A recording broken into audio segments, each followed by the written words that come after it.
Peace, peace, peace, peace, peace, peace, peace, peace. I want to say today I got a special guest in the building, Christian Cory's Dear America. And my brother is a Hebrew Israelite. And I want to say that I really think this, sometimes you hear people's albums and you hear their music and you're like, yo, I'm going to support him, but supporting this and also,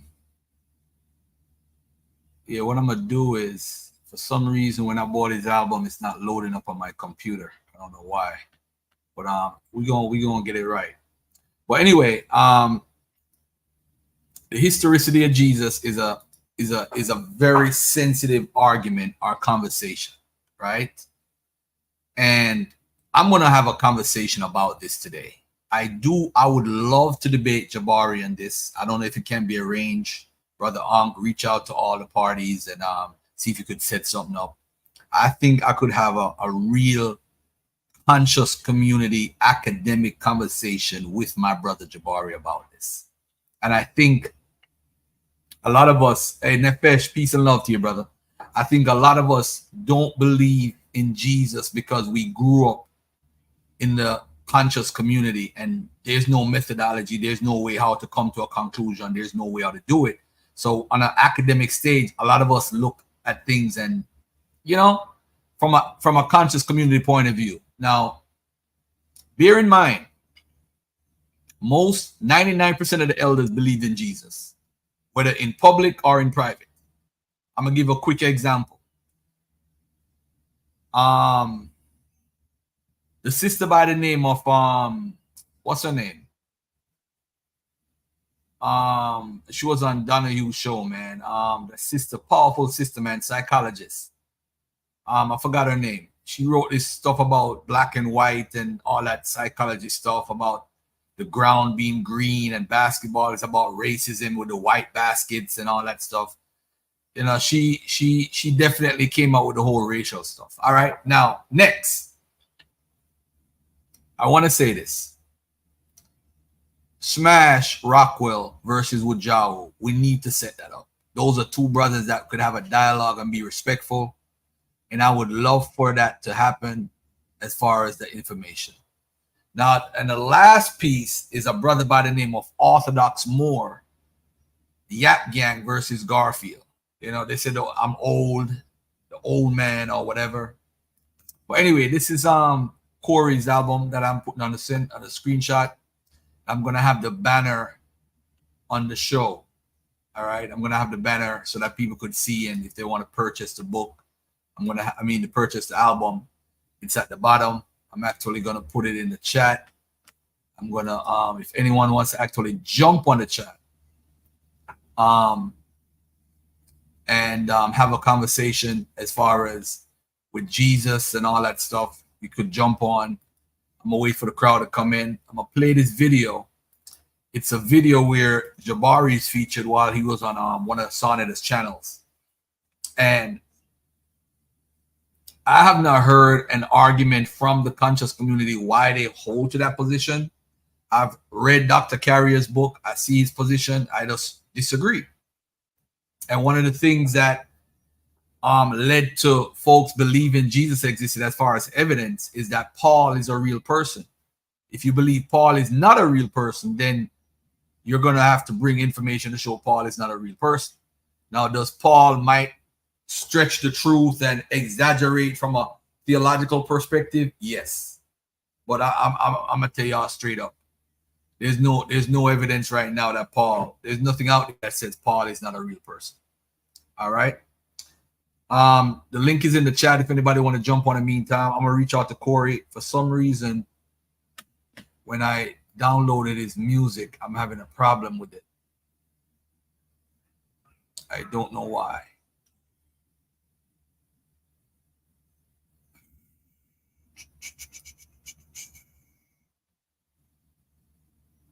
All right.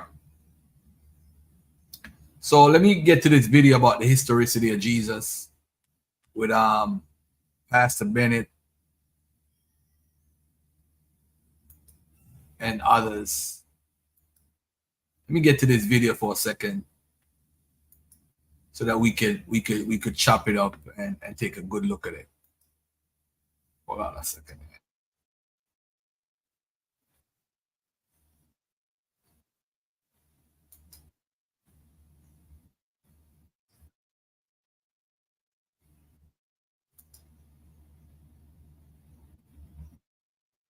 All right, so hold on one second.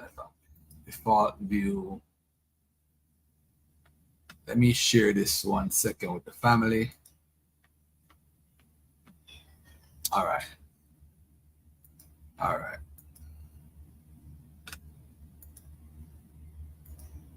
And you know who would be another powerful debate also, man? Zion Lex and Jabari. Because Zion Lex grew out of the Old Testament only. And he always felt Jesus was a historical person. Now he's more, I think he's a messianic. I think he believes in the New Testament. I don't know. I don't know what it is, but I don't want to misrepresent him. So if anyone wants to join the conversation, the link is in the chat. But I do want y'all to share the show, like the show, get the show out. I haven't been live in a while, and I promise to go live more often. I have so much interviews. Before, the reason why at the beginning I started, because I was deleting stuff to make the show happen. I got so much interviews that I haven't shown yet to the public that's what's going on. But anyway, hold on 1 second.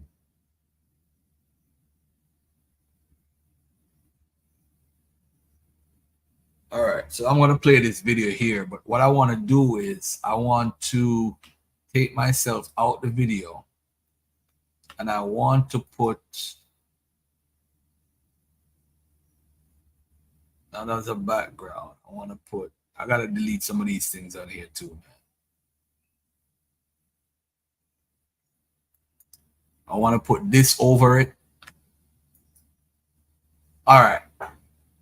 I want to say this. First of all, when someone says Jesus don't exist, is it coming from a perspective that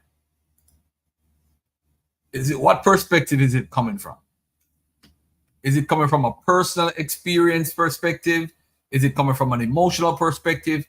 Or is it coming from a perspective that I just don't believe none of this book, none of that? That's what we have to think about before we answer the question. All right. And what a lot of things that I looked at is some of the things I would argue made a lot of sense to me at the time. So I had to grow into accepting Jesus as a historical person. I don't think it's a big deal. I don't believe Jesus is coming back. I don't believe in the religion of the New Testament. But I'm just saying to everybody, this dude is a real dude. From what I've seen, it's a high probability he's a real dude. Him not being real is not something that's being discussed at all. All right? All right.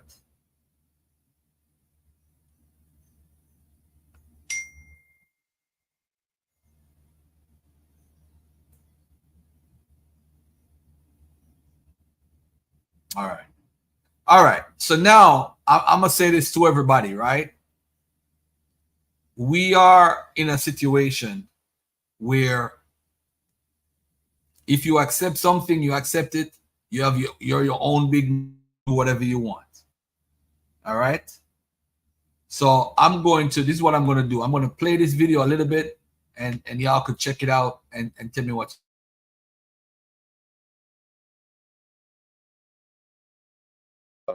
The 31-minute, 19-second timestamp. And you can start from there.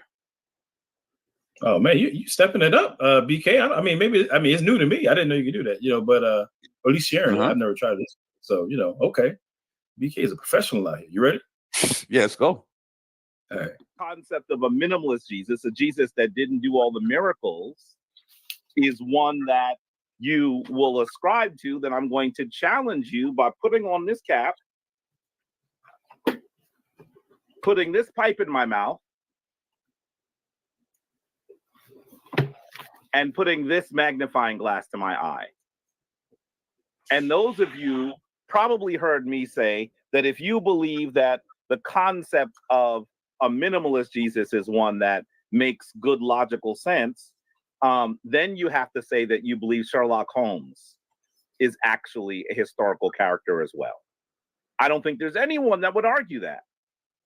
But the same logic has to apply because Sherlock Holmes was based on a living person, someone who existed. And so that is part of this challenge that some people have when they do the minimalist thing. They have to then say that Sherlock Holmes is a historical character, is a historical person. And so that was the intellectual exercise that I asked the audience to get involved in. And I think that it's just an interesting way to look at this argument. There are lots of stories that have historical elements in it. In fact, I dare say most, maybe not most, many fictional stories have historical elements in it. That's one of the reasons why people find them to be interesting. You know, you could even look at something like The Walking Dead. Clearly, we don't have zombies walking around in the manner that we see The Walking Dead, but it occurs in particular cities at a particular time. And in some ways, that's what makes the story interesting for people. And so I just think that that is not necessarily a strong argument. And I want to be able to discuss that to some degree as well. You can stop that. And then, so let's tap into. So he is saying that if you take the biblical minimalist position, that equates to also agreeing that Sherlock Holmes also existed. Now, I'm going to let you rock in a minute, Adam. Just right off the bat, I don't know why he brings up the minimalist argument to be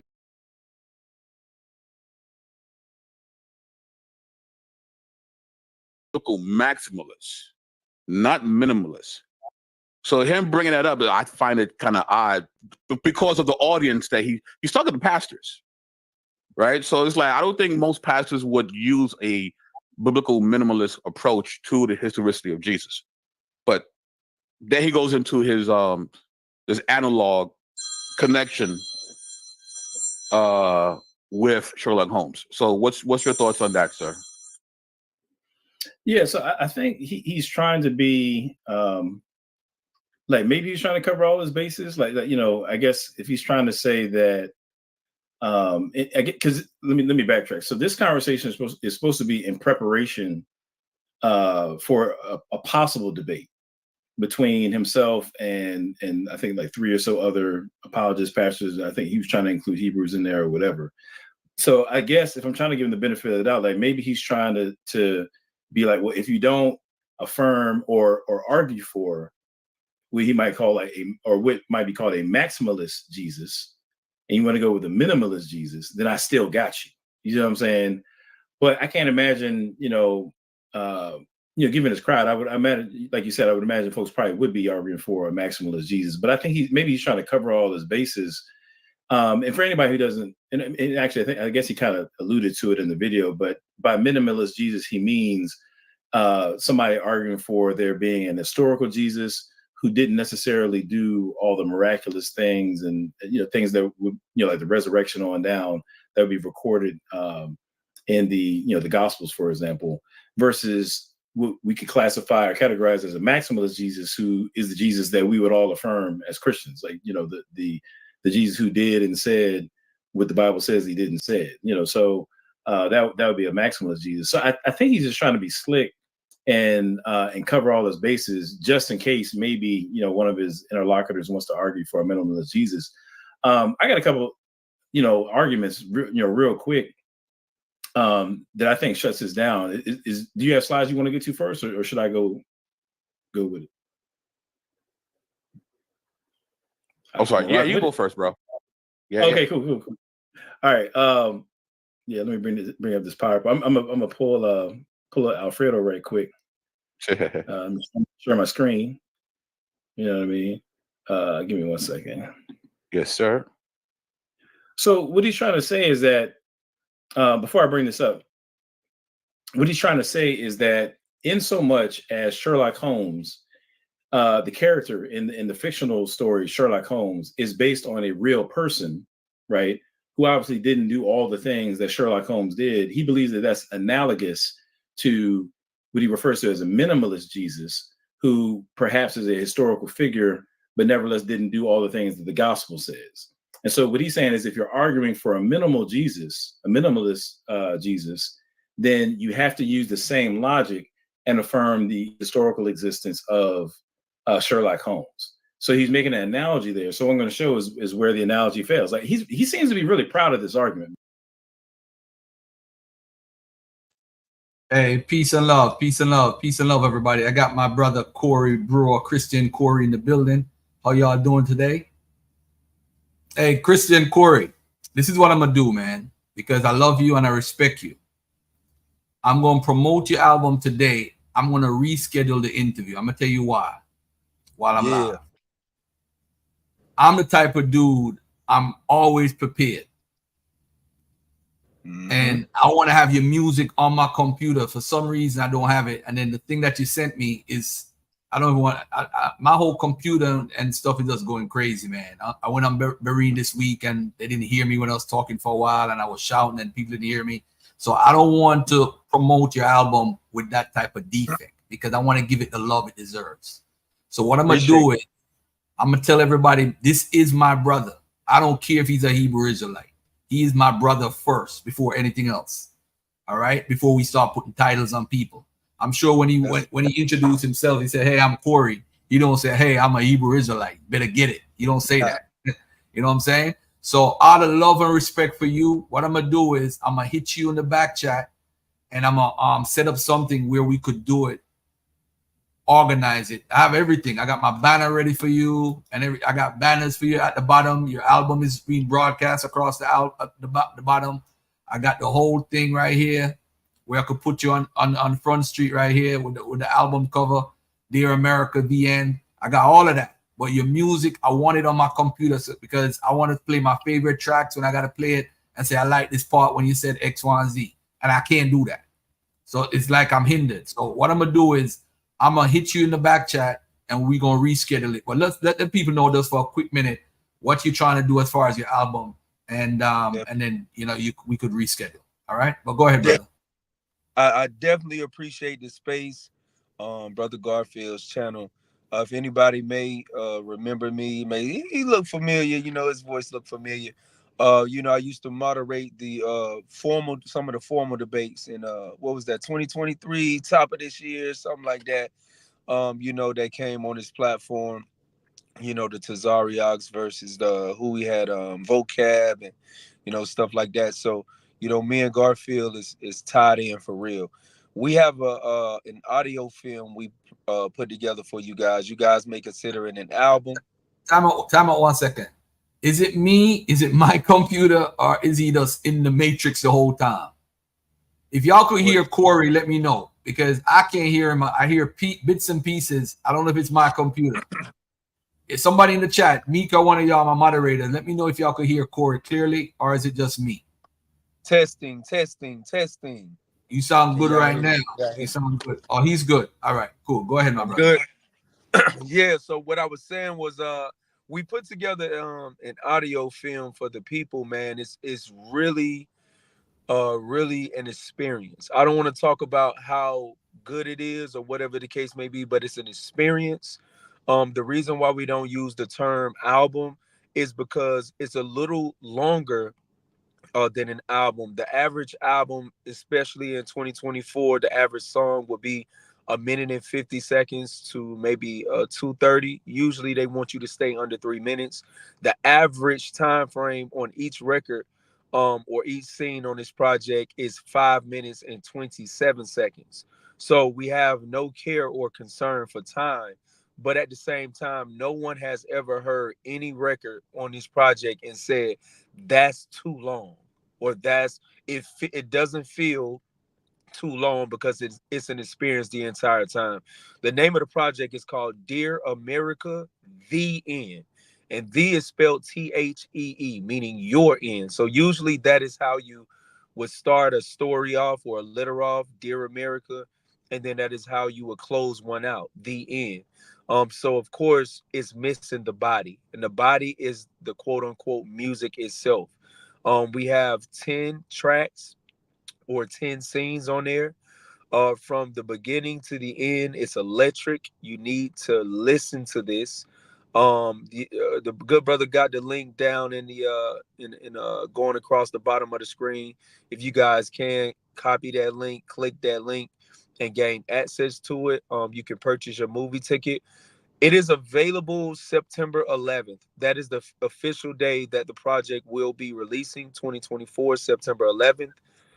10 years ago was the last time I dropped the project on September 11th, 2014. So there's a significance there. I've learned a hell of a lot of information since then, and you're not gonna want to miss this one. Even if you miss it, I'm telling you right now, it's gonna be all over your feed in several months, in several weeks. You're gonna catch it at a later time. Right now, it's available for early release. So we did it on early release for 45 days up until September 11th at that link right there on the Even platform. We didn't want to do it on any other platform because they all trash and they suck. And we can talk about that when we do the interview on Brother Garfield's platform. So if you click that link, you'll be able to gain the access to the project early and have it early. And communicate with me and criticize it as well. Everybody who's heard it, I have not heard one negative thing about it. This is from different persuasions, from atheists, from Christians, from Israelites, from Muslims who've got the project, and I haven't heard one negative thing about it. Not at this time. From the top to bottom, they have nothing to say, and no one can pick a favorite song. It is the toughest thing ever. So click that link, support the Black community, because that's what this project is about. Shout out to my good brother Godal, always stalking me, but support the Black community, man. If you can, download that as quick as you can, or stream it if you will. The link is at the bottom. We definitely going in on the subject matter of oppression of the Blacks, Hispanics, and Native Americans that has happened in this landmass. And we generalized it so people can connect to it in the islands, overseas, abroad. So I really appreciate it, Brother Garfield, for the space. All right, beautiful, beautiful, beautiful. I think the problem is my computer. It's not you. It's my computer. And everybody's hearing you clear. It's my computer. I don't know what's going on. I gotta fix something here on my computer, on my system. It was thunderstorms the whole day yesterday in Westchester, New York, and my link's been crazy, like I told you last night. So let me straighten that out. But Cory, thanks for jumping on. And let me ask you a quick question to give you a laugh. Where you bought your fake beard at? Cory, where you at? Can you hear me now? Can you hear me now? I could hear you. You heard my question? Yeah, I heard your question. I heard your crazy question. You know, I remember when I first heard it, I was surprised at when somebody gave me that joke a couple years back. And you know, it's just, I was like, what are they talking about? But it's flattering. I guess what you're saying is his beard is so perfect, it has to be fake. You know, so I appreciate that. You know, I didn't purchase it anywhere. The Most High gave me the beard, and he also gave me the wisdom to put together this project for you guys, man. If y'all click that link, the experience is crazy. And we sliding on there. We got one maybe reference about the beard on there, but that's neither here nor there, man. Shout out to the brother Garfield. You gotta consume this information that Brother Garfield be presenting. Even if you don't agree, you got to know how to refute it, because he's coming with it. So shout out to the good Brother Garfield, and make sure you support this project, man. I swear it's crazy. All right. Hey, peace and love to you, man. Damn Godal, if he's still in here. Damn him. Damn that brother. All right, if he's still in here. All right. Appreciate it, bro. No problem, brother. Yeah, and I'm gonna hit you back later so we could do this properly with the music and everything. We're gonna set it up and do it right. Probably Friday night. I know you got some Shabbat and different things you do on Friday. We probably try to squeeze it in sometime and get it right. All right. Shout out to you, brother. Shout out to you as well. Shout out to your Cam too for the work that they're doing in the community and straightening up men instead of having them in the prisons and under the government, the yoke of this systematic white supremacy that's going on. Shout out to you for that, brother. You're playing your role. That's right. Appreciate it, man. Thank you. Yes, sir. All right, peace. Have a good one, go. What's his name? Godal said, Cory, me and you on Garfield platform. I don't know, man. I don't know if you want that work, Cory. I don't know if you want it, but hey. What did he say? I can't see it. You and him on my platform. I'll be the moderator for that. I definitely work that one.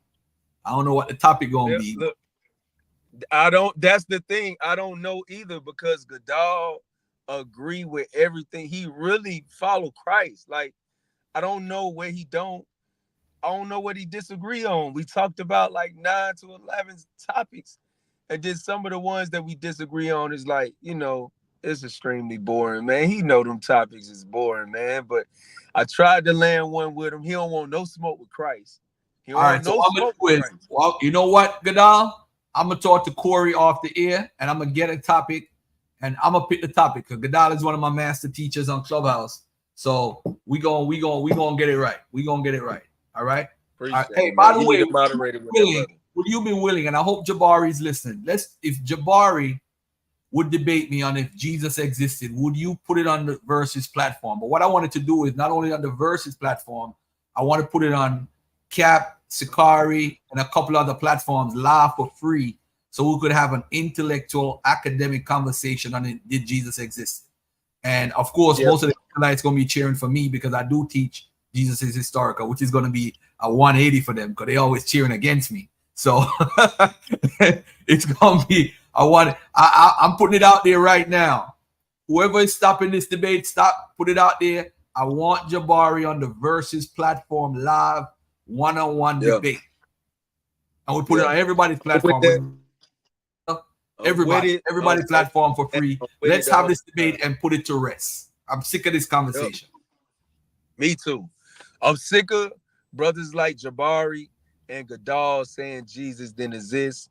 So, I'm definitely with that. It's going on the Versus, and if you need me to assist at getting it on those other platforms, I can do that too, man. Shout out to those other platforms. Appreciate you, Garfield. All right, cool. All right, thank you, bro. All right, peace and love. Thank you. All right. That's my brother Christian Cory from Tabernacle of David. All right, and we're gonna do what we're gonna do. Stop it. He don't feel. Yeah, we're gonna figure it out. We're gonna definitely figure it out. But let's get back to this conversation about Jesus. Again, cop my brother Cory's album, Dear America, The End. It's a bit, what I heard so far is fire. You see, Cory's one of them dudes that's an Israelite that can actually rap. A lot of these dudes that you be seeing them making videos of blah, blah, blah, blah, blah, blah, blah, blah, blah, they can't do nothing. They can't do a damn thing, man. They can't do nothing. Definitely can't white. Definitely. I ain't got no beef with HOK or whatever. We did what we did. I'm the type of dude, man. I'll cuss you out tonight, and by tomorrow, 2 minutes later, I'm good with you. That's the type of dude I am. All right. All right. So let me get back to this video real quickly about this discussion about Jesus. Anybody want? I'm gonna put the link in the chat. Anybody want to jump on? We could get it in and talk about it. All right. Well, let's get it. To what he refers to as a minimalist Jesus, who perhaps is a historical figure, but nevertheless didn't do all the things that the gospel says. And so what he's saying is, if you're arguing for a minimal Jesus, a minimalist Jesus, then you have to use the same logic and affirm the historical existence of Sherlock Holmes. So he's making an analogy there. So what I'm going to show is where the analogy fails. Like he seems to be really proud of this argument, by the way. Like I feel like this clip didn't really do it. He seemed to be, straining himself. I mean, he got props. He got the hat. He got the pipe. He went all in. He went all in. Right, for sure. So he went all in on a fallacious argument, which we're about to see right now. So give me 1 second here. Let me go to my. Okay, so can y'all see that? Yep. All right. Let me make sure that's clear. I would just put in the presenter view so it's like super clear. Give me 1 second. All right. Play from. Okay, cool. How's that? Is that better? Oh yeah, that's good. That's good. All right, cool. So again, he's trying to make this analogy between Jesus and Sherlock Holmes, right? As I just explained. Now the problem is it's a disanalogy, right? And we can see that I probably could have gone further, but I was, working on this today, and these are things that I just, figure would be just easy to explain relatively quickly. First of all we have to do to defeat his argument is show that there are relevant differences between Jesus and Sherlock Holmes with respect to history. Okay, because he's making an analogy. He's making a historical analogy. He's saying, okay, if you accept Sherlock Holmes as a historical figure, you have to, if you accept Jesus, a minimalist Jesus as a historical figure, then you have to accept Sherlock Holmes. So again, all we have to do is show some basic differences, some relevant differences rather, to defeat this argument and show that it's disanalogous. So number one, genre. Okay, now you might, somebody like a Michael Conan might say that the Gospels are Greco-Roman biography. Others might just say that it's historical narrative. Nevertheless, when you look at the authors of Matthew, Mark, Luke, and John, they clearly intend for the audience to take Jesus as being an actual dude, like an actual historical person, right? I mean, you have passages like in John where it says these things are written that you might believe, and you have Luke, for example. That might be even a better example where he's presenting his case to Theophilus, and he's giving an orderly account of the life and teachings and ministry of Jesus, and then going into the Acts of the Apostles. He's clearly trying to present to Theophilus an account of a real Jesus who, explains this Christian movement that Theophilus is trying to make sense of, right? So clearly the authors of the Gospels, and by extension also we can say the other books in the New Testament. Well, I'll just stick with the Gospels. The Gospels are written as historical narrative. They're trying to report to the reader things that actually happen. Now, even if you don't believe that the things recorded in the Gospel actually happen, it's clear from the writings that the intent of the authors is that they're trying to convey what they believe to be historical events. Now, obviously, that's different from Sherlock Holmes, because it's never been the case that Sherlock Holmes it was meant to represent anything historical. It's clearly, the genre is clearly fiction, right? The author of Sherlock Holmes, whose name escapes me right now, is Arthur Doyle or something like that. The author of Sherlock Holmes clearly intends for the audience to understand his work as being fiction. These are stories. So beginning with the intent of the authors, Matthew, Mark, Luke, John, versus Sir Arthur Doyle, their intents for those narratives are obviously different. The Gospels are intended to convey history. The intent of Sherlock Holmes is to convey fiction, right? So already we have a disanalogy. Number two, when you think about the main figures in each case, obviously with the Gospels, we're talking about Jesus of Nazareth, right? Now in the Gospels, you have an actual person represented in the narrative, right? So it's not that. Actually, maybe it might be easier to start with Sherlock Holmes. With Sherlock Holmes, the claim is that Sherlock Holmes didn't actually exist. There's never been a person named Sherlock Holmes. Nevertheless, there was another guy with another name upon whom this character Sherlock Holmes was based, right? So Sherlock Holmes was based on an actual person, versus the Gospel is about an actual person, right? The Gospels is not about a Jesus who's basically there's some other dude. Right, the authors are not intending for you to believe that there's some other guy who they're going to switch the name and call him Jesus for the sake of the writings. No, Jesus himself is represented in the text, right? Whoever, and I can't remember the guy's name. He mentioned him in that interview we're just looking at. Whoever the guy that Sherlock Holmes is based on, he himself was not represented in the story, right? Sherlock Holmes is based on that guy. The same cannot be said about Jesus of Nazareth as the main figure of the gospel. So again, that's two. Those are two relevant differences that point to a disanalogy here. Number three, when you get into the historical record itself, okay, even if you take the gospels off the table, right, you can still look at other extra biblical sources by which you can affirm that Jesus was indeed a historical person. Right, whether it be Tacitus, we can talk about Josephus, both passages. We can talk about Baramar Serapion. We can talk about Suetonius.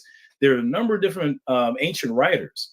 We're looking at like the 2nd and 3rd century and so forth, who attest to Jesus being an actual historical person. Right now, this is another piece, just as a little side note, because for whatever reason, I don't know why, Jabari, he claims he's a historian, and so I don't know why he keeps making this claim. He often makes a point out of the fact that somebody like a Josephus or Tacitus wasn't writing in the time that Jesus lived. That's an approach to historical sources that no credible historian would hang his hat on, right? Credible historians don't depend upon only sources that are concurrent with somebody's life. If that was the case, then like 99% of the people that we believe that lived in the ancient world, we couldn't really affirm lived. So you'd have to apply that to everybody, and then ancient historiography would have become essentially meaningless. So that's why that criterion of concurrent sources that Jabari applies is a useless criterion, because it would eliminate just swaths of reliable history. Which is why a real historian would never hang his hat on that claim. So anyway, that being said, you have multiple attestation. There are multiple sources outside what we refer to as the New Testament that affirm that Jesus was indeed a real person. That regular historians, credentialed historians all across the globe take very seriously, whether Jabari does or not. So he can take that up with them. The same cannot be said for Sherlock Holmes. Right? Like nobody's walking around. There's nobody, whether it be during Sherlock Holmes' time, in terms of the narrative, in terms of when he supposedly lived, or afterwards, nobody's attesting to the real Sherlock Holmes ever having lived, right?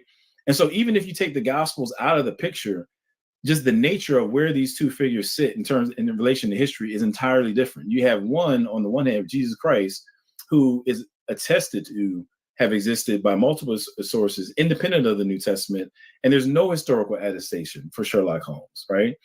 Lastly, when it comes to historical explanations, and that's just kind of a clunky way of, I guess, maybe kind of expressing this idea, right? I actually am a Sherlock Holmes fan. I haven't read all the stories, but particularly in some of the movies, with Basil Rathbone, which is depicted here on the right, sometimes Sherlock Holmes is dealing with like the Nazis, for example, so you kind of in that World War II era, and it's, Sherlock Holmes against the Nazis. Here's the thing. You can look at the entire historical record during World War II and before and after that time and get a full picture of what was going on without ever thinking that the existence of Sherlock Holmes makes one shred of difference with the total story of what's going on during that time, right? In other words, the existence of Sherlock Holmes, there's no relation to him and the events that we know actually occurred in real history.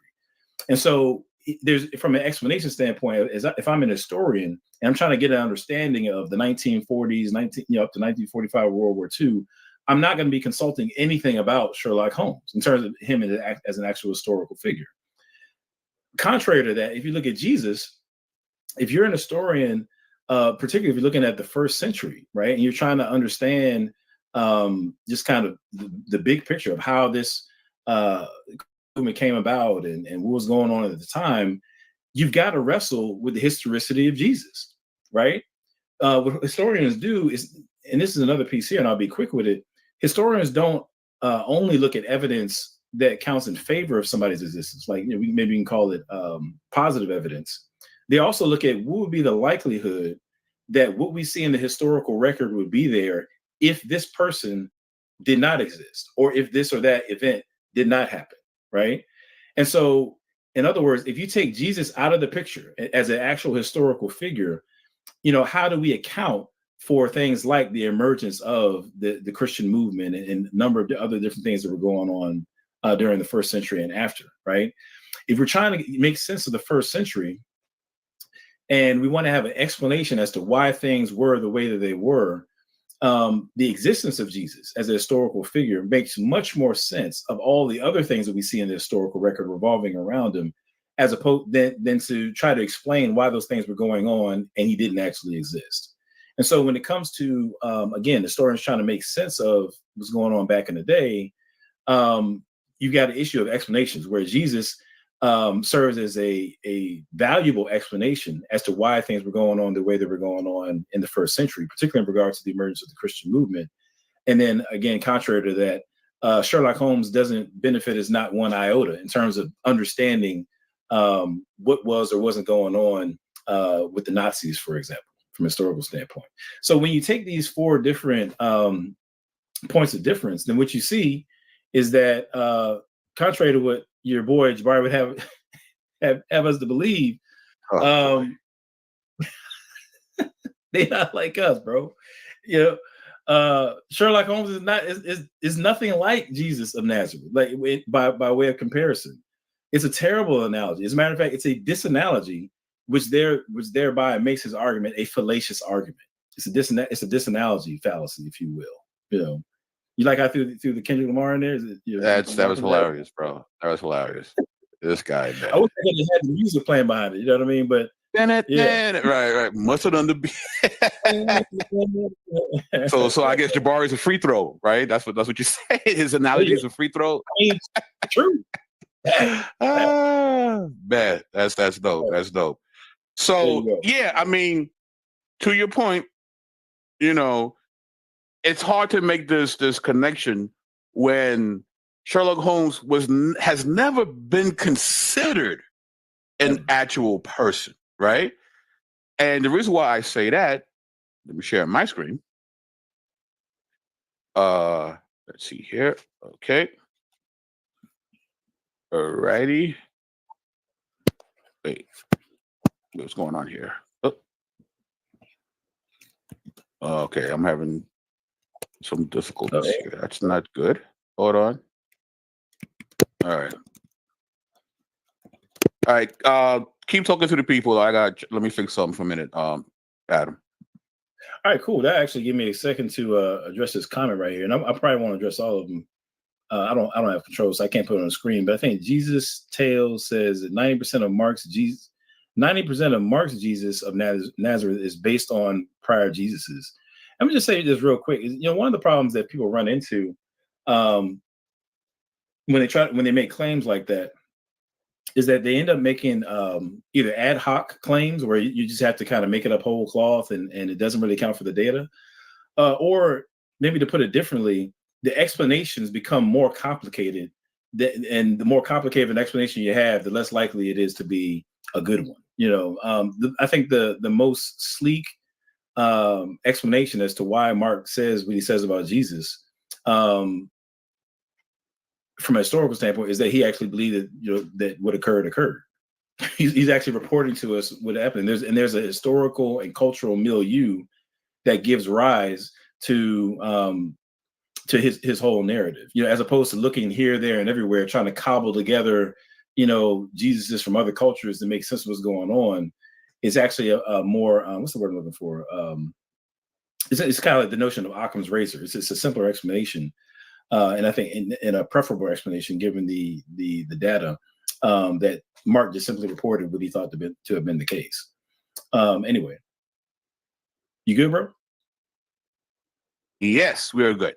All right, so we'll be looking at Arthur and Sherlock, Conan Doyle, and the Creation of Holmes by Michael Sims. All right, it says here, he was drawn to detective stories out of his own interest. He had long admired the logical mind of Edgar Allan Poe's unofficial detective, C. Auguste Dupin.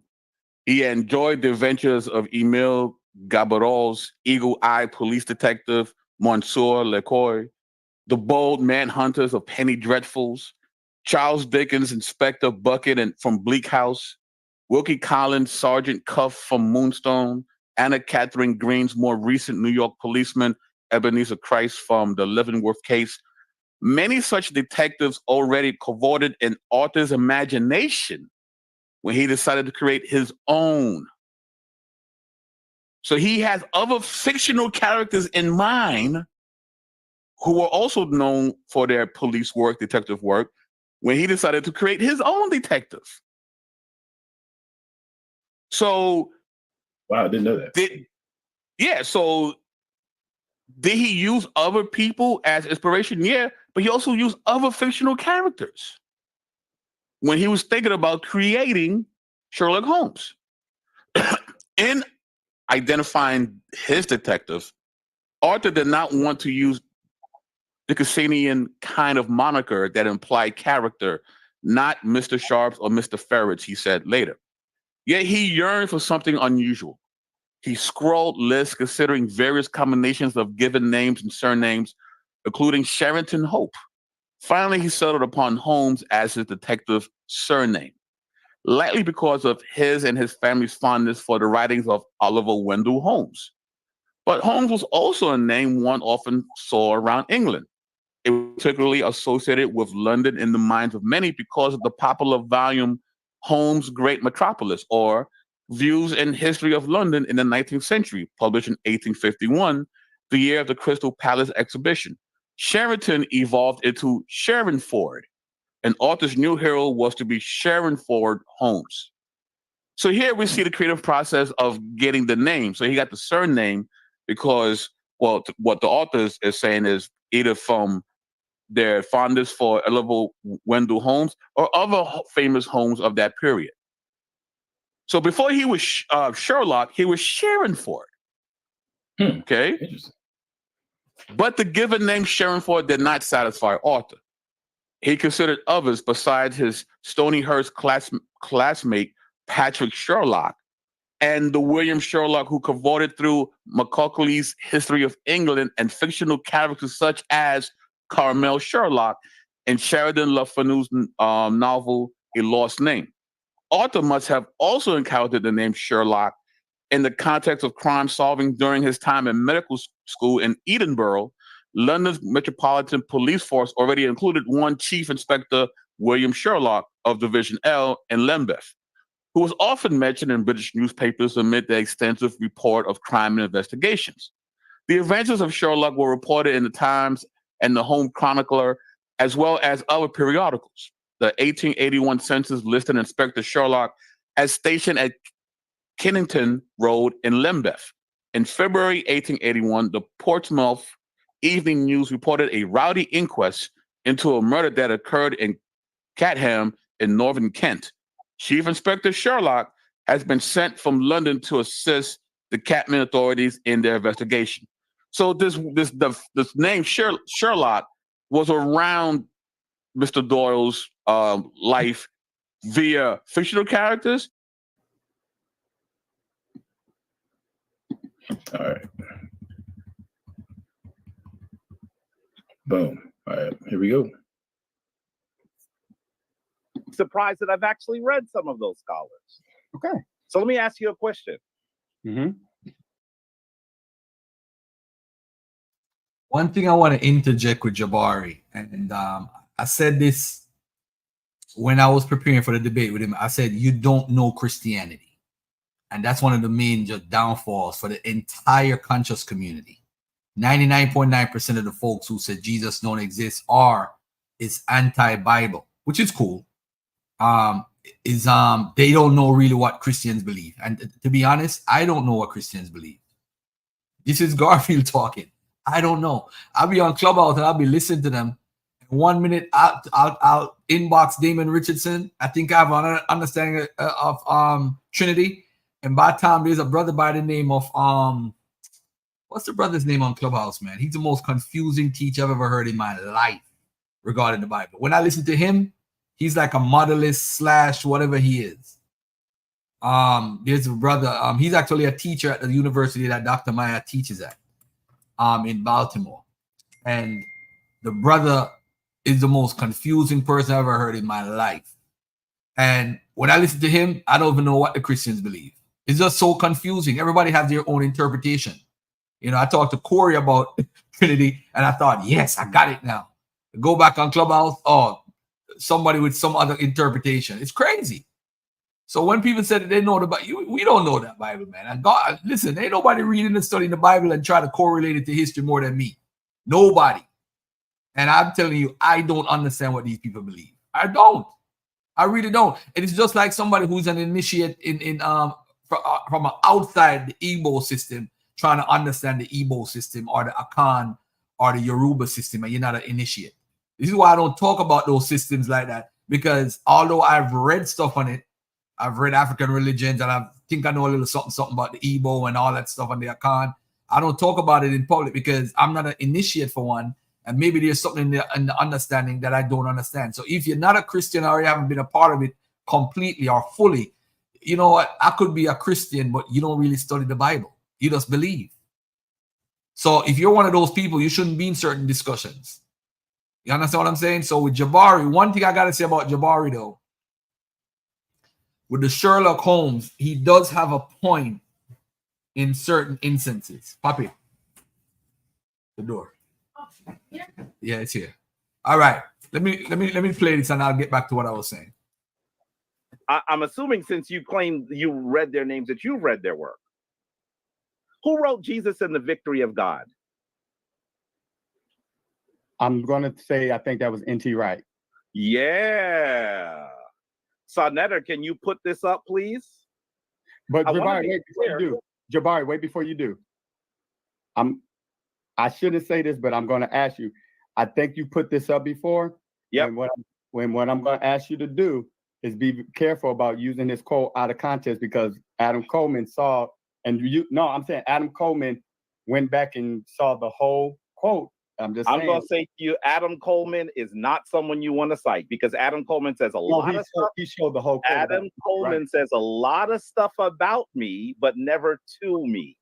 So when that brother, wait a minute, when that brother shows me the bag of rocks that his hand is in, then I'll justify and respect anything that he's saying. Adam Coleman says that he's defeated me many times on videos, particularly with BK apologists. We've already vetted these comments that Jabari has made. He has not. He makes the worst arguments, and I would love for Adam Coleman to step forward and be vetted in front of me. But let's stop it there. About N.T. Wright, Nicholas Thomas. So Adam, your thoughts on that, sir? He's coming. He was kind of chippy. He was kind of chippy with you. He's a little chippy, bro. And it was funny. It's funny to me because I didn't even know about it until you told me. You told me that he had said something of that, and then you sent me a link. I went back and watched it, and I think it's hilarious because first of all, and we'll get to the NT right here part in a second. But just off top, like what he said, like I said, I always say things about him, but never to him. Bro, we had like a 2-hour conversation on side of the TV. How could it be true that I never say anything to you when we had a 2-hour conversation on side of the TV? That's number one. Matter of fact, even before that, and BK, you was there. Like when there was the debate between the Bantu debate. Yeah, between Bantu and Jabari, we were both there. Yes, and sir. Anybody can go watch the video. When you got to the Q&A, who was one of the people that asked Jabari a question? It was me. I asked him a kind of spicy, challenging question, right? Straight dagger, bro. Dagger, right? So I'm talking to him in person, and then not only that, after I asked that question, after the debate, I went up to him afterward and it was just like, hey man, appreciate you answering my question. I would love to dialogue with you further. Blah blah blah. We took a picture together and put it on my Instagram, right? So I've literally spoken to this man face to face, individually, directly, publicly. We've spoken on Saturday. So this idea that Adam Coleman always says things about me but never to me, I don't like. That's delusional to me. Where is he getting that? That's crazy to me, right? And then I'm gonna just be clear, and this is not a shot at anybody. It's definitely not a shot at Sonetta's platform because he wasn't the one that made this comment. But the fact of the matter is, Adam Coleman, going on Sonetta is not validation for me, or anybody in the urban apologetics community. Like we don't have to go on the Sonetta to be valid. Yep. I have my own platform. And I go on various different platforms, when I feel like I'm led to do so. That's what I do. So this notion of I would like to have Adam Coleman vetted here before me, bro. What are you talking about? You're talking crazy. And I'm sorry. This is where I had to get a little spicy. Listen, you can't be that pseudo from day in day out, and then be coming to me, be talking about, oh, you need me to be vetted, bro. You should be vetted because you've been lying to the community for years. I won't say lying. I take that back. I won't say lying. You've been passing along fraudulent information. Let me tell you. Let me be careful. I don't believe that Jabari is a liar. I believe that he believes what he's saying. I think that. Nevertheless, his information is exceedingly pseudo, and he's been passing bad information to the community for years. As a matter of fact, in this debate right here, this cat was co-signing like Kersey Graves. What's some of the other dudes from like the 1800s? What's my man? Alfred Boyd Kuhn. Cats who are known pseudos, and he's in them in the league of people that should be considered as reputable sources. There was a gentleman called in and asked him about some of those sources, and they were like vibing on it. Bro, we know that you eat like morning, noon, and night. You eat, sleep, and breathe pseudo information. What are you talking about? Somebody has to be vetted before you. That's crazy. That's crazy. So anyway, one of the things I've said, and I'll say it on camera. One of the things I've said about Jabari off camera, and I'll say it on camera. I believe, like, he's like, when it comes to Comedicism, he really believes it. Like he's not pretending. It's not for the money or anything like that. And actually, that's one of the things that I respect about him. But I think that he really has delusions of grandeur when it comes to where he really stands in relation to scholarly information. I think he's got to be careful about that. I would never say, oh, he's got to come on my channel and be vetted before me. Nah, that's crazy talk, So anyway, that's on one level, that's what I had to say. But I do have some slides about his actual claims I want to get into. But I don't know if there's something you want to say. Yeah, I definitely want to say something. So it's weird that he puts us on a different tier when it comes to this, because when Chief X critiques him, he has no problem vetting him without Chief X present. Same thing with Garfield or Tazariot. No problem with them. They don't need to be present for him to critique their work. But for some reason, me and you, Adam, we have to be front to on Sonetta before he vets whatever claims we're making. I find that odd. Why we get the special treatment? I don't understand. Like, is that a backhanded compliment, maybe? I mean, I don't know. I'm confused. I don't know. And I guess I take exception to this idea that somehow I'm being sneaky or something. Like you said, like when Adam takes his hand out of his bag of rocks. Right. I'm saying everything in public, recorded on video. Right. I have multiple conversations with you directly, right? Like I said, we was on Sonetta, we at the Vince Bantu debate when he was on stage, and then again off stage. Matter of fact, I don't even know what to say, bro. This man, because we exchanged information. I got his phone number in my phone right now. We exchanged information when we was at the debate, and when he got COVID, like I guess maybe 2 or so years ago, I texted him, man. I said, "Hey, man, I hope you're doing all right. Praying for you." You know what I'm saying? So, right. Where's all this coming from? That's crazy to me. That's crazy to me.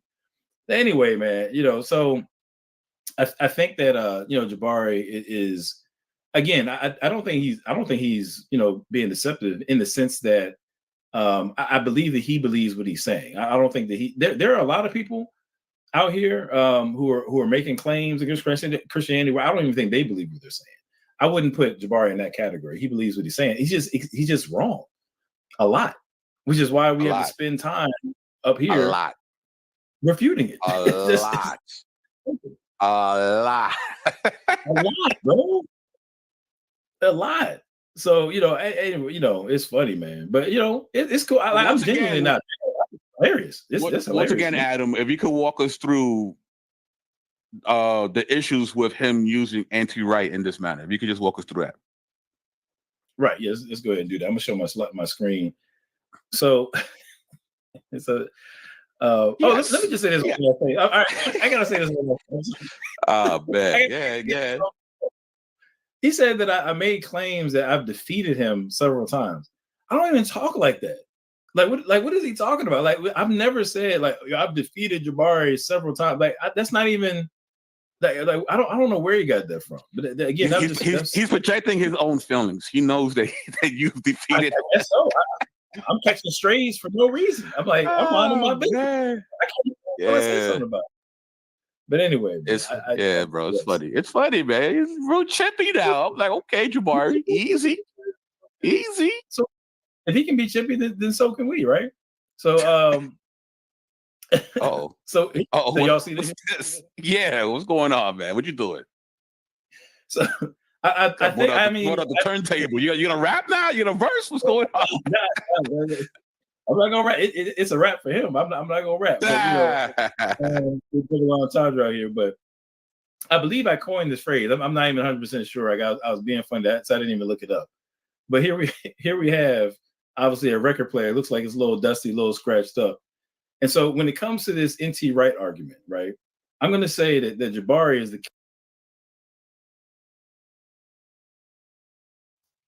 I got one disagreement with my brothers, man. They said Jabari believes, right? Let's take a look at this for a second. This is Jabari. Does he believe? Dwa mutef, twa winter. Anetrok newt, nuke newt. Anetrok gab, nuke gab, twa winter.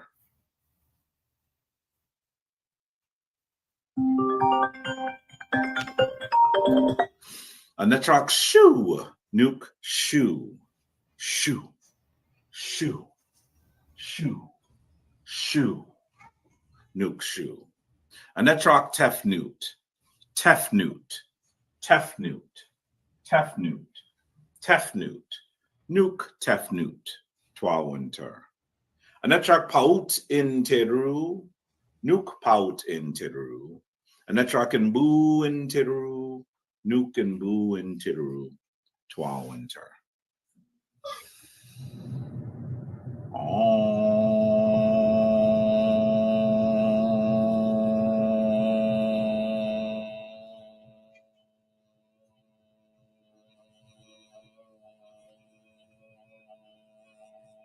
Tefnut, tefnut, nuke tefnut, twa winter. Anetrok paut in teru, nuke paut in teru. Anetrok and boo in teru, nuke and boo in teru, twa winter.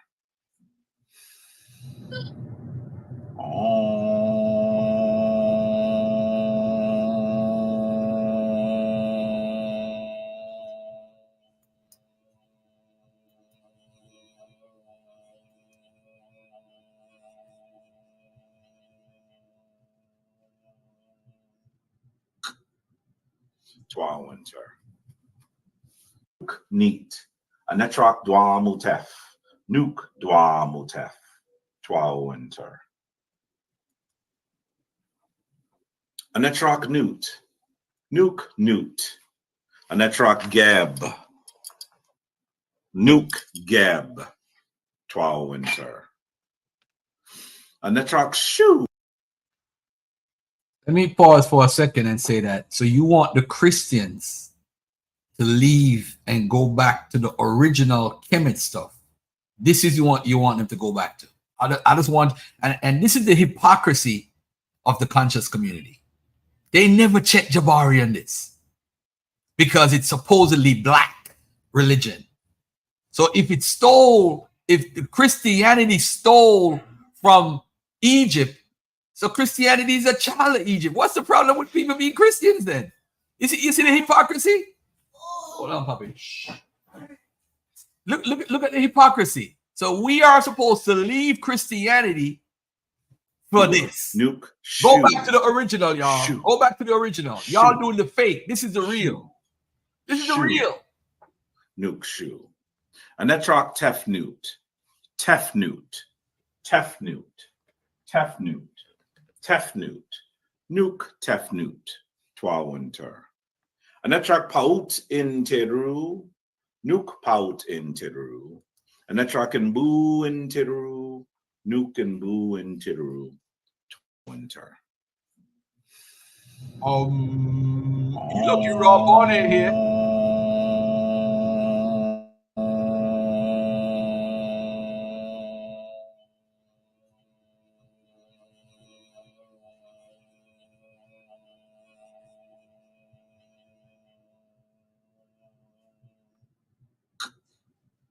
Twa winter. Nuke neat. Anetrok dwa mutef. Nuke dwa mutef.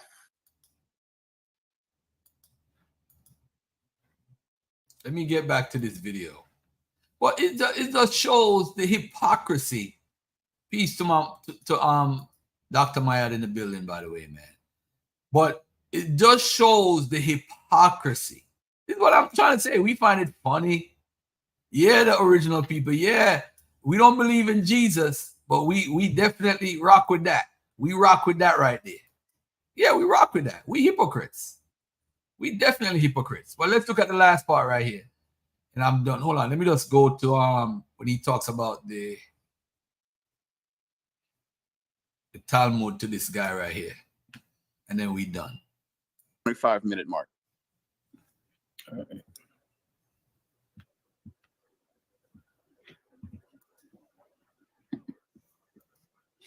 Got him in another city already. What are you doing? The question was, I said, Brother Charles, have you read the Talmud? And if you have, how many Jesuses are there in the Talmud? You did not answer that question at all. And I want to be clear that I did not say that you were trying to convert me in a faith argument. And maybe that's how you thought I meant it. I didn't mean it that way. What I'm saying is, you said that you could not convince me of a historical Jesus because I don't want to believe that. But you're not really trying to convince me. You're talking to an audience. That's why we're doing this live. We're not sitting at the bar having a drink. This is a group. But I want you to answer the question. 1, have you read the Talmud? And 2, how many Jesuses are there? Because you are using the Talmud as a source, which will give us proof of a historical Jesus.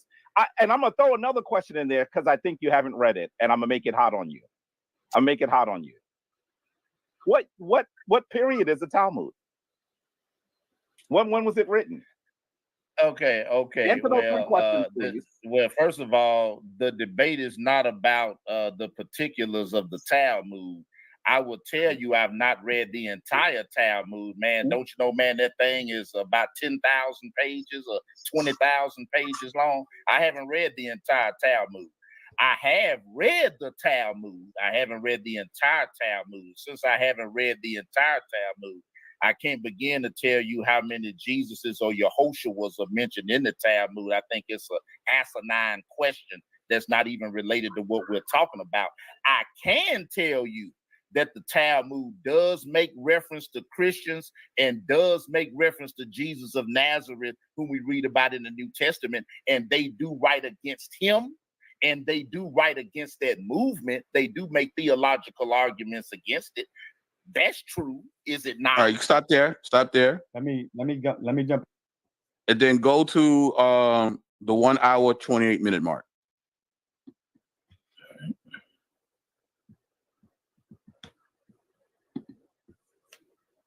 The audience sees that you're interrupting. They see that. It don't look good, Brother Charles. It don't look good, Brother Charles. Now wait, let me say this to you. Let me say this to you. You didn't need to read the whole Talmud, even if you just read the passages that you were referring to.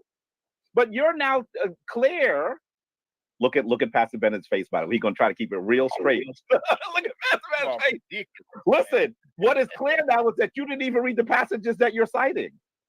You did not read because they don't cite one Jesus. They say, well, I did read the passages that I'm citing. So then you should be able to answer my question, and you were not able to answer it. No, you asked me how many Jesuses, and you said you could not answer the question. You said you couldn't answer the question. It would require me to have read the whole Talmud. No, it would not have meant. No, it would not. Or your host was a Joshua. It would not. Name is synonymous. So you're trying to be slick. Listen. I'm gonna say this to everybody. I am the perfect person to debate Jabari, and I'm gonna tell you why. When Jabari brings up the Talmud and asks you, "Have you read the Talmud?" No human being has read all the Talmud. You won't find that outside the culture of the rabbinical Jews, and they don't even regular Orthodox Jews or people who grew up in Jewish families don't even read the Talmud, because Brother Rawborn was debating them on Clubhouse. And what he was quoting, they never heard before. So they regular Orthodox Jews who just grew up in the tradition, not being religious, they don't even read the Talmud. Nobody does. Jabari ain't read all the Talmud. And that's ridiculous. It's a ridiculous question. But the bottom line to why he wants to read the Talmud, I know before he even bring up the argument. I'm going to show y'all the issue here. He believes, and so do Baba Heru and everybody in the Egyptian tradition, that Jesus ben Pandera is the Jesus of the Bible. And then what I would do if I had debated him is, how do you know Pandera is real? What is your evidence of Jesus ben Pandera? And then his whole argument crumbles. So how you believe a guy who you have less evidence for than the actual one you say you don't believe, but you accept him anyway? I asked him on Sarnetta's channel, and he said, oh, that's not the argument right now. Prove Jesus ben Pandera existed. But you see, these Christians, they don't listen. They listen to Jabari, but they're not as engulfed in his information as I am.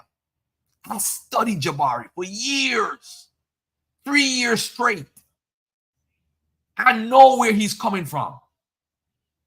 I know what he believes, why he believes it, which elder teaches it, who he got it from.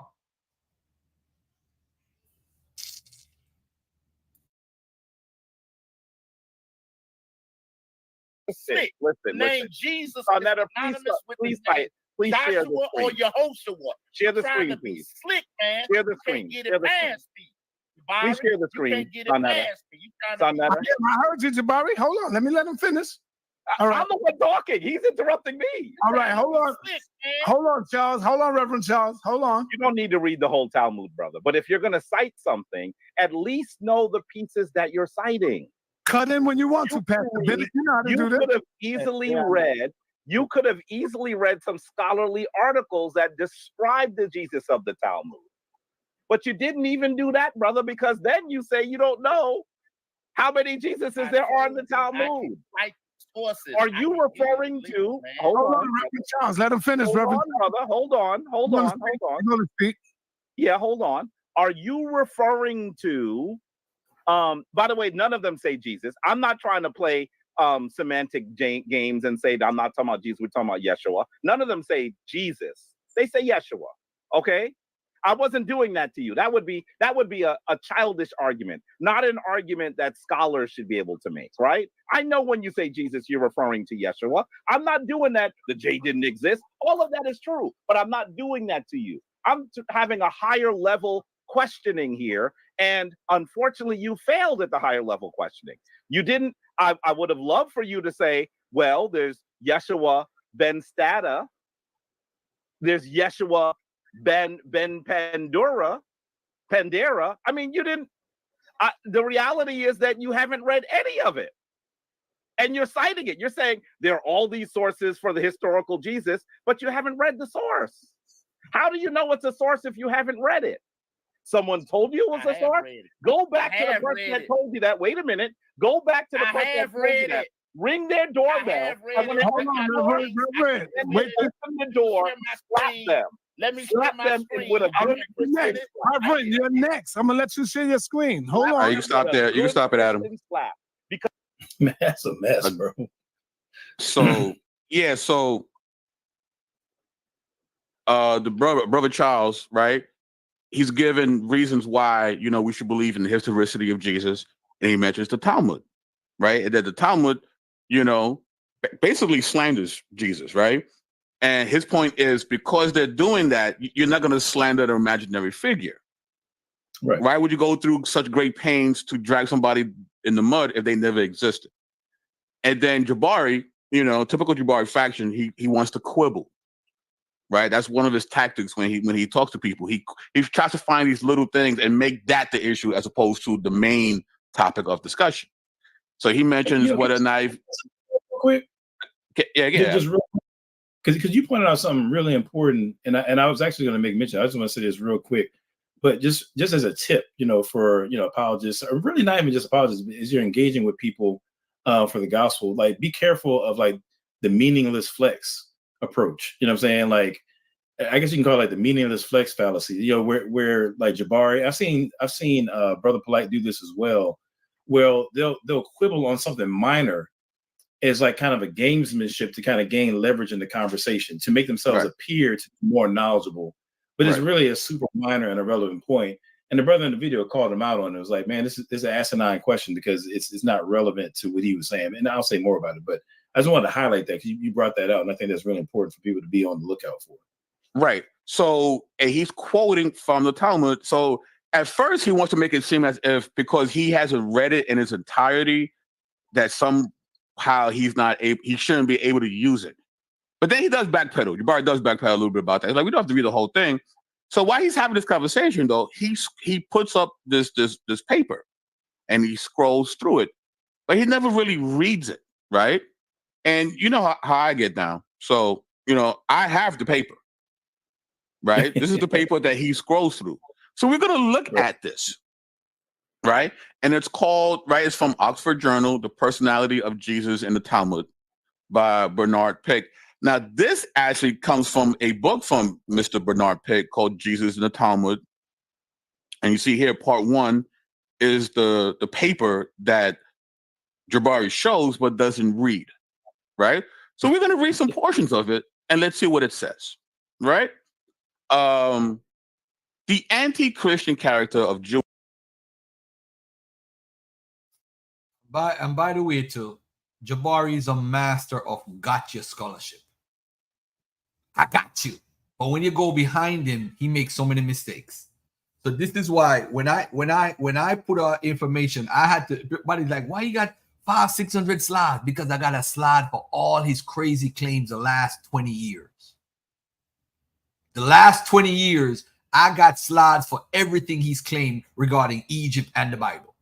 I know who he got it from, why he says it, who is his master teacher, where he got it from, and so forth. I had to do that to be prepared to debate this man.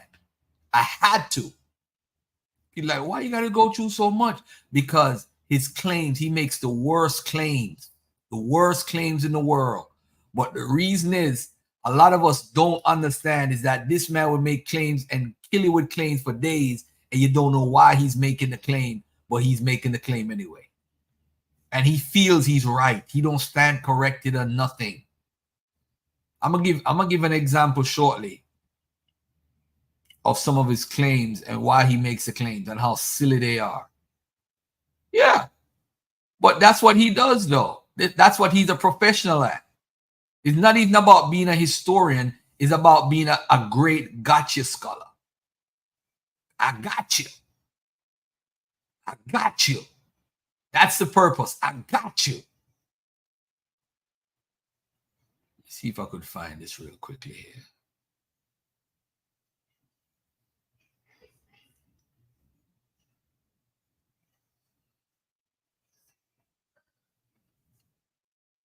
Hold on, let me take this down for 1 second before we get back to the Talmud. But I'm gonna show y'all something real quickly, right? This is the gotcha scholarship of Jabari.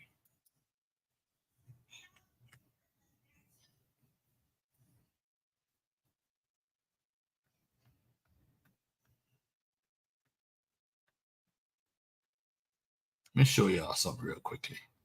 This is his master teacher right here. That's his master teacher. That's who he gets all his crazy stuff from. He don't get it from nobody who's quote unquote black, but then he'll insert Dr. Ben and Dr. Clark to appeal to your emotions. But these are the people who he gets it from. All Europeans. This is the guy in his own documentary that he has out that he says he owes his scholarship to. This white guy, Tom Harper. That's who he owes. Then he's quoting these guys. All of these are scholars who people throw in the trash. Alvid Boyne-Coon, Joseph Maccabe, Godfrey Higgins. But guess what? Albert Churchwood. But these are the people in the conscious community who they love. These people love these people. And as long as we attempt to make it something that it's not, I think that we miss something. Now, here's a statement that I make often that Anika, she doesn't like. In fact, she saw it on my slide today. She said, I never liked that quote. But I said, there's no other quote that's better. And it comes from one of the individuals who writes an incredible book known as The Pagan Christ. His name is Tom Harper. He's actually a priest. And he says that myth is more important than history. Why? Because history is that which occurred, and myth is that which is always occurring. Yep, that's his number one scholar, man. That's whose work he gets most of his stuff from. And these people, of course, have been debunked over and over. But what happened is in our community, and when I say our community, I'm talking about the conscious community, the people who, the Sedis, the Polites, the brother Garfields, the brother Ankh, all these people who you've seen and loved all these years, we grew up under these type of teachings. So I'm like a rebel in the eyes of many, but I don't agree with these type of folks because they didn't have any methodology. Tom Harper is your daddy. So even in his documentary, you just saw him quote Tom Harper. He don't quote Dr. Ben and Dr. Clark in his documentary. He quotes Tom Harper because that's his daddy.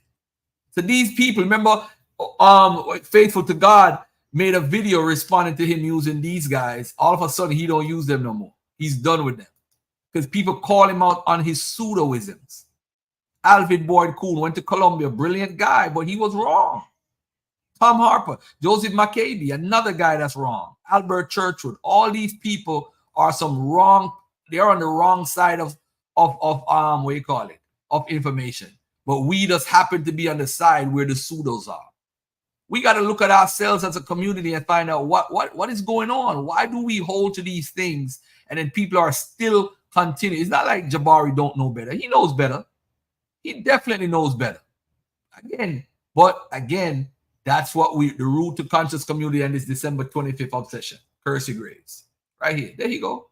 That's the book that in the 90s I was given outside of National Black Theater and taught is one of the greatest books. And the craziest part about it is Percy Graves believed Jesus existed. He believed all these deities in his book are real people.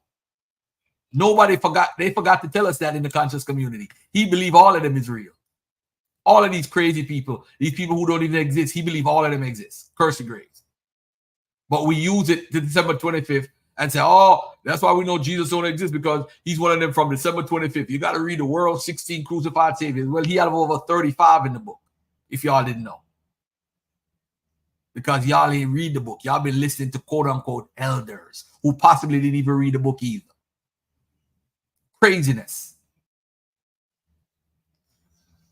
Let me get to something real quickly here.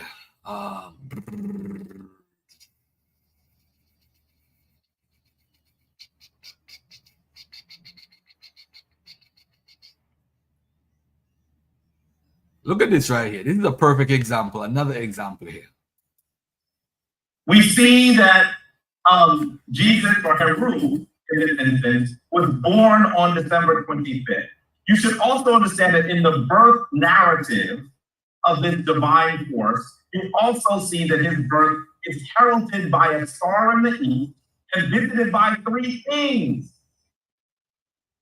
What are they referring to? They're referring to the fact that, and this is at a different time of the year, because what happens in the Christian myth is they conflate several stories. But at the story of the Kemetic New Year, they talk about the birth of the sun as well. And you'll actually see that you look at the brightest star in the sky. Europeans today call it Sirius. We call that star Sopedes. It is the brightest star in the sky. And when it aligns with the 3 stars that are today known as Orion's belt, we call that that constellation the constellation of Saku. It actually points to where this. Yeah, this is another thing with the Bible. They talk about 3 kings and the star in the east, and they try to say, yeah, they stole it from Kemet, and that's really there's no 3 kings mentioned in the Bible. Dr. Vince Bantu pointed it out. He's like, there's no 3 kings mentioned. Where are you getting that from? Because the elders repeated what some nut said, like this guy, Joseph McCabe or Percy Graves or one of those weirdos. So there it says, behold, there came wise men from the east. It never said 3 kings. So him making up a whole thing it had to do with the stars and astrotheology is garbage. But you hear him repeat it and you stop believing it. Go look at the scripture yourself. Go read Matthew 2 for yourself. Where is he getting these 3 kings from?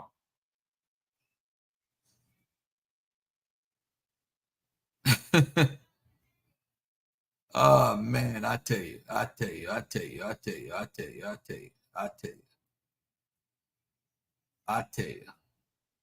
Why does Baba Heru and Jabari teach Jesus Ben Pandera is real? Yeah, astrotheology. Here it goes right here. And some of y'all even teach that nonsense.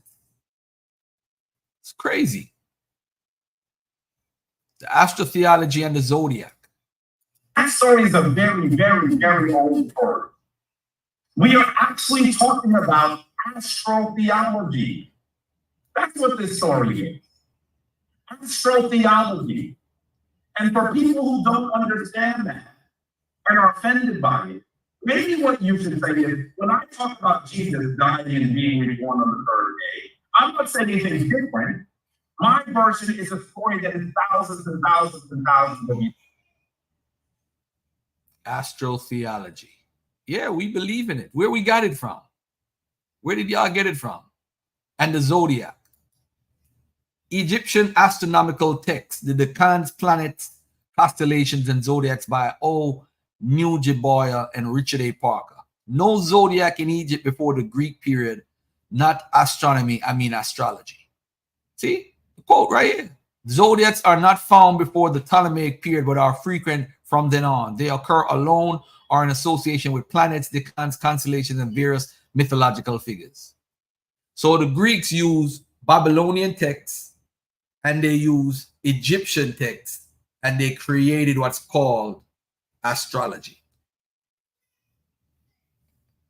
Astrology, not astronomy, astrology.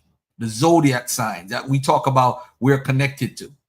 The Greeks did it using Egyptian stuff, using mostly Mesopotamians, because Mesopotamians trace all the way back to the 3rd millennium of talking about special things with zodiacs and all that stuff. Yeah. Until the last century, many scholars believed the zodiac had been in use for many millennia and stretched back far into prehistory, as with much dealing with esoteric subjects. This belief solidified during the Renaissance and was based upon the opinions of authors from the Hellenistic period. While no solid evidence existed for such an early date, this belief had been entrenched for many centuries, and it would take archaeological evidence and the pioneering work of scholars who were willing to allow the evidence to speak for itself to reverse the consensus. Once this occurred, the belief in a prehistoric zodiac fell by the wayside. The results of scholarship in the last century into the origins of the zodiac is very important to our study and must be made quite clear. There is no evidence the system of the zodiacal astrology was in use prior to the 1st millennium BC when it developed in Babylon over a period of centuries. There is no evidence there existed a knowledge of precession prior to the last few centuries BC when it was likely discovered by Hipparchus. Thus, any claim that the sun's movements through the zodiac were the basis of ancient religion is completely anachronistic. For example, the cults of some pagan deities mentioned in Zeitgeist preceded the development of the zodiac by centuries, if not millennia. I ain't got to do it. I just go to the scholarship. The result of this research presents the elephant in the room for any backers of astrotheology. Unless they can counter the current state of research on this topic, their belief system is completely anachronistic and cannot possibly provide a basis for any ancient religion. Moreover, the small amount of time between the development of the zodiac, the discovery of precession, and the first appearance of Christianity means there was no time to develop the elaborate ideas present in the astrotheological system. Thus, since that system was irrelevant to earlier pagan religions, there was no prior precedent using that system for Christianity to mimic. This system from start to finish is completely demolished by the results of historical research. Thus, as we shall see later, those backing astrotheology cannot give a cogent defense for the core of their system. The cuneiform tablets are never addressed. The fact that there's absolutely no evidence Egyptians used the zodiac until the Ptolemaic era is ignored, and yet they claim expertise even though their ignorance on the topic is almost total. One may assume that most, were they even to attempt reading the findings of scholars on the topic since the earliest 20th century, would be incapable of understanding the highly technical details of the relevant research. Lookership scholarship. They got it from Egypt. They got it from Egypt. They got crucifixion from Egypt. First century evidence of crucifixion. Okay. Oh, if Paul of the Bible is a real person. I don't want to go into that right now. But we get to that in a second. All right. All right. So let me get back to this video real quickly about the Talmud, and we can deal with that. Dougie M.M. Natsar, read history. The town of Nazareth did exist in the first century. You need to get hip to the scholarship on it. Look in the book, Jesus Did Not Exist by Bart Ehrman from 2012. That will help you out. I'm not going to argue with you. If you hold to that and you want to hold to it, that's your business. But that has been refuted. Jewish writings early attracted the attention of Christians. And Agobard, Bishop of Lyon, and his De Judaeis Superstitio Nubis and Hibernius Maris, Archbishop of Manis, and his Contra Judeos. Man, I'm trying, man. Read about 847 AD, betray acquaintance with Jewish literature. The first attack upon the Talmud was made in the 13th century when, in the 1240 AD, a conference was held at Paris between Nicholas Donin and some Jewish rabbis. When the question came up as to Jesus in the Talmud, Rabbi Jesiel, the most prominent of the Jewish rabbis at that conference, would not admit that Jesus spoken of in the Talmud was the Jesus of Nazareth, but another Jesus, a discovery which was copied by some later writers. But modern Jews acknowledge the failure of this argument. For, says Dr. Levin in his prize essay, quote, we must regard the attempt of Rabbi Jehel to ascertain that there were two by the name of Jesus as unfortunate, original as the idea may be. A very nice way of saying dude was capping. Right. You're right. His own Jewish brethren was like, that dude was capping. Bro. Yeah, right. Right? That there were two by the name of Jesus. Like, no, there wasn't. And remember what Jabari asked this guy? How many Jesuses were there in the Talmud? Remember that, right? Let's continue. Mm-hmm. In our days, such accusations against the Talmud were impossible because all these offensive passages have been removed, not so much by the hands of the Christian censor as by the Jews themselves. A fact only very often overlooked by controversialists. In the Jewish year, 1631, a Jewish synod held at Wudjau in Poland issued a circular letter to the effect that all such passages in the Talmud which refer to Jesus, etc., should be omitted in the future. Now, they wouldn't do that unless they knew which Jesus they were talking about, right? You know what time, right? Okay. Remember now, this is the paper that Jabari scrolls through in that conversation. All right, so let me continue. This letter explains the absence of those offensive passages from the editions of the Talmud published since the publication of the Amsterdam edition in 1644. But happily or unhappily, the Jews themselves have taken care that, quote, the expurgated passages in the Talmud did not become lost to their co-religionists by publishing them anonymously, in pamphlets, thank you, of which Professor Strack of Berlin mentions no less than 4 such editions. So they knew they were saying something crazy about Jesus. When they got pressed on it in the conference, homie was like, yeah, nah, that's some other Jesus. But the other Jews was like, nah, he's capping. It was Jesus. Right. And they removed those passages. But then they kept a little pamphlet with the actual things that they took out, and they kept them in circulation. But of course, we kept the file, as Lord Lux would say. Right. We kept the file. No. So now, in the Talmud Sabbath 104, we read, he who cuts upon his flesh. It is a tradition that Rabbi Eleazar said to the wise, has not Ben Stada brought magic spells from Egypt and a cut which was upon his body? They answered him, he was a fool, and we do not take proofs from fools. Ben Stata is Ben Pendetta. Rob Hasida said the husband was Stata, the paramour was Bendetta, the husband was Paphos Ben Judea, the mother was Stata. The mother was Miriam, the dresser of women's hair. As we say in Pumbithia, such a one has been false to her husband. Right now, this is a quote from the Talmud. Mind you, this is a paper quoting from the Talmud. It's not the Talmud. Right. And Jabari was using this, right? Right. The two names, Ben Stata and Ben Pendetta, evidently refer to the same person. And that the person is who? Jesus. That's right. It's shown clearly by the fact that we sometimes meet with the full name Jeshu, son of Pendetta, also Jeshu, son of Stata. It seems that the question was argued in the schools, which of the two familiar designations, son of Stata, son of Pendetta, was the correct one? Which of the two appellations appeared to be necessarily false, which was correct? So the argument they're making in this passage of the Talmud isn't how many Jesuses, it's what's the correct name for Jesus? Interesting. Wow. So it's not multiple Jesus, it's multiple names for Jesus. And which one's the right one, which is not.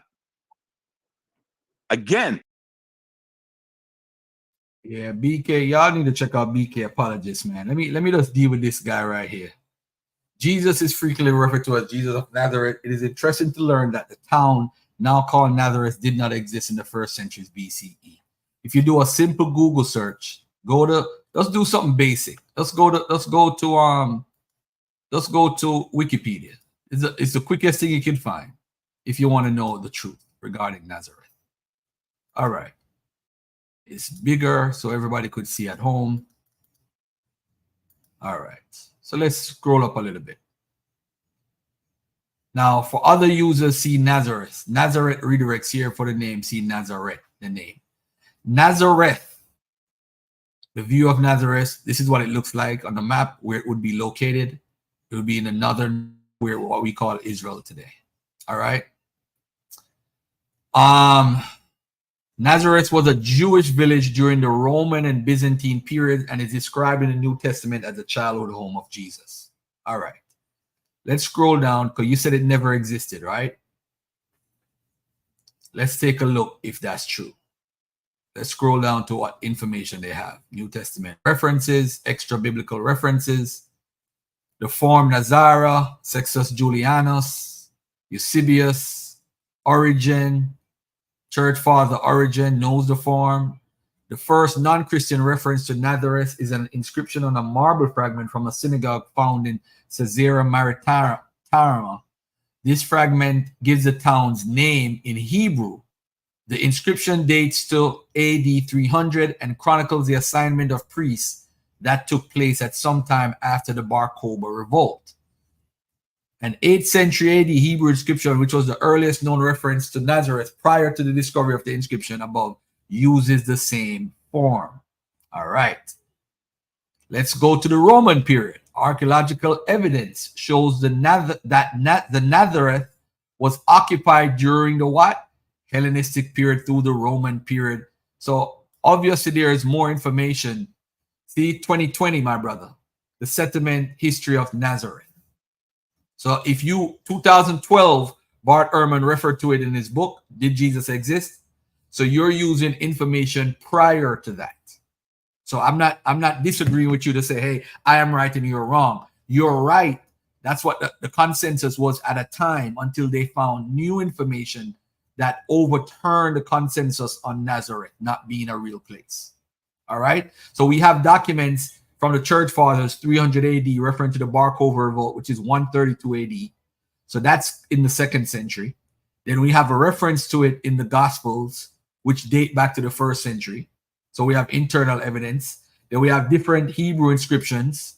See right here from the 4th century mentioned in Nazareth. So it was a town. There's no doubt that it was a town, my brother. Nobody's saying it's not a town. There's archaeological evidence. There's evidence. It's saying that it was Strange originally calculated the population of Nazareth at the time of Christ as roughly 1,600 to 2,000 people. So if it never existed, how they have an estimate of what the population was? So you got to read the up-to-date information on it, and you'll figure out from there. All right, whether you want to accept it or not, go to Wikipedia and start there. If you don't believe, do your own research and take it from there. All right. Okay.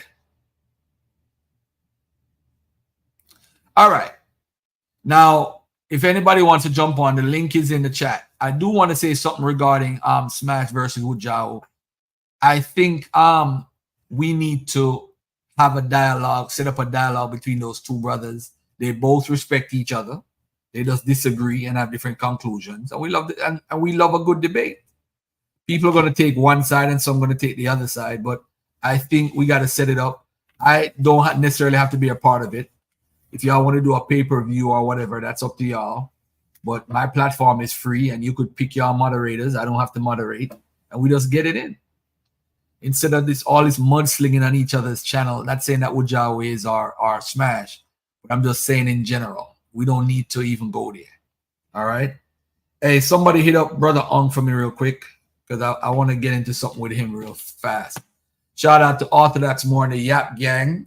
We got into a little spat, and I may have jumped out the window on this one, but we need to have a discussion on this, because this is just stupid and silly at this point. All right, let's and does anybody want to come on and discuss this Jesus stuff? I don't know if Sabia want to come up, but in the meantime, this is one of the key evidences for why Jesus existed. All right, one of the key evidences is Galatians and the brother of the Lord. Let me go to Dave Allen's blog, and let's take a look at it.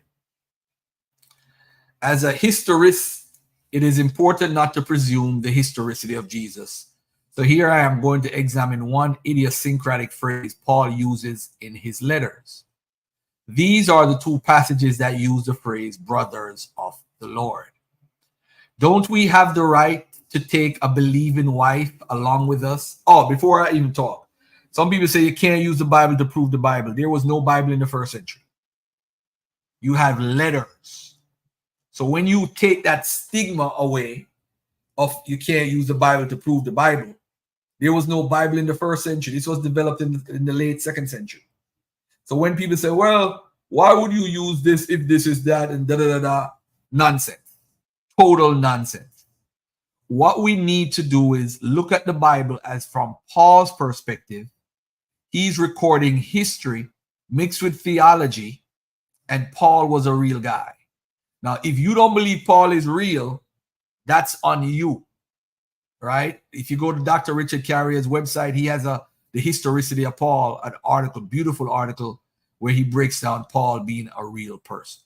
All right. Paul's writings, 7 of them, I think, is considered authentic. So those 7, you have Galatians, and we're going to use Galatians and Corinthians because these are books that are considered authentic. All right. So Paul letters, these are letters from Paul, not the Bible, letters from Paul. The letters were then compiled together and put in a book called the Bible. So I just want to make it clear to everybody out there. All right. If anybody wants to jump on and let's have some clarification. All right. What up, Judah? Judah support me, and Judah has pointed out stuff in the chat that makes me know how real Judah gets, you know? Why would the Ebionites and Nazarenes follow a Jewish Messiah if he never existed? Yeah, good point. But that don't prove that he's a real person according to these people. All right. You see, and that's the thing. The early people are not saying he don't exist. Even the Gnostics are saying he exists, but he didn't die. Somebody else switched with him, and that's where the Muslims get the story from. All right. Well, let me get to this right here. Why nobody don't want to come on the panel, man? Come on, man. These are the two passages that use the brothers or brother of the Lord. Don't we have the right to take a believing wife along with us, as do the other apostles and brothers of the Lord and Cephas? 1 Corinthians 9:5. Galatians 1:19. I saw none of the other apostles except James, the brother of the Lord. First off, that passage that has the brother of the Lord is staunchly debated by Carrier as indicating a fraternal brother, not the biological brother of Jesus. Carrier argues this on the basis of 1 Corinthians 9:5, and then has an expose on a rather conjectured argument about how the title brother of the Lord would have denoted a place within the early church hierarchy. Let us break down why this passage that has the brother of the Lord. Firstly, when Paul says brother of the Lord, he means Jesus as the Lord. Lord clearly means Jesus. God himself is only mentioned previously as God our Father, not as Lord in Galatians. Jesus is the only one called Lord in Galatians 1. Paul refers to Jesus the Messiah as the Lord as seen in 1 Corinthians 8:6. There is one God, the Father, from whom are all things and for whom we exist, and one Lord, Jesus, the Messiah, through whom are all things and through whom we exist. Let us now examine 1 Corinthians 9:5 and see how the title brother of the Lord would have denoted a place within the early church hierarchy. If Paul considered wives who were believers to be sisters, why wouldn't you think Paul's use of brothers in the same sentence would refer to male believers and not literal brothers of Jesus? That's a very good question.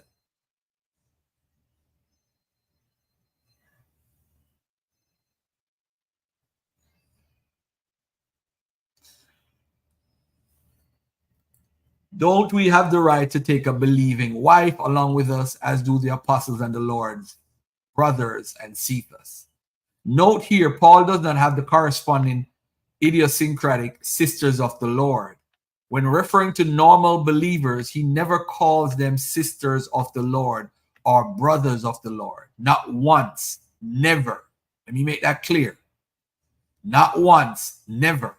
He also never calls common people like Timothy or Luke brothers of the Lord either. He only uses the phrase twice, and the only named time is for James, who is an apostle. These brothers or brothers of the Lord are a distinct subgroup, and we have evidence for only one subgroup that fits the bill: the actual brothers of Jesus. It's very easy to tell when somebody today is on about a generic term.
Yo, damn, it's crazy, yo. Oh man, I tell you. All right, but anyway, Jabari pulled the blog on my internet. What's up, Johnny Blocker? How you been? That's funny.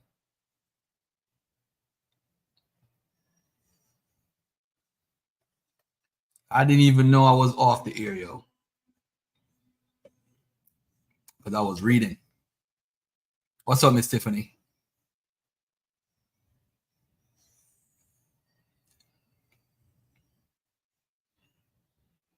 Tone 360. What up? What up, family? What up? What up? What up? What up?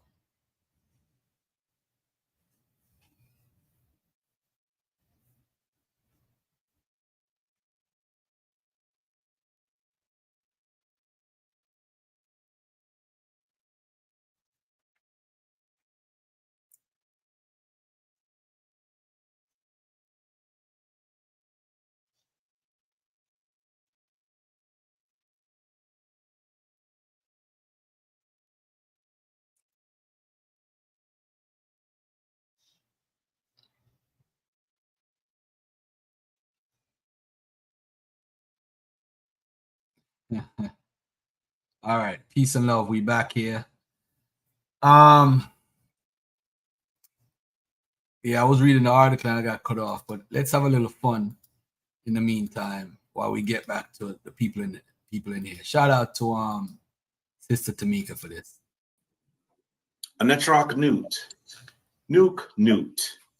Anetrok Gab. Nuke Gab. Twal Winter. Anetrok Shoe. Nuke Shoe. Shoe. Shoe. Shoe. Shoe. Nuke Shoe. Anetrok Tefnut. Tefnut. Tefnut. Tefnut. Tefnut. Nuke Tefnut. Twal Winter. Anetrok Paut in Teru. Nuke Paut in Teru. Anetrok and Boo in Teru. Nuke and Boo in Teru. Twal Winter.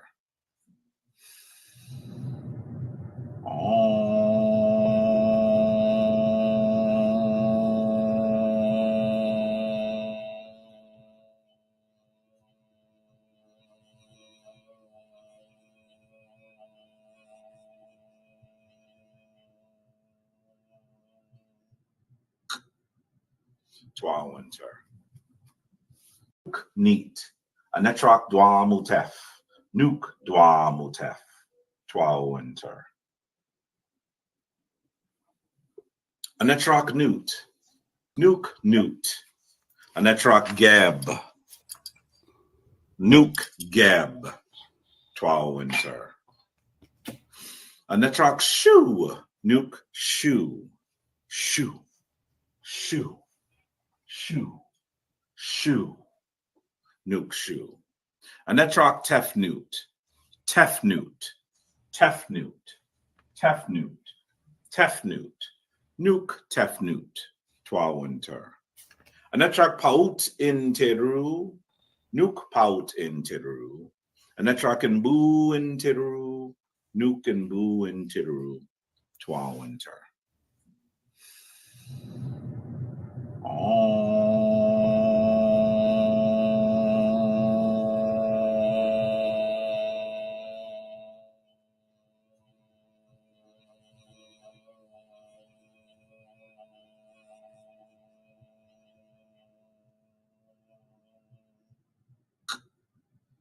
Twal Winter.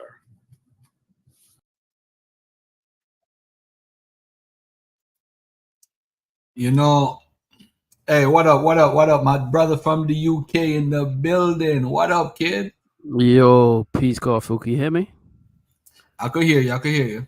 Yeah, peace to everybody in the show, everybody listening in. Peace to the whole US. Hold on 1 second. Hey, J. Cal, if anybody speaks against Christianity anymore in this conscious community, they are hypocrites. I don't want to hear from them. I don't want to hear from them. And God mind, no, the Jesus of the Bible is the historical Jesus. That's the problem. It's just that the historical the Bible writers just put a spin on the person, in my opinion. That's all it is. It's the historical guy, and they added on elements that they saw within that time period of the cultural milieu. All right. But I'm gonna say this to everybody, man. We are hypocrites when we mock Christians. You believe this? This is what y'all top guy believe. Run around and teach people and say, join my group, spend $5,000 and become a priest. Yeah, come on down. Yeah. What they in it for the money or not? I don't care. That's their personal business. But you can't, psychopath atheist. If we run around and say that we are the conscious community, and then you're talking about Christianity, we are effing liars, and we need to shut the hell up. We can't say nothing. Let me play one more time. Hold on a second, brother Darren. Let me play one more time. Y'all is hypocrites. Nuke dwa motef twa winter. Anetrok newt. Nuke newt. Anetrok gab. Nuke gab. Twa winter. Anetrok shoe. Nuke shoe. Shoe. Shoe. Shoe. Shoe. Nuke shoe. Anetrok tefnut. Tefnut. Tefnut. Tefnut. Tefnut. Nuke tefnut. Twa winter. Anetrok paut in teru. Nuke paut in teru. Anetrok and boo in teru. Nuke and boo in teru. Twa winter.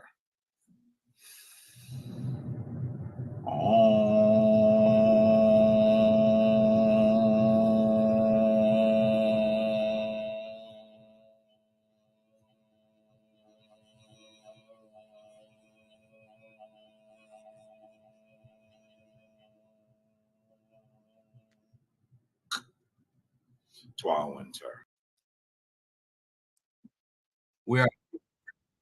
We are hypocrites. I'm not mocking Jabari.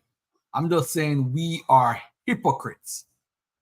When we play these videos, the Christian guy in the church getting in the spirit and running around like they crazy. I haven't had the lady with a lady. I haven't had sex. And she run up and down and we laughing.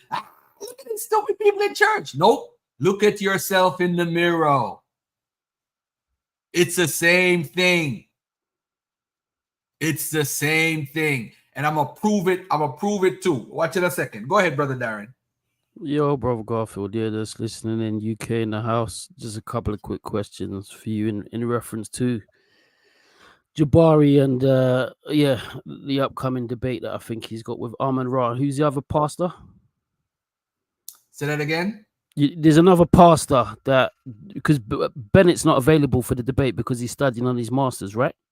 Right. So there's another pastor that's been on Sinetta, but really he's not skilled in the kind of, as you would say, the methodology and preparation for a debate, and probably of this outside of the Bible at least, kind of composing his piece. But so my question is this: do you think, because Jabari's revealed that he's in communication with Pastor Bennett quite a lot, so he knows the position of Pastor Bennett not really being able to debate for this debate, do you think that this is coincidentally timed in that regard, and plus with the fact that it's not really that viable for you and him? Or what's your thoughts on that? Anything is viable in this community, man. You know, I'm saying that if Jabari wants to debate, I would like to do it on the Versus platform on Clubhouse. And I would love it to be broadcast on everybody's channel for free, whether it's Sonetta's, whether it's mine, whether it's Captain Tazariak, whether it's Gorilla Hebrew, whether it's my brother Joel from Sons of Thunder. And I don't care who it is. We need to broadcast this on every channel and have a discussion about this in detail. Because what I think is happening is that this guy pushes out all these crazy ideas. And because we hate Christianity, which I'm gonna show in a few, why it's stupid to hate from an Egyptian Kemetic perspective. It is stupid because your ancestors never did that. Your ancestors worship Israelite or Canaanite deities. So I don't see why would we run around and act like, oh, this is some crazy idea. of following some Christian idea, because the Israelite idea is Canaanite. So we're gonna get into that shortly. We're gonna get into it shortly, and we're gonna deal with that. Because if you study Egyptian history as some of them claim that they do, they will see that all the Egyptians did was worship Canaanite deities at one time period. Ramesses even named 2 of his children after Canaanite deities.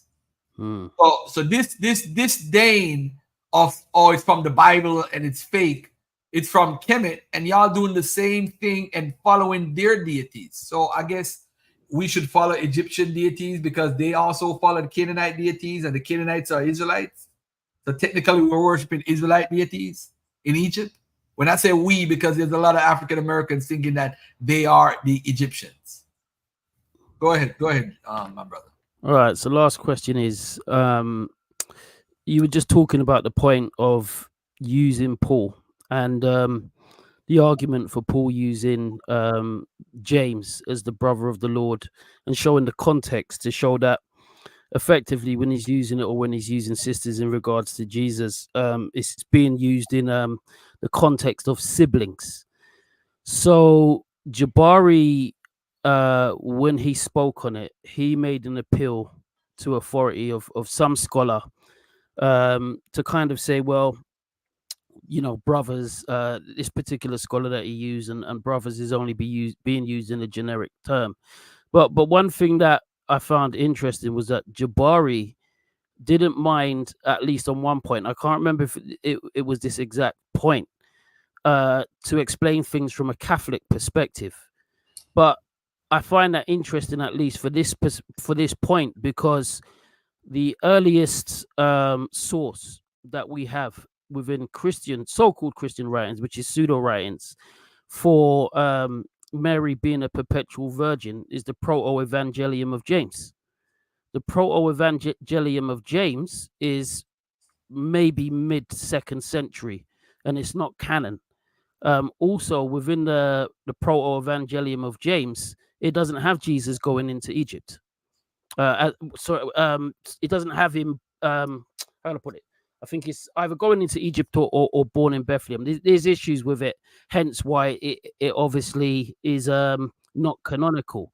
So I found the usage of that problematic. And also, even if you look at the time of the Proto-Evangelium of James, it's coming out around the same time as the Bar Kokhba revolt, and the same time that Hadrian and the Romans are putting pressure on the Jews, and they've banned the Jews from Jerusalem, which also included Jews being able to be in the Jerusalem church. Because thereafter 135, Eusebius is basically saying that all the heads of the church that are in Jerusalem are Gentiles. So I thought that was interesting that Jabari was angling that way, when if you're going to say, well, at least you're going to look at the scripture. No, it's only the Proto-Evangelium of James, which the Catholics use for their Marian dogmas, and to be able to uphold their position that Mary was virtually semi-divine and should be like a goddess. I don't know what your thoughts are on that.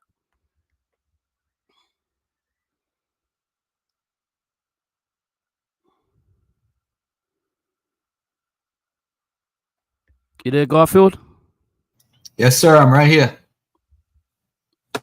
Let me say this. Let me say this to everybody that's watching. Right? Get Pharaoh and Cayman the untold story, because this is what shows the Canaanite influence on Kemet. All right, the area where Canaanite culture had the most influence over Egypt was in what? Religious matters and Egyptian cults. Let me repeat that. The area where Canaanite culture had the most influence over Egypt was in religious matters and Egyptian cults. In this period, a group of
You. Can you guys hear me?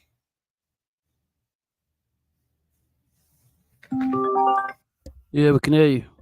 Hello? Yeah. I'm back on. All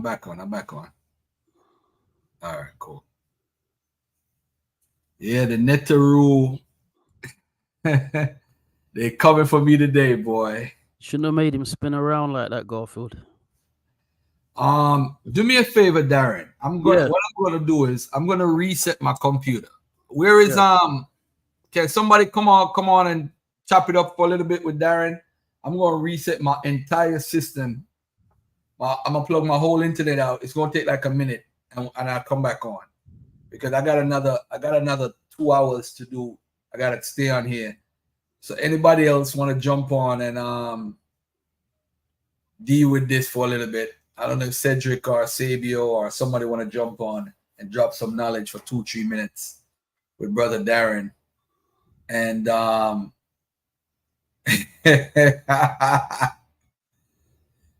man, the Neteru, man. Neteru! As Robon would say. Oh man.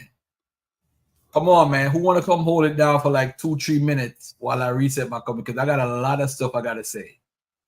All right, there goes my brother. Kwame, I gotta debunk all of that stuff. Yo, Kemites don't go to barbershops, brother. They grow locks. All right, so I'll be back. Sabio, drop your knowledge. I'll be back. Give me 2 minutes. Yo, what up, yo? Peace, Sabio. Peace. Long time, man. How you doing? I've been all right. What's up with you, bro? Yeah, chilling, man. Chilling. You know, every day is a new day. A lot going on in the UK at the moment. Kind of simultaneous with the US. I mean, this is a slight detraction from the subject of the topic at hand, but at the moment over here in the UK, we've got some far right protesters that have been sort of rioting up and down various parts of the country. I don't know if you heard about it in the US. Yeah, I've heard a little about it. I'm not too familiar with it, though. I've heard a little about it. I'll fill you in a little bit. So basically what happened, there was a young Rwandan boy. Well, I think he was born over here, but his family have come over from Rwanda. He's literally going to be 18 in a day or two. If not, he's already just turned 18. But anyway, he was on the autism sort of spectrum. Yeah, He'd been in his house and quite isolated, and for no apparent reason. And I just find it strange. It's the same time as what's happened with Sonia Massey, but that's the reverse. He's gone into this nursery. It was like a Taylor Swift themed kind of event they were having alongside people doing some yoga, and he's taken out a knife and he's attacked a load of the little nursery kids that were there. Now, what happened was there was some information that was leaked, or should we say misinformation, by those, I guess, on the far right. They tend not really to classify themselves like that, but they tend to be more ethno-nationalist, and they believe that it was a Muslim that had done it. There's one particular guy in the UK who sort of was attached to something called the English Defence League, and between those and a few other right wingers and the social media that we have, people were whipped into a frenzy.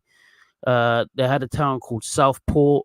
They rioted in Southport. Many police were injured and hurt, and there've been violent altercations between white far right protesters and Muslims.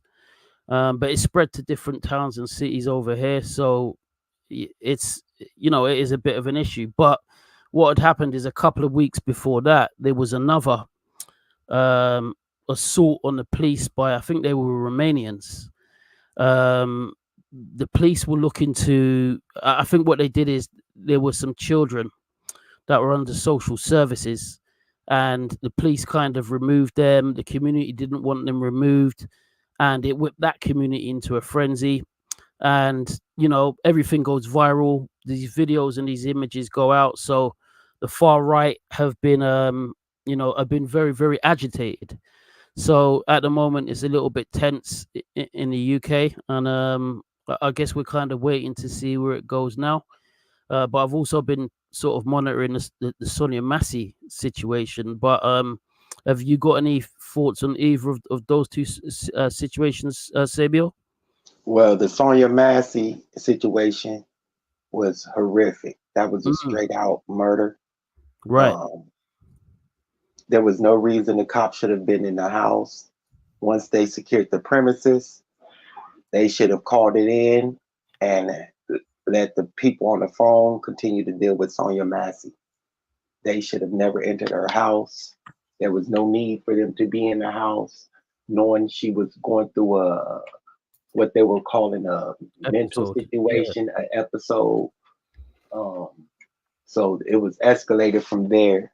That situation over there, I can understand how him being on the spectrum and what he did will cause people in the uproar, would send people in the uproar and that. But yeah, I mean, all right, let's stop. I'm back. How do I sound? Do I sound good? Yeah, you sound good. Yeah, you're crisp, bro. Crisp. All right, let me get into crisp. this. Let me get into this and get out of here. All right, I'll be on until like around probably 2:00. But if you have a friend who is in Kemet, let's take a look at Kemet from and Kwame. You can't debunk anything. All right, that's your problem. You don't even know what I'm bringing forward. Are you ready to commit? But Canaanite influence on Egypt is very important. The area where Canaanite culture had the most influence over Egypt was in religious matters and Egyptian cults. Let me say that again. Was in what? Religious matters and Egyptian cults. In this period, a group of Canaanite deities was accepted into the Egyptian pantheon. Let me say that again. A group of Canaanite deities was accepted into the Egyptian pantheon. So if that's the case, and Christianity stole from Kemet, why would you have a problem if they stole from Kemet? Why would you have a problem with worshiping or following Christianity? It would be a child of Kemet. It wouldn't be a big deal. Just like how the Egyptian religion became a child of the Canaanite tradition during the New Kingdom ages. It shouldn't be a problem.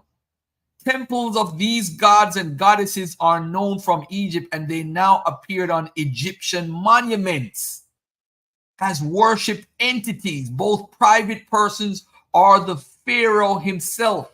Additionally, in other aspects of life, one can identify the Canaanite effect. For example, after thousands of years of Egyptian pottery production with handleless jars in this period, Egyptian amphorae are produced with handle as an imitation of the Canaanite jar. So well known all around the Eastern Mediterranean. Another case is the first use of scimitars, curved swords, which originated in Canaan by the Egyptians. Not only were scimitars used during this period in Egypt, but they became an Egyptian symbol of power, one that gods offered the rulers as a sign promising their victory.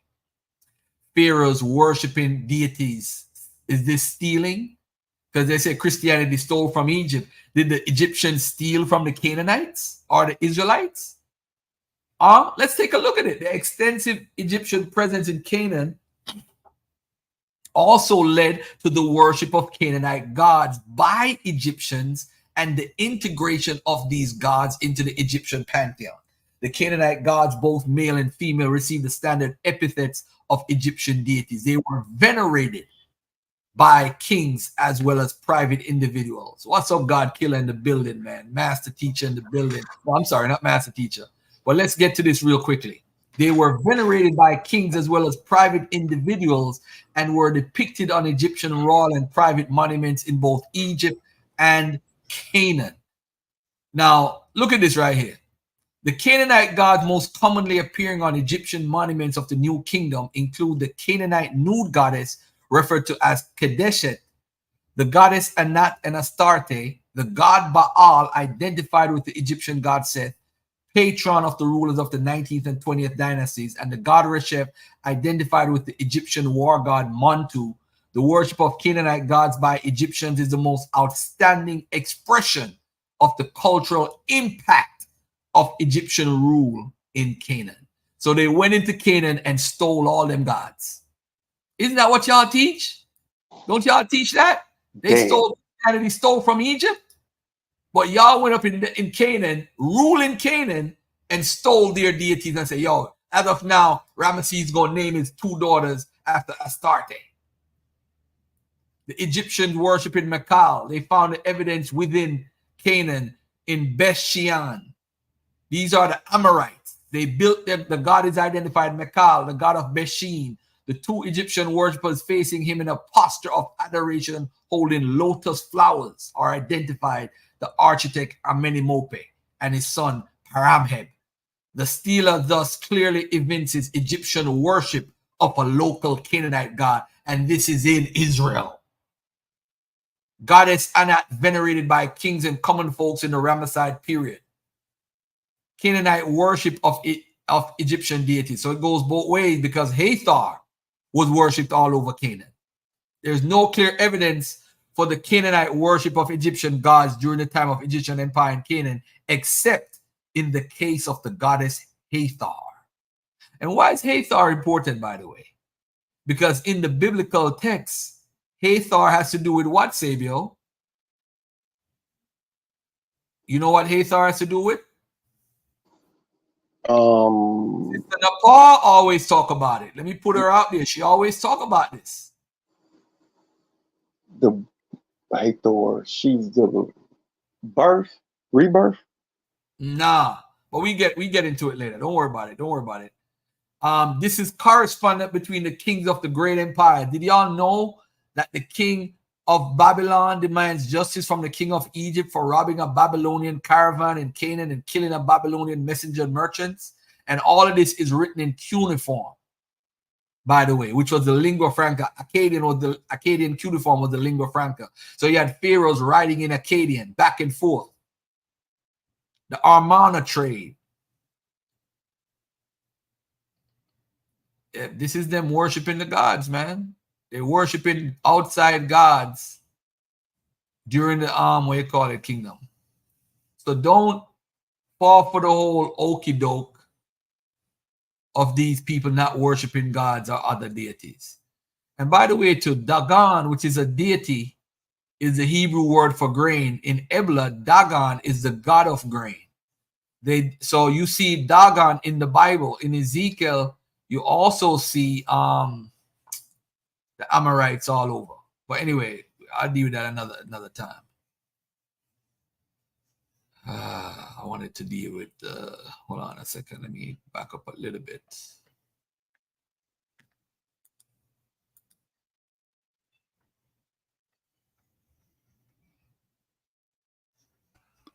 Garfield, what's up, King? So, is there any pushback as far as I guess the well, as far as Kemet is concerned, in terms of the adoption of Canaanite deities? I mean, what are they going to push back? So what would be the reason for it? Why would they, if you've already got an something's either rogue or it's apostate? If you are the big bad Egypt, right? And look at this right here. I'm going to show y'all something real quickly, right? This is from Kiko Tazawa's work. I started in the what do you call it? Hold on. Let me get this right. Here goes Kwame trying to what is your gripe, Kwame? I'm just watching the show. I'm trying to see. Are you trying to say that the Egyptians was influenced by their vassal states? You know what? Garfield didn't say it. The scholars said it. So are you disagreeing with the scholars, or are you disagreeing with Garfield because you're emotional? Which one? See, I told you already, bro. Stop being an Egyptomaniac. It don't fit you. It don't fit you, bro. It don't. Because you come on here and you make these crazy claims and you don't look at the information and say, why did he say that? I'm just basically regurgitating what the experts are saying. Now, did Egypt at any time adopt religions from Canaan? Did they do that? Yes. So what's the problem? You see, you're looking at You're making it seem you're making it seem like this was like a like this a was what? like a what? Like this, like Egypt was replete with Asiatic gods or something, or they. Yes, they were. What are you talking about? Hold on. One or two deities for marriage purposes is not. Hold on 1 second. Hold on 1 second. All right. Did you live back then in a different body? Did you live back in Egypt? Yes or no? No. All right. So any information we have is through a process, right? So now I want you to tell me, I want you to tell Garfield, right? Everything that I'm saying is incorrect. I want you to tell me while I'm going through these slides. I want you to tell me everything that I'm saying is incorrect and I made it up. That's what I want you to tell me, because that's what you're going to have to say. All right, let's take a look at some of this information without us being emotional. This is Foreign Deities in Egypt from UCLA Encyclopedia of Egyptology, right? This is not Garfield. Foreign Deities in Egypt. Astarte, Nat, and Ramesses. Now, isn't Ramesses II considered the most powerful king in the history of Egypt? Yes or no? Yeah, one of. Who is that beside him right there? Who is that beside him? I'm guessing a Nat or Astarte. Astarte, right? All right, watch this. Now, watch this, family. But did he marry Asiatic women? Hold on. Yo, you're gonna ask me if they married Asiatic women when most of the women from the 18th dynasty was connected to Asia? What are you talking about? Bro, you forget when the Hittites and them worked out a deal, they exchanged females and they married into the Egyptian line, and the Egyptian woman married into the Hittite line. What are you talking about? What I'm saying we could hold on. Do you have a problem with Asiatic women? No. Okay. So why would you say you act like they had Asiatic women when it's obvious that even in their records they are attesting to marrying Asiatic women? So what are you saying? What I'm saying is maybe the deity worship may be linked to the marriages. Oh, okay. That's a good point. Astarte and Ramesses II. Look at this. Astarte of Peru Nefer on a rock cut stela from Tura, 4th deity from the left, year 4 of Amenhotep II. Figure 2, associating Anat and Ramesses II in Tanis. All right. Now let's go on. Then we have Seth, Haran, and Reshep being worshipped during this time period, the New Kingdom. 400-year stela and so forth. All right, hold on 1 second here. Goddess is this among the common people or just the elite class? Both. Look at the goddess Anat venerated by kings and common folks Ramesside period. So as you just asked that, I have a slide specifically for that. Specifically, is it only in the Delta region? So now, so hold on a second. So it has to be where you want it to be. It can't be nowhere else. No, I'm just asking for clarification, because maybe it'll be more logical. Listen, bro. I don't know what you're arguing, but you could argue by yourself. Let's look at this right here and relax for a minute. Astarte is first mentioned in the text from the ancient city of Ugarit, dating back to the mid-14th to 13th centuries BCE. Hold on, let me see who this right here. Oh, you got kicked out. All right, you back in, bro. That's a good question, because if it's only present in the Delta region, then that would make more sense if most look at this guy. Garfield gets racist scholars. What are you talking about? But if Jabari quotes the same scholar, you're gonna love the information Jabari bring to you. Yo, why do we feel we are Egyptians? I don't get it. What is this love affair we have with this culture? And then we throw the whole African thing out. Kwame, hold on for a second, brother. Look at this. The presence of Astarte in the New Kingdom. The goddess Astarte with Egyptian context was attested diversely from the royal theme to that of the ordinary people. So that answers your question. She pictorially appears on steles, reliefs, cylinder seals, scarabs, amulets, ostraca plaques, and tools. Also, her name is confirmed in the inscriptions on stele reliefs, statues, architectural structures, ostraca, some sections of chariots, vessels, and papyrus, magical spells, literatures, applause for royal residence. These evidences are proved so far, look at this, from the Lower Nubia, such as Bohen and Abu Simbel in the south, to the Delta in the north, including 2 cases from outside Egypt. So you're concerned that it's more of the Delta era because the Asiatic gods would be in that era because of the Delta being so mixed. But it goes all the way to the Lower Nubia. And Memphis and Theban era are noticeable. While Astarte worship in New Kingdom Egypt is verified throughout the period, it seems that the goddess was most popular from the second half of the 18th dynasty, probably after the reign of Amenhotep II, to the end of the 19th dynasty. We can't, what are we saying? What are we saying now?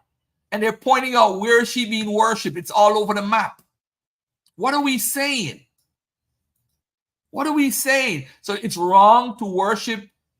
So everybody copies Egypt, but Egypt can't copy people because they're the empire. So we can't copy people. Look at this family. She emerges in this guise with the royal context during the 18th dynasty, and the motive of Astarte riding on a horseback seemingly slides into the religion of ordinary people in the 19th dynasty. Oh man, what's going on? The mighty Egypt is stealing information? They're stealing people's gods? What's going on? They're the mighty Egypt. What are they doing here? Now look at this right here, family. And this is the ultimate dagger, right? What are we arguing? What is there to argue? Daryl Clemens, you don't know what you're talking about. What are you talking about? What's the problem? All right, let's take a look at this, what this says, because this is the ultimate dagger. Look at what I wrote at the side. I said, Astarte is the daughter of Ptah, mistress of the 2 lands. Look at this, family. Some textual evidence indicates that Astarte in the New Kingdom Egypt is called the Lady of the Sky, mistress of the 2 lands, mistress of all the gods, mistress of Peru Nefer, except for the last. Astarte shares first 3 epithets with Anat and Kedeshet, which means that these 3 goddesses are associated with each other. Moreover, the first 3 epithets were originally popular in Egypt, although their text indicated that Astarte is from a foreign land, Karu. As a whole, it can be said that Astarte's epithets in New Kingdom Egypt are Egyptian. Instead of being a daughter of Ellen Ugarit, Astarte is designated as the daughter of Ptah and Re in Egypt, which again links Astarte with Anat and Kedeshet, who are also associated with Ptah and Re.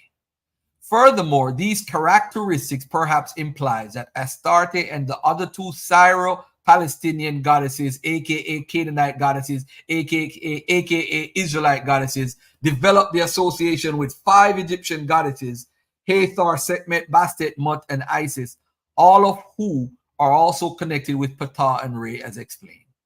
In addition, watch this, family. Astarte is accepted as a royal goddess who supports and protects the kings of Egypt in military scenes, such as Amenhotep II, Thutmose IV, Seti I, Seti II, and Ramesses III. Furthermore, some children of Ramesses II had theophoric names embedded with the name Astarte. Let me say it again. Furthermore, some children of Ramesses II had theophoric names embedded with the name Astarte. Mary Astarte, beloved of Astarte. You know, when they said Mary is Mary in the Bible, Mary is Mary of Astarte, beloved of Astarte. Ashtawarneth Meth, Astarte is on his right side. As with other Syro-Palestinian deity, Astarte is regarded as a curative goddess and invoked in an incantation for neutralization of poisons and so-called magical spells. Family, Astarte was one of them. She's called mistress of the two lands, Upper and Lower Kemet. You can't get no higher than that. You can't get no higher than that, family. No higher. All right. Tale of the Two Brothers is a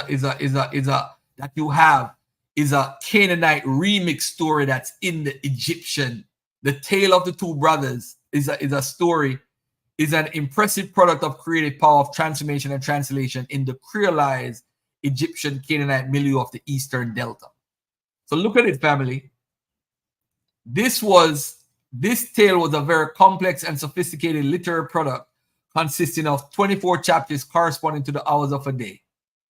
The highly reflected construed myth transformed the Canaanite myth concerning the procreative encounter between the weather god and the earth to a story that is compatible with Re and the Osiris cycle. So it originally was a Canaanite story that they remixed. With my brother Black Lion Supreme, he always talk about the Bible being a remix. What about the Egyptian story being a remix of the Canaanite or the Israelite tradition? So y'all was stealing stories from the Israelites or the Canaanites. Really? Who is stealing from who? Then when I brought this up, Jabari and Chris Harris went crazy, deciphering of the earlier Semitic texts. They talk about the text. They couldn't translate it because it was written in a Semitic language within the Egyptian text, so they couldn't translate it. So they needed a guy who could translate the Meganeda and translate the Canaanite text. And that's how they translate it. And this is in the what? The pyramid text, the infamous pyramid text that the Christians stole from. But how is it that if the Christians are stealing about the afterlife, how is it that this guy, the king from a nation, a Semitic nation, is writing a text to protect the Egyptian king in the afterlife if they learn the afterlife from Kemet?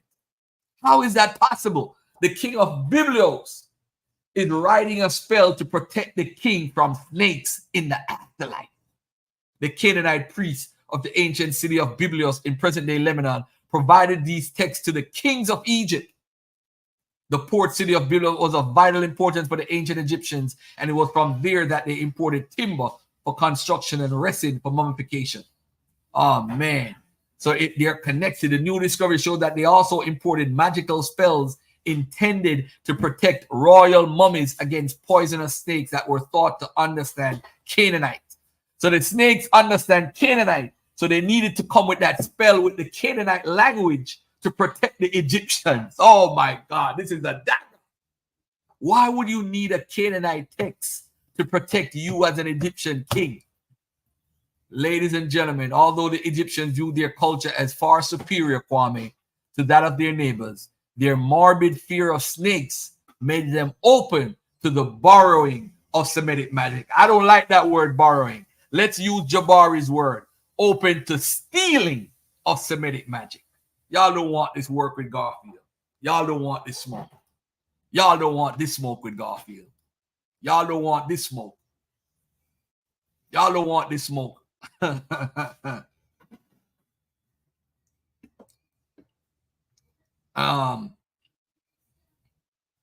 Kwame, you're an Egyptian, man. Go worship your Egyptian Canaanite deities, man. You're good to go. I'm not even going to go into that. And who wrote the text?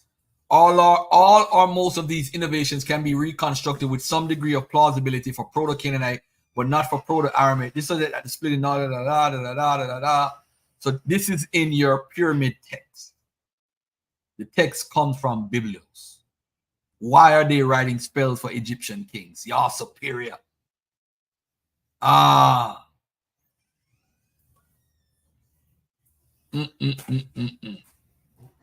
The historical evidence allows us to be more specific about the place of origin.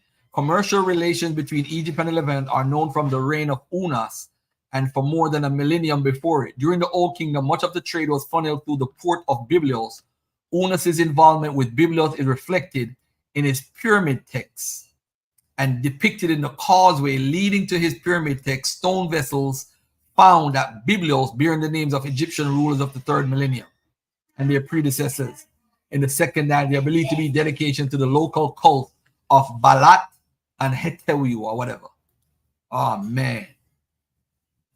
The Hetewu associated with Byblos and Nego with Lebanon is of particular importance because he's invoked in one of the few passages that appears in both theories of serpent spells in the pyramid text. The fact that the repeated passage comes right after spells that contain Semitic phrases suggests that those phrases also came from Byblos supplied by the priests. Some of these priests must have been able to speak Egyptian, since it was they who presumably appended the Egyptian spell into invoking to the Semitic spells. Ah, man. Although these scraps of evidence seem to point to a native of Byblos, we cannot rule out the possibility that the priest dictated the spells to an Egyptian scribe who knew some Canaanite. Ah, man. Ah, man. Egyptians borrowing or stealing Semitic spells. In the second dynasty, Byblos provided quality timber that could not be found in Egypt. By the 5th dynasty, trade with Punt gave Egyptians gold, aromatic resins, a well-traveled land route, Egyptian trade. All right, there you go. See the trade right there. Trade with Mesopotamia, Semitic words in Egyptian texts of the New Kingdom and 3rd intermediate period. They said over 500 Semitic words are in the Egyptians' vocabulary or dictionaries now in this time period. These are Semitic words. Did they steal the words? These are some of the words: father, stream, mother, crystal, sister, son, daughter, dagger, to judge, divination, omen. These are words they're getting from the Kemet. The Kemet people are getting from. Oh man. I'm not even going to go into Ebla and the resurrection and all that stuff. I'm not even going to do all of that. I'm not even going to do all of that. Salvation. Salvation. Salvation. Everybody had salvation.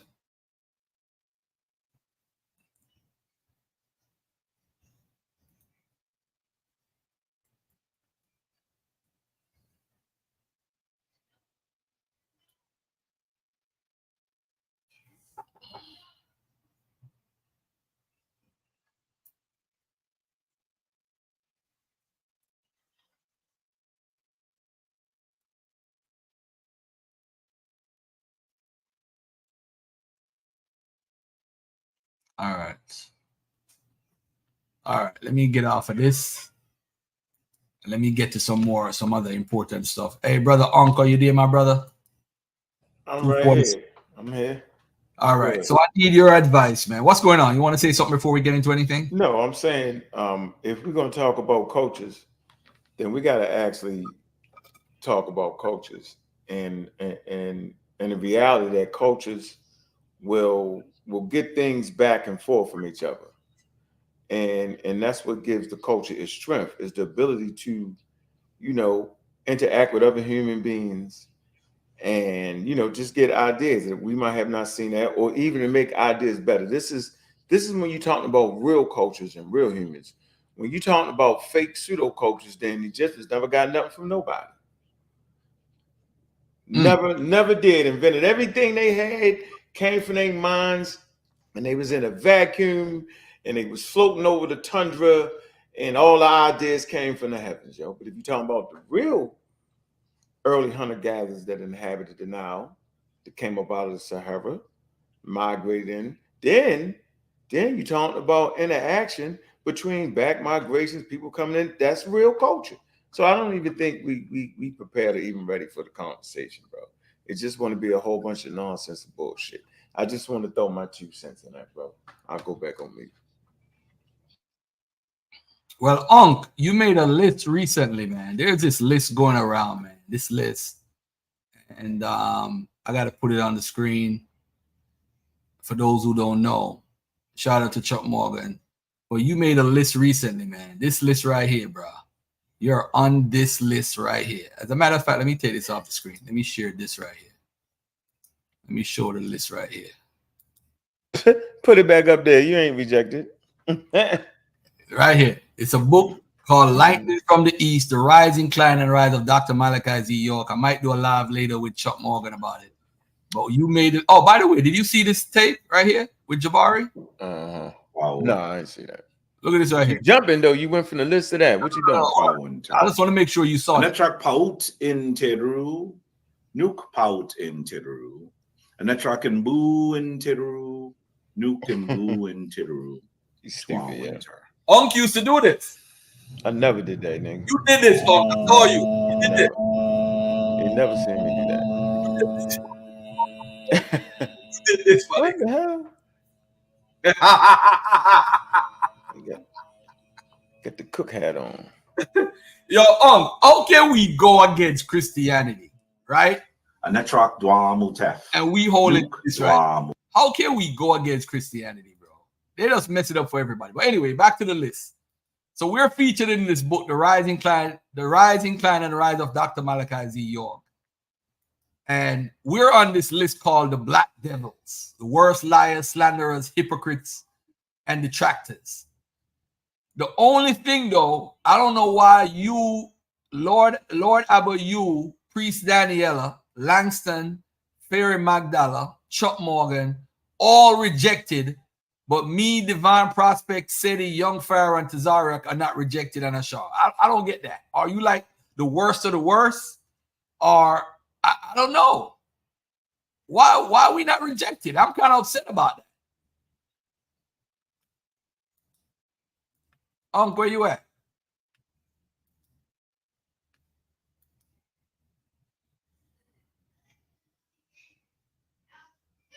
Where Unc at? Unc, are you there? Oh, you probably got a phone call. Well, yeah, man, we made the list.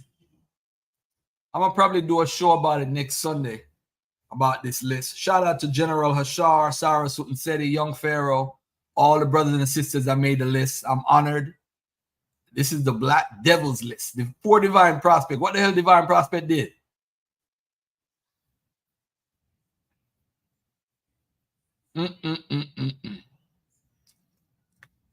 Well, anyway, let me get to some more important stuff. That's actually more important. Where is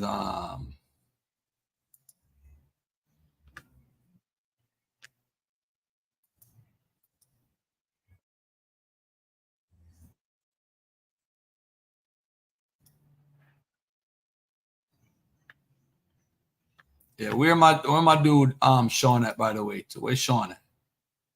I need Sean for a minute.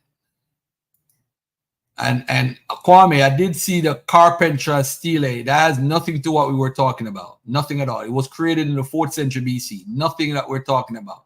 We're talking about when Egypt had rule over Canaan. There was nobody in Canaan worshiping Osiris. We find Egyptian soldiers worshiping Osiris, but we don't find Canaanites doing it. Just for the record.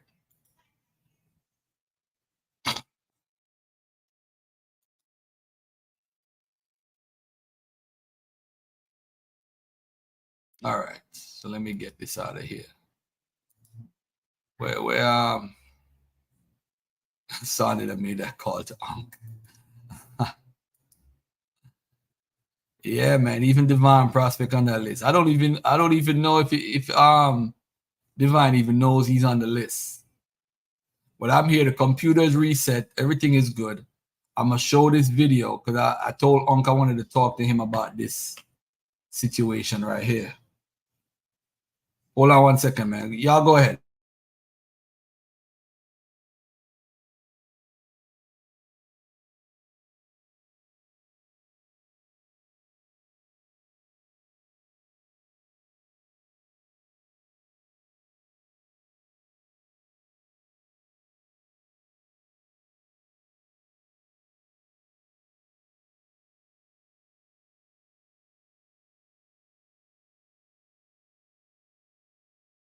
All right.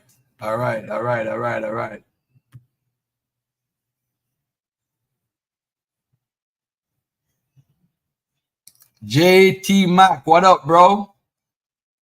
Them said Duppy no. Ooh, for frightened. Most wanted list is wild. Yeah, bro, that shit is wild as a mother. But I do want to debate Jabari if they could work out whatever they have to work out, and I do what I gotta do. We ain't gotta play this game of I'm better than you or I'm better than you. But your information is flawed, man. Resurrection don't even come from Kemet. So we got sources that show resurrection way before Kemet, way before, documented way before that. So how do you do that? Yeah, I've been good, my brother. Craig, I've been good. Chilling like a villain.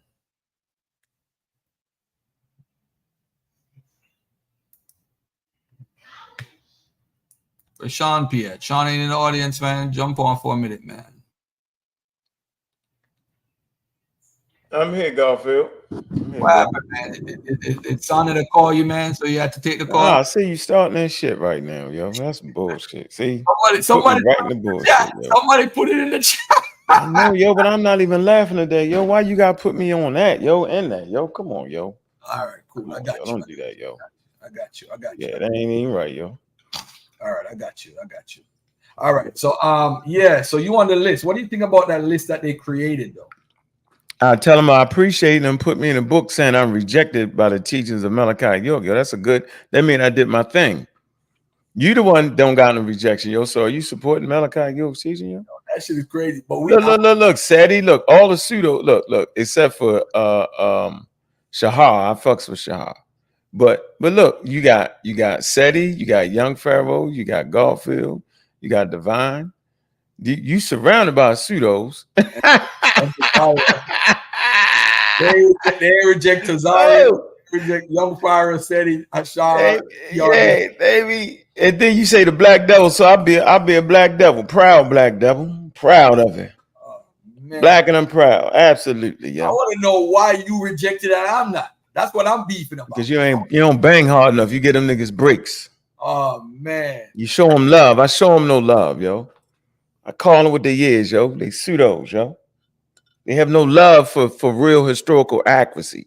They support pedophilia and pedophiles and convicted mass rapists of children. They support that. See, that's what that do. He supports that.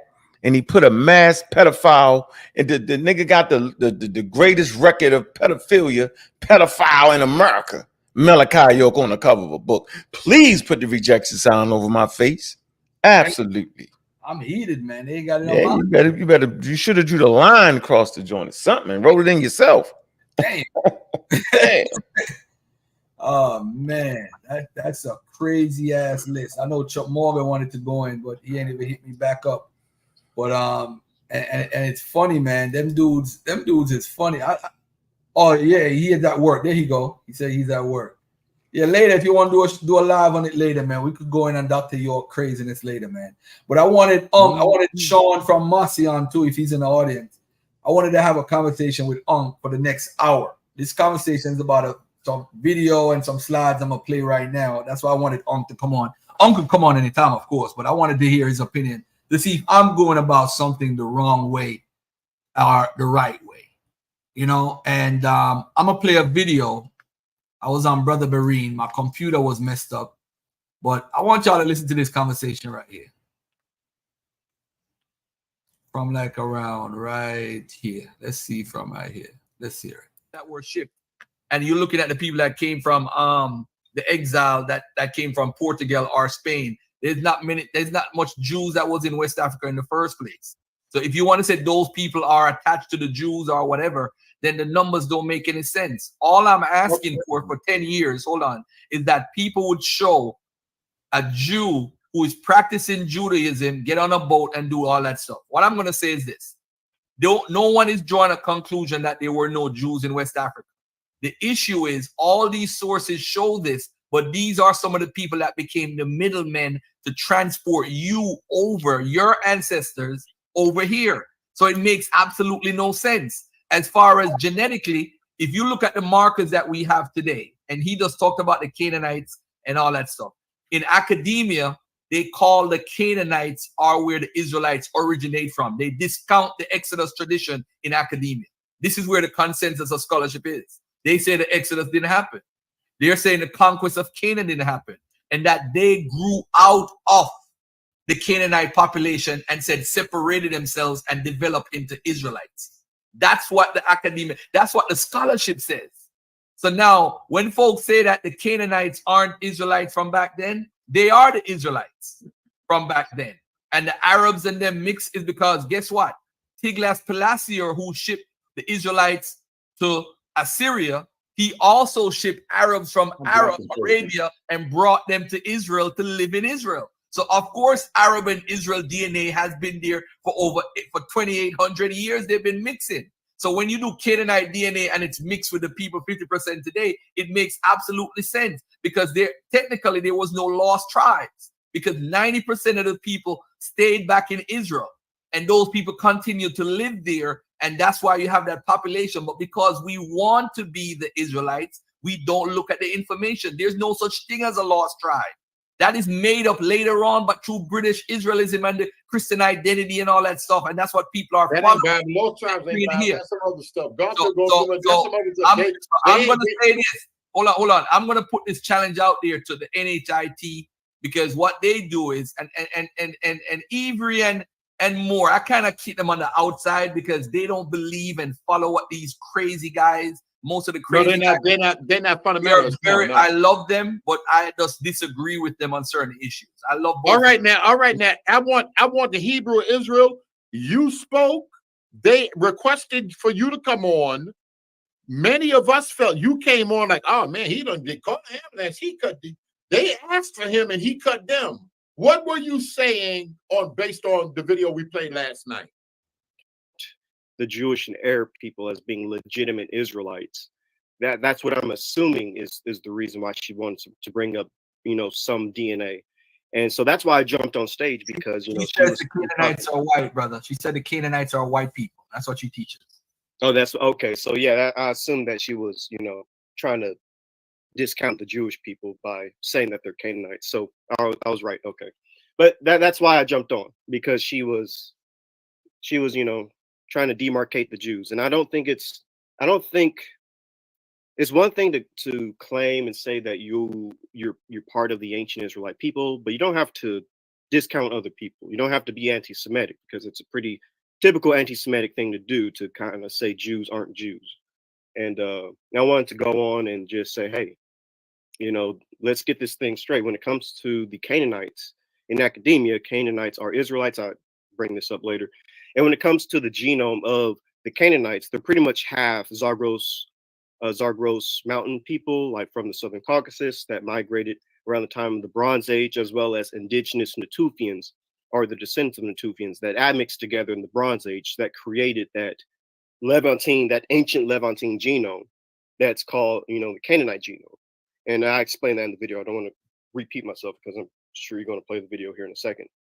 But that's why I came on to kind of bring it back a little bit, slow down the conversation when it comes to genetics and slow down the conversation when it comes to trying to claim how you're an Israelite and kind of say, it's probably best to just assume that your ancestors could have been converts or your ancestors could have been part of the Commonwealth of Israel, because trying to figure out that you are the direct paternal descendant of Abraham, Isaac, and Jacob is virtually impossible, simply because of the fact that Abraham, Isaac, and Jacob, and I explained this in the video, but some people might be new, so I'm just going to explain it again. But Abraham, Isaac, and Jacob, specifically Abraham, had many descendants. So let's say that Abraham let's just say he's a downstream of E1B1B. Well, there's many branches of E1B1B. So Abraham can't be the entire branch of E1B1B. We'll have to find a specific subclade within E1B1B for Abraham to be. So let's say that it's E-123. And, again, I explained this earlier. Even within the branch of E-123, there are various different subclades. And so we'll have to find this very specific subclade that Abraham is.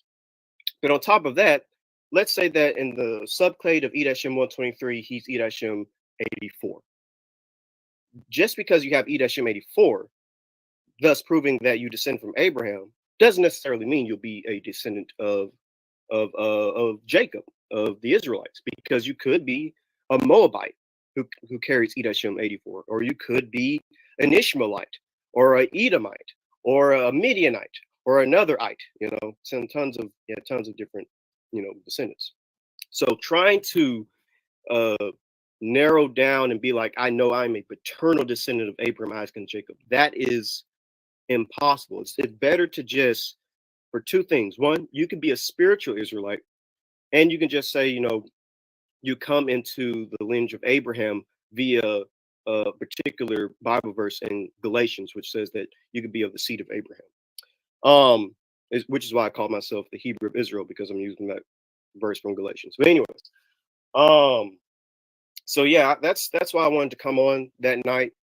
Last night was to kind of, you know, slow down the conversation and give a different view of this Israelite identity spectrum and idea. It's better to just say you're part of the mixed multitude than say, hey, I know emphatically that I am a paternal descendant of Abraham, Isaac, and Jacob, because you really don't know. And also it doesn't even matter. Like the actual descendants of Abraham, it doesn't make sense that these people were Israelites. And I'm saying to you, right, I'm not saying nothing about a Jewish DNA. I never been on the ship for 3 months. We see Yoruba, we see Akan, we see Igbo, we see Angola traditions, we see people from Congo, we see all these traditions, but we don't see nothing practicing Hebrew Israelite, no Hebrew or Israelite tradition. This is a game, bro. Stop being a part of the game or a pawn for a lie that's been told for the last 30 to 40 years and maybe 100 years. The African Americans are not connected to those people. The only connection you might can find is a converted one, which you guys have mentioned earlier, and that's the only way. And if you read Soul of Judaism by Dr. Bruce Haynes, who I've had on my channel 4 to 5 times, he points out who are the Africans who were converted and where they were and how they got to start following Judaism in the Western world. That's the only connection I see with black folks. But as far as bloodline, it is a silly, it's an unscientific conversation that only Bible believers push. You don't find non-Bible believers pushing it because it's not. There's no reality to it. From our debate, what was any source that you ever disproved that I brought up? Oh, the source. There's many sources that you use. The one you use about the Muslims, him not praying. You said he prayed 3 times a day when the source actually said he prayed 4 times a day. No, then you use another source. Hold on, let me break it down to you. You claim that the source says that the dude was speaking speaking Hebrew, when that source was debunked by the actual source where it comes from, because it was said to be a fabrication made by. It was part of the book that says it was a fabrication. Did you come out and tell the people that was fake? It wasn't fake. What are you talking about? It went back to a newspaper article. You and I spent 2 months on the phone tracking that down. Hold on a second. Was Ibn Said speaking Hebrew in a church? He was reported by a church member that spoke Hebrew and Arabic, yeah. Which church member reported that? I can't give you all the details off that right now, off the top of my head. No. You see, now you're not being honest. Which church member said that? How am I not being honest? Where did the source? There's no church member that said that. You got to breathe. You got to breathe. I'm about to respond to everything you just said. I'm about to respond to everything you just said because it's the most unscientific. Bro, the source. Hold on. Garfield, I just let you talk. I'm just asking you to stop. Garfield, I just let you talk for a long time. The source that you said. Garfield, I just let you talk for a long time. Bro, you just said right now I'm Garfield, that's a lie. I just let you talk for a long time. Why are you so scared to let me talk? Why are you lying though? If you're gonna say that I'm lying, then let me speak. Because what you're saying is the most unscholastic, unscientific thing I've ever heard. And so I'm going to remind you of the stuff that we talked about and stuff that's scientifically proven that no one's ever disproven to my face ever, not once. Not once. So in the debate we had, right? You're talking about Igbos. Did I make any argument for Igbos or no? I argued about a specific group of people from a certain part of Africa, the Western Sahel, which makes up 25% of the slave trade. 1 out of every 4 people that came off the slave ship came from that part of West Africa. That made up the large percentage of the people that came to North America specifically. In that debate, you were specifically shown sources from the corpus of early Arabic sources in West Africa that specified the Jews in the West African slave trade at that time. Again, the Ganawa, etc. You were shown sources talking about the Wolof people, Jews connected to the Wolof, connected to the Mandinka, connected to the Fulani, of which me and Ibri were just talking about. No leading questions. We were discussing a paper that we went over on the Gap channel a few weeks ago, where it was breaking down the people from this part of West Africa are shown to have Western Asian DNA and non-African haplogroups at a clip of 20%. And that Western Asian DNA was coming in for the last 9,000 years. So again, now I asked you, do you have atheist DNA? Why did I ask that? Because you keep making the fallacious genetic fallacy assumption that you have to be a practicing Jew in order to have descended from Jews. That's why Jews have this concept of something called an anusim, people who started practicing other traditions and then come back from that. And so again, the same source is talking about these Jews that are part of this West African slave trade that's in the Maghreb. Of the populations are still there, fam, still there. That they converted to Islam and other religions and whatnot, right? And so again, that you don't have to be a practicing Jew to come off the slave ship to descend from people with those genetics and whatnot, right? And so what me and Ibri keep talking about, what Yak keeps talking about is, again, it doesn't make sense to claim that you're a bloodline descendant of any Israelite, etc., right? Because we don't have that DNA on file yet to be able to say who is and who is not. What you can do is trace yourself back to people in West Africa who have connections to such, right? And if you do so, we talk about being reverts and converts to the thing. You're not an actual. You're talking about being connected to a national concept and whatnot, right? You've not one time ever disproved anything I've ever said. Go back to the debate. Show me what part of the debate you disproved anything. Let me say this. The reason why I allow you to live so long and I never made a video response to what you said that was fallacious is out of respect for you. But now that you're lying, this is what I'm going to do right now. The first thing is, are you familiar with 50% of the people in Mali being killed because of famine and different things while they were in that region in the time period that you're talking about? Because you don't know that because I asked you. So when he's talking about there were people migrating with genetics, how come we don't see that genetics in African Americans that he's talking about? The reason why we don't see it, because it's a fallacy he's pushing. You notice he said people from 8,000 years was migrating. Nobody doubts that. So show us that evidence in the African Americans that came over. You are pushing a lie because you want that. Let me finish, brother. Because you want to push a lie. The second lie, let me debunk something else. Billy Simons. They said Billy Simons was an expert in Jew, in Hebrew and Arabic. There's absolutely no sources, and you never saw that email when the premier scholar said it. I never showed you that, but you said that live. So that I just debunked that. Billy Simons was never an expert in Arabic or Hebrew. That was made up. That's from the premier expert of Billy Simons' history that you use my email and showed. Let me bring out another part. Peter Mark book, Jews in Senegambia were protected. The Radhanite Jews from Persia are traders who were also protected. They're living in Mali. I keep telling everybody, Jews, when they're in West Africa, are merchants, they're traders, they're middlemen, or they're sleeping with African women. That's all Jews are doing. So when the Jews slept with the African women weren't considered Jews. They had to do something called a special conversion to make the children of those African women become Jews. So when that happened, that's when you start seeing the Luso Africans, and they became the main people who were the middlemen for the slave trade because they slept with the African king's daughters so that they could have like an inside connect. So now you're saying now that these people are converts and they came on slave ships. You can prove that because people are Muslims, they must have been a part of this because most people came over from this area.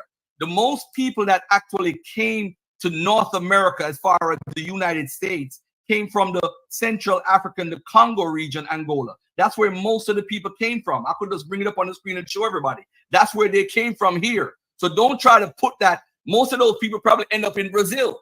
So if you're talking about the 5 million that went to Brazil and the majority, that's fine. Those people over there are not claiming anything because they had over 5,000 maroon communities, and not one of those people showed a tradition of Islam. They showed a tradition of following the Orisha mixed with Roman Catholicism. You can't find that over there. So you can't find no Judaism, even if they're converted. If they're converted, as you say, beloved, so if they're converted and they came on the slave ship, wouldn't they at least practice something? Show me one piece of evidence. You didn't show anything. You had the presupposition that they are. You said Omar ibn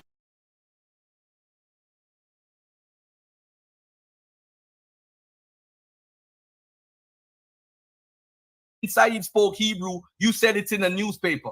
Listen, ladies and gentlemen, I got to be clear to everybody right now. Omar ibn Said never spoke no Hebrew. It's a part of the book, the source that he used. I showed him the source. This is what I'm trying to say. This brother is being dishonest. I showed him the source, the primary. It's a part of the book that talks about fabrications about Omar ibn Said. The dude never spoke no Hebrew, bro. There's no evidence of it. Oh, you're going to bring out a newspaper. I bet you can't show the newspaper now. Shut me up and show me the newspaper. It don't exist. You're making it up. He's speaking Hebrew in church, and in his biography, he's saying he could barely speak Arabic or remember his Arabic, much less he's going to speak Hebrew. Why didn't he mention it? Because he never spoke Hebrew. But because you want to prove Garfield wrong, you're so hungry to prove Garfield wrong. This is why now I can't respect your scholarship. We got to be honest. So now let's look at this now. Let's bring back Billy Simons again. So Billy Simons is a Hebrew, is an expert that they like to use. My brother, what do you call his name? He's a part of the Yap Gang. He brought it out years ago about Billy Simons. But they keep saying and reporting that he's a Hebrew scholar when there's no evidence he's a Hebrew scholar. It's just something that's repeated, and it came down to us.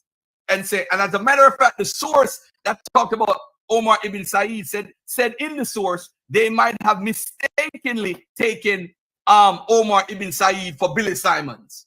That's what the source says. The source that you use.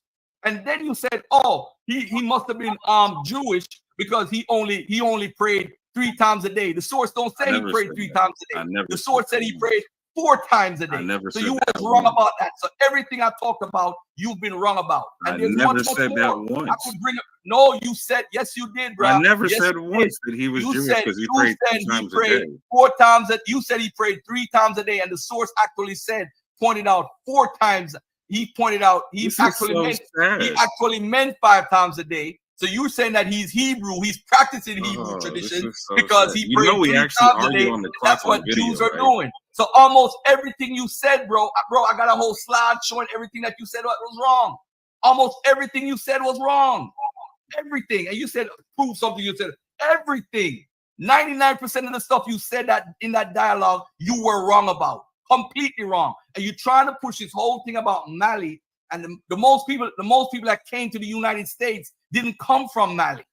They didn't come from that region. So you're not even making sense come from? African Americans. No.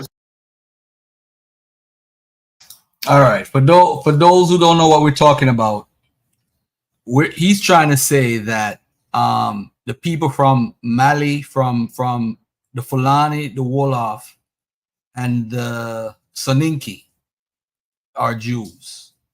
And they were converted Jews that assimilated into the culture.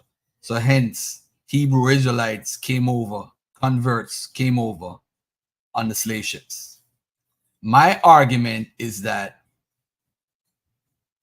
there's no evidence of them coming off the slave ship. So he brought a certain evidence. So let me go back to the actual debate. I'm going to click that off because we were just going back and forth on the evidence without showing anything. Well, let me actually show you his information and we're going to have a discussion. All right. Whoever wants to partake in the discussion, you could jump on. The link is in the top. Just listen to what the argument is. This is what we was arguing about. The tithing system in West Africa. Because a lot of people don't know that, like in this part of West Africa, we were using the tithing system or not, right? And this is what I was talking about in terms of the Judaism or the Islam being one of the most Jewish forms of Islam you're going to see. The Muslims are praying 3 times a day, not 5. Again, like the Bible, 3 times, not 5.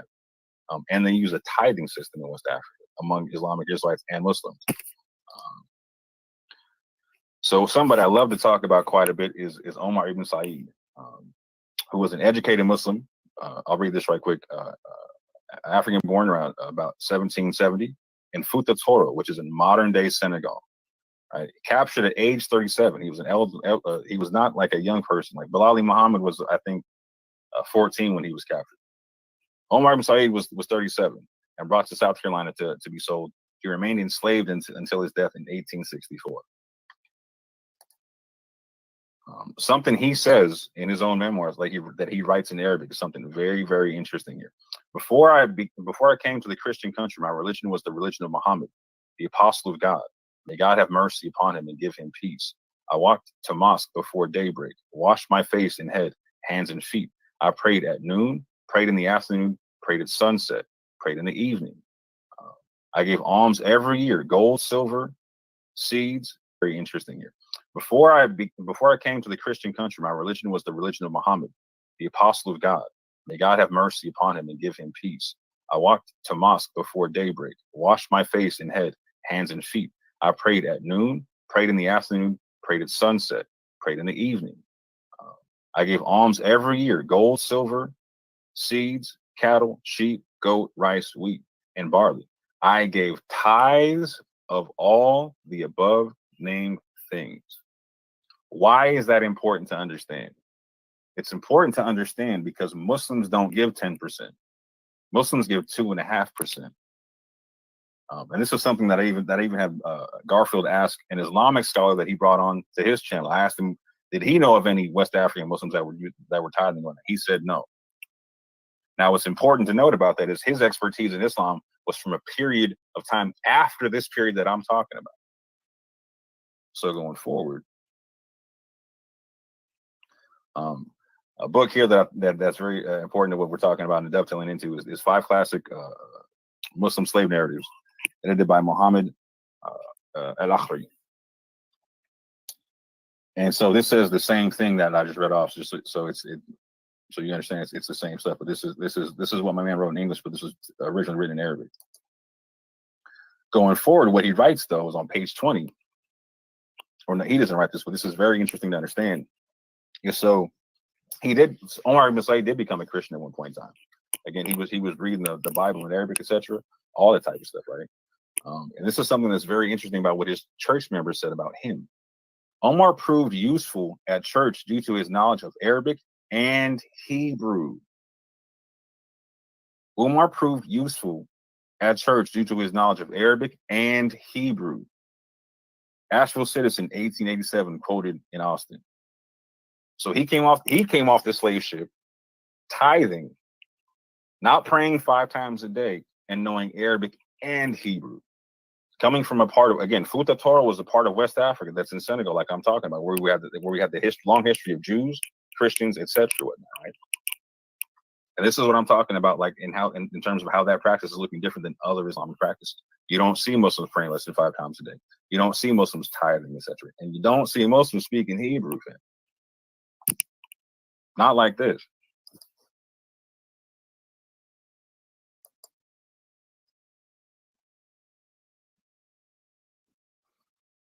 Hold on, pardon me. I skipped on some.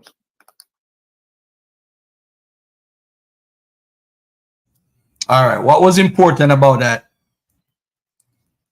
is if you Kemway 221, if you want, I would love for you to jump on because you deal with a lot with West Africa. I definitely need you in this conversation. If Brother Law could jump on, I would appreciate it.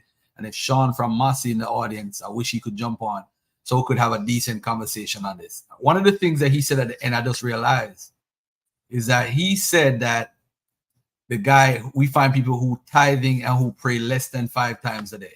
All right, that's the key issue now that he sees in the culture. And he's going to talk about the Fulani, the Wolof, and all those people less than that and tithing in a minute. But listen to this part again. Like in terms of how that practice is looking different than other Islamic practices. You don't see Muslims praying less than 5 times a day. You don't see Muslims tithing, etc. And you don't see Muslims speaking Hebrew, fam. Not like this.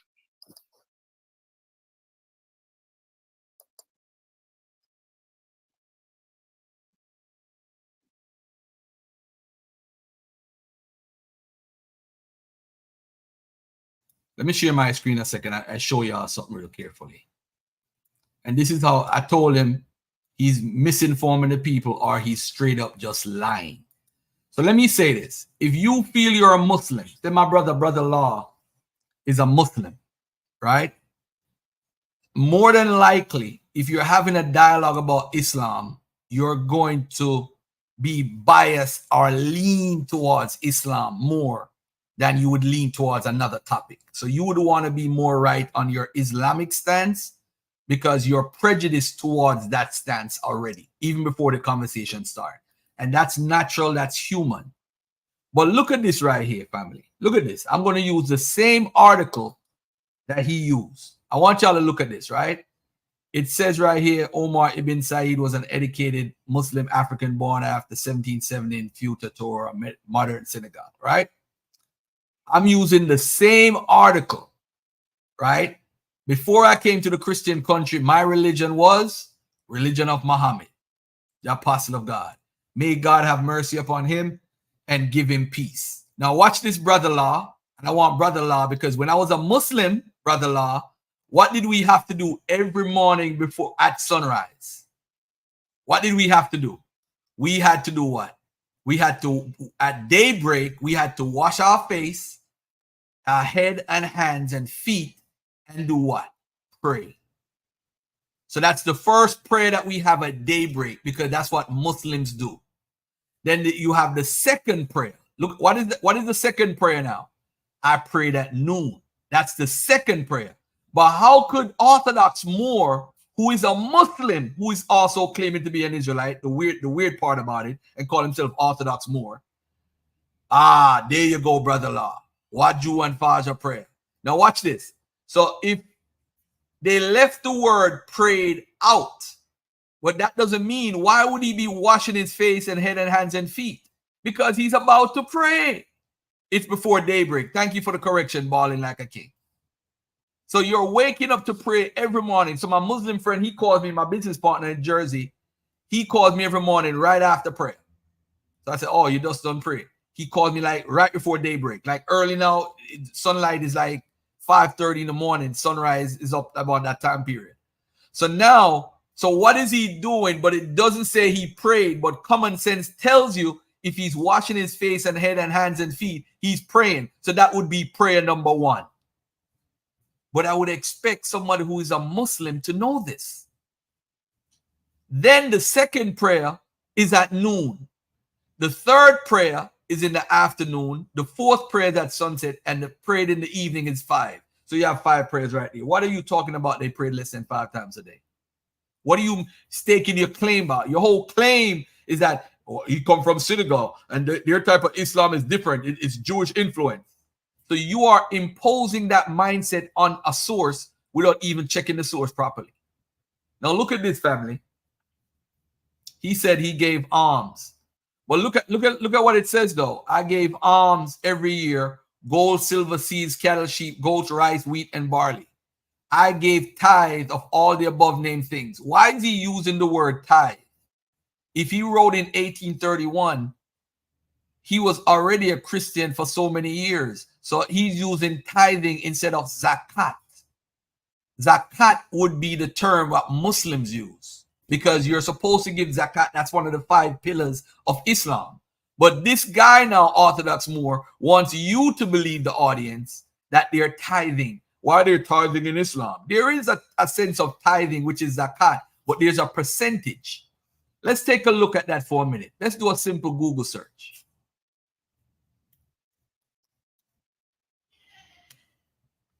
Here goes my crazy son.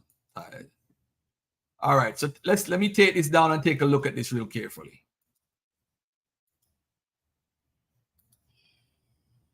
This is just a simple wiki search, right?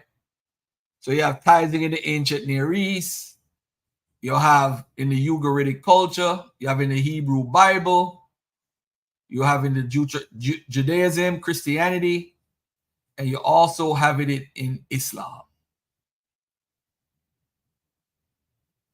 All Orthodox Moor had to do is just go to a simple what do you call it? Go to a simple Google search. Just go to Islam, Muslims. and see what happened and see what you found. Hold on 1 second, family. Let me see if I find it. Here we go, right here.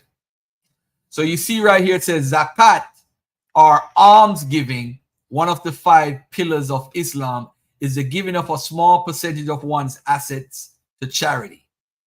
How did he get 10%, by the way? Why did he say 10%?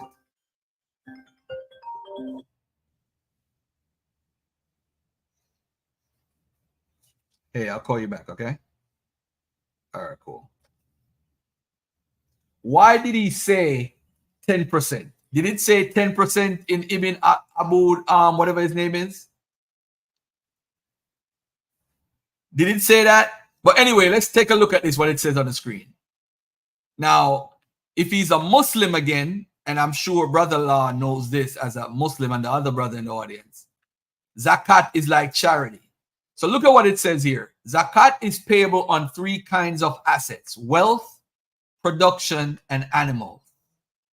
The more well-known zakat on wealth is 2.5% beyond one's personal needs. Production is subject to 10% or 5%, using the rule that if both labor and capital are involved, 5% rate is applied.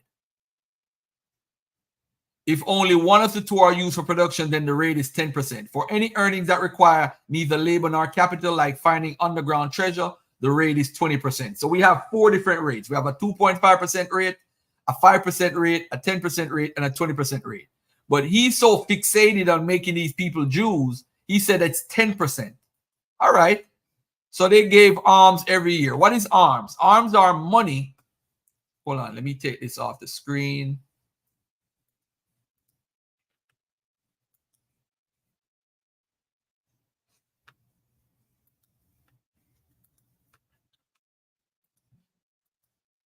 Let me take this off the screen. So now, alms are money, food, or other material goods donated to people living in poverty. Providing alms is often considered an act of charity. All right. If you notice, he said, I gave tithes to all the above named things. I went every year to the holy war against the infidels. That's not Jewish. I went on pilgrimage to Mecca. That's not Jewish, as all did who were able to. So, ladies and gentlemen, Moore said he prayed 3 times a day. That is incorrect. He prayed 5 times a day. He clearly says he washed his face.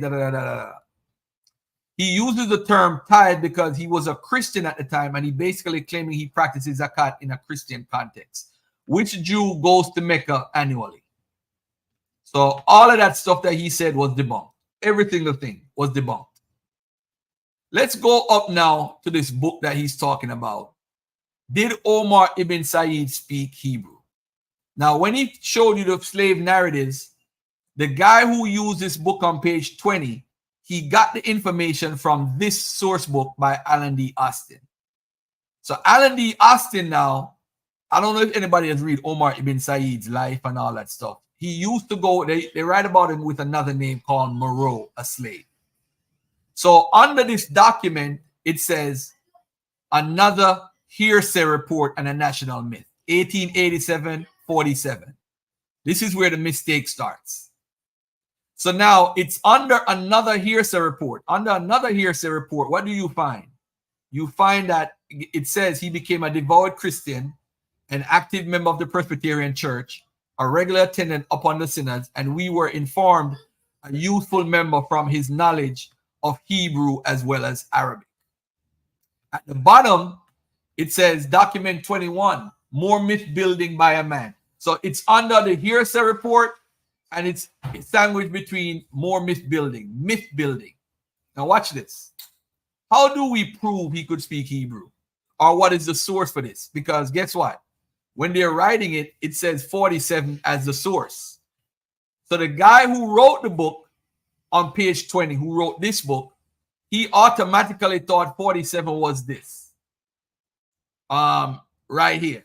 Hold on. Let me see if I got it right here. Actually, I don't even have it on the screen. 47 was the newspaper clipping. So 47. Hold on. Let me see if I could find that, by the way, too. I should have it here somewhere. I think I have it somewhere here. Hold on, family. Let me actually get it, because I don't want to anybody who watch this later on don't have it for themselves so they could see the review of the scan and actually what was said. Hold on 1 second here. Muslim report. Muslim figure. Okay, here we go.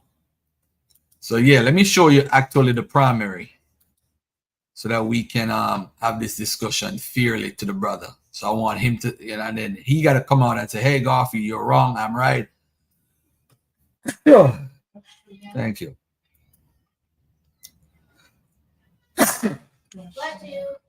Thank you. So family, when you look at 47, it says from the Asheville Citizen, 3rd of August, 1887. Scrapbook, history and biography of North Carolina, right? So the person says that, but before that, he addresses it. The author, Alan Hostin, addresses it before, right up here. What does he address it and say? Let me take this off the screen. He addresses it by saying this. Let's take a look. He addresses it by saying, note also these imaginative fabrications. I asked Moor on the tape that y'all heard us going back and forth. Did it say that it come from fabrications? This is the source for what that book is using. Omar is called a slaver on the Congo River who was familiar with Hebrew. Perhaps he was confused with Charleston Billy Simons, aka Billy the Jew, mentioned in our introduction.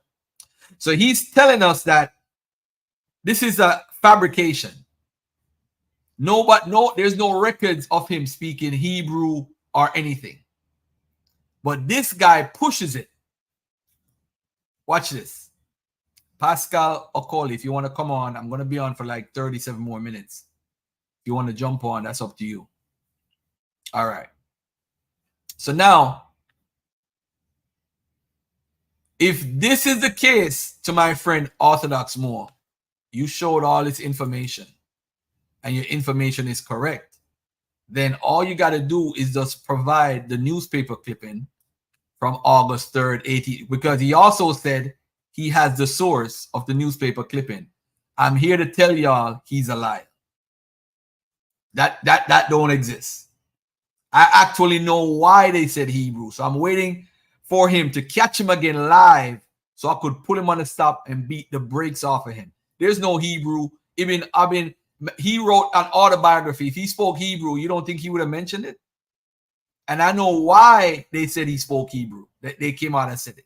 I understand why they said that. But it ain't got, there's no evidence. You can't show no evidence of that. Or the lady in the church. What lady?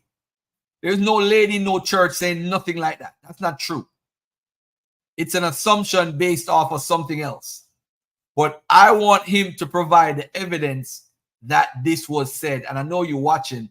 Provide the evidence that this was said by Omar ibn Said or any woman in that Presbyterian church. I would love to see that evidence. It don't exist. You made it up. That's what I'm saying. You made that up. You saying that they tithing and praying 3 times a day and 10%? There's no 10% tithe in no Islamic country. They have 4 different tithing systems: 2.5, 5%, 10%, and 20%. That's the overall. But you want to zero in on the 10%. And also, when you go to church, you're supposed to give 10% tithe, right? Right? Yeah, 10% tithe. So why didn't you say that they're possibly influenced by Christians? Because you have an agenda, a presupposition. I want to prove that they're Jews. And by the way, the Jews don't even tithe while they were in West Africa. They don't tithe outside the temple. There's no temple, so there's no tithing. Rabbinical Jews try to bring back some sort of tithing, but it ain't got nothing to do with the scripture. All right. Let's get back to the video again, just to bring the point. Let's bring this home again. Let's see what else he has to offer us. And he named the video, Garfield learns that Omar ibn Said knew Arabic and Hebrew. Disgraceful. Hold on, pardon me. I skipped on some joints right quick. So yesterday you heard me talking about, or the last time I was on, there was a brother on talking with Garfield talking about from Liberia, talking about the Troll people or whatnot, right? And so you heard me talking about the Tuareg clerisy, which was a mixture of 5 different, the lower class people of 5 different groups: the Tuareg, the Hausa, the Fulani, the Wolof, and the Mandinka, etc. And so they came together and made their own big group, and they stationed themselves at the Futa Toro, and they took on the Fulani language together. So they were 5 groups of people, but they operated under one language, etc. So going forward,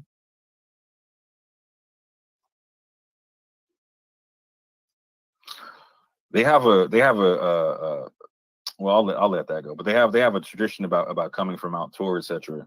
in the Sinai Peninsula and whatnot. But that's not what I want to get into. I want to get into the fact that these particular Muslims, this particular group, this Tuareg Islamic group, they also use the tithe. This isn't something that one person is just talking about off the side of the neck. This is something that they actually do as a group of people, etc. Let me get to it right quick. Here we go. Importantly, the Imam of the Muslim community was everywhere recognized as the principal political and religious figure. It was to the Imam that all believers looked for the maintenance of Islamic traditions and enforcement of the Sharia and the wisdom necessary for a sound economic and social policy. It also fell to the Imam to provide internal and external security. This he accomplished through the emirs, who were responsible for police and military affairs. In all these communities, taxation was based on the principle of the ushur, the tithe, levied on harvest and legacies. Revenues from the ushur, zakat, and jizya, as well as taxes collected on caravans, and 1/5 of the revenues, the khums, from military expeditions, etc., were distributed by the Imam and his officials in the form of public assistance. So again, they're taking an ushur, a tithe, separate from zakat and jizya. This is not a common thing for Muslims and whatnot. Again, when Garfield asked the scholar on his channel, and Garfield got the question from me. Garfield texted me and asked me, "What questions you want me to ask you?" I said, "Ask him about the tithe." The dude clearly said no. They gave 2.5%. And so I'm gonna stop that one right quick. Stop sharing there, and finish it off on the Billy Simons one right quick, because I thought this was interesting myself. Hold on. Let me share my screen one more time. And I appreciate y'all for your patience.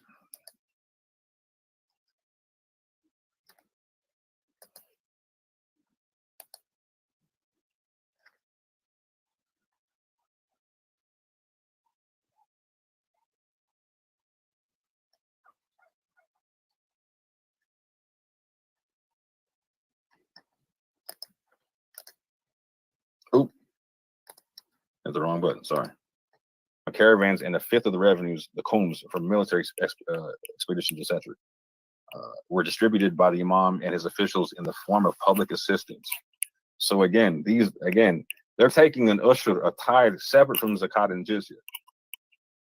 This is not a common thing for Muslims and whatnot. Again, when Garfield asked the scholar on his channel, and Garfield got the question from me. Garfield texted me and asked me, "What questions you want me to ask you?" I said, "Ask him about the tithe." The dude clearly said no. They gave 2.5%. And so I'm gonna stop that one right quick. Stop sharing there, and finish it off on the Billy Simons one right quick, because I thought this was interesting myself. Hold on. Let me share my screen one more time. And I appreciate y'all for your patience.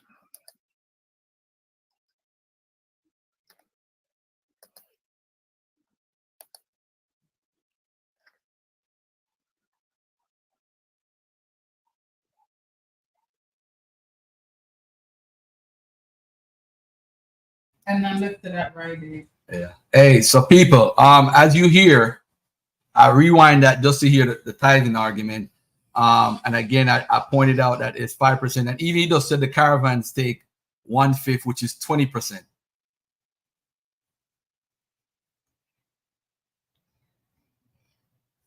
It's funny when I hear and see, brother. I don't know what Brother Law talking about. I don't want to misconstrue that. Maybe if you want to jump on my brother. I don't know. Was he talking against Islam? I don't know if he's talking down about the deen and Islam as a whole. I don't know. Nor can they speak the Wolof language. I don't know. All right. So I already addressed the whole tithing thing. There's several areas, several parts of the zakat, and we're calling it tithing because, of course, Ibn Said became a converted Christian and became a part of the Presbyterian Church, which Presbyterian is a part of Calvinism. So he's saying tithing. Muslims don't talk about tithe. They talk about zakat, just for the record. All right. All right. So now let's get on to Billy Simons and what he said about Billy Simons.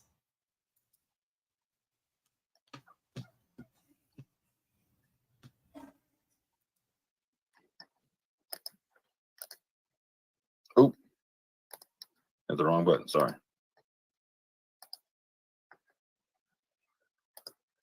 Here we go.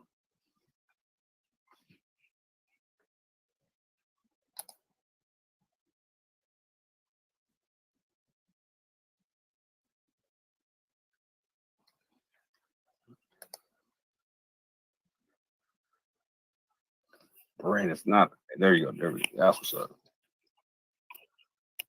So the infamous Billy Simons. The first mention of dark-skinned Jews in the United States was a mulatto Jew in 1668 named Solomon, the first Jew to live in New England and perhaps the offspring of an African slave mother and white Jewish father. However, the more well-known first recorded Jew of African descent in the United States was Billy Simons in the 1850s, a scholar in both Hebrew and Arabic, born in Madagascar in 1780 and reportedly from a Jewish African tribe. The claim supported by two cantors and other authorities. He was purchased into slavery by white Jewish slave owners and brought to South Carolina, where he proceeded to become the first admitted black member to a white shul in Charleston. The constitution of the same shul, Kahal Kodesh Beth Elohim, is infamously stated that it accepted any member, provided he or she or they are not people of color. So he shouldn't have been accepted, but he was accepted because of his understanding of the practice, etc. The KKBE Constitution opened membership to all who followed its requirements except people of color. But it is known that a slave named Billy Simons, called by the Congress Uncle Billy, attended the synagogue in the 1850s. He claimed that he was from the Rechabite tribe in Africa. This group appears in the 35th chapter of Jeremiah. They originally lived in the land of Israel, and according to the commentary, David on the book of Jeremiah, the tribe traced its lineage back to Jethro, Moses' father-in-law, who according to tradition converted. Billy always wore, well, that part doesn't matter. But so again, we're seeing this Billy Simons character claiming a Jewish descent. Now he's coming from East Africa. I'm not tripping on that, right? I'm making no amends. I'm not claiming like this should be transported to West Africa. What I just showed you prior to this was somebody who comes from a tradition of Arabized or Islamicized Jews, etc., whatnot, right? Who's practicing a Jewish form of Islam, right? Or the most Jewish form of Islam you're going to see. It has practices of Judaism within the Islam and whatnot, right? That you don't see in other forms of Islam at all. And here, coming on the other side of Africa, right? You see the same thing. Somebody who again, like Omar ibn Said, can speak Arabic and Hebrew, has a Jewish tradition coming from Africa, whatnot, and still getting involved in the slave trade. So what am I saying? I'm saying that we're seeing evidence of this coming from both sides of Africa, like I said. Let me ask Kemway 221. What type of Hebrew was somebody speaking in 1800 AD? I want to know, anybody in the audience, anybody speaking Hebrew, what type of Hebrew? Because remember, Hebrew was not a language at the time. It was only a liturgical language. So what type of Hebrew are they speaking? Come on, Moor. What type of Hebrew are they speaking? I'm curious. What type of Hebrew is, I don't think people understand people speaking. Ah, man.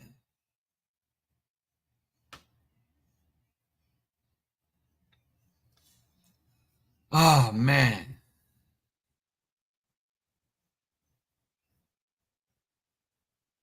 Maghrebi Jews. This dude said the Maghrebi Jews. They were speaking a Maghrebi Hebrew. But the Maghrebi Jew community, didn't they speak Arabic? What language did they speak?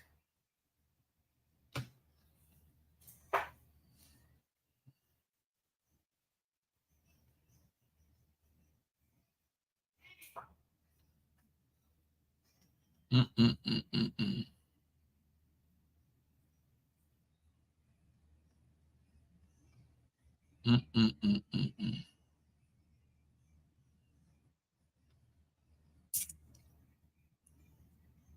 this guy spoke Hebrew. What type of Hebrew was anybody speaking at that time in the 1800s? Because it wasn't a language. I'm curious. I'm really curious.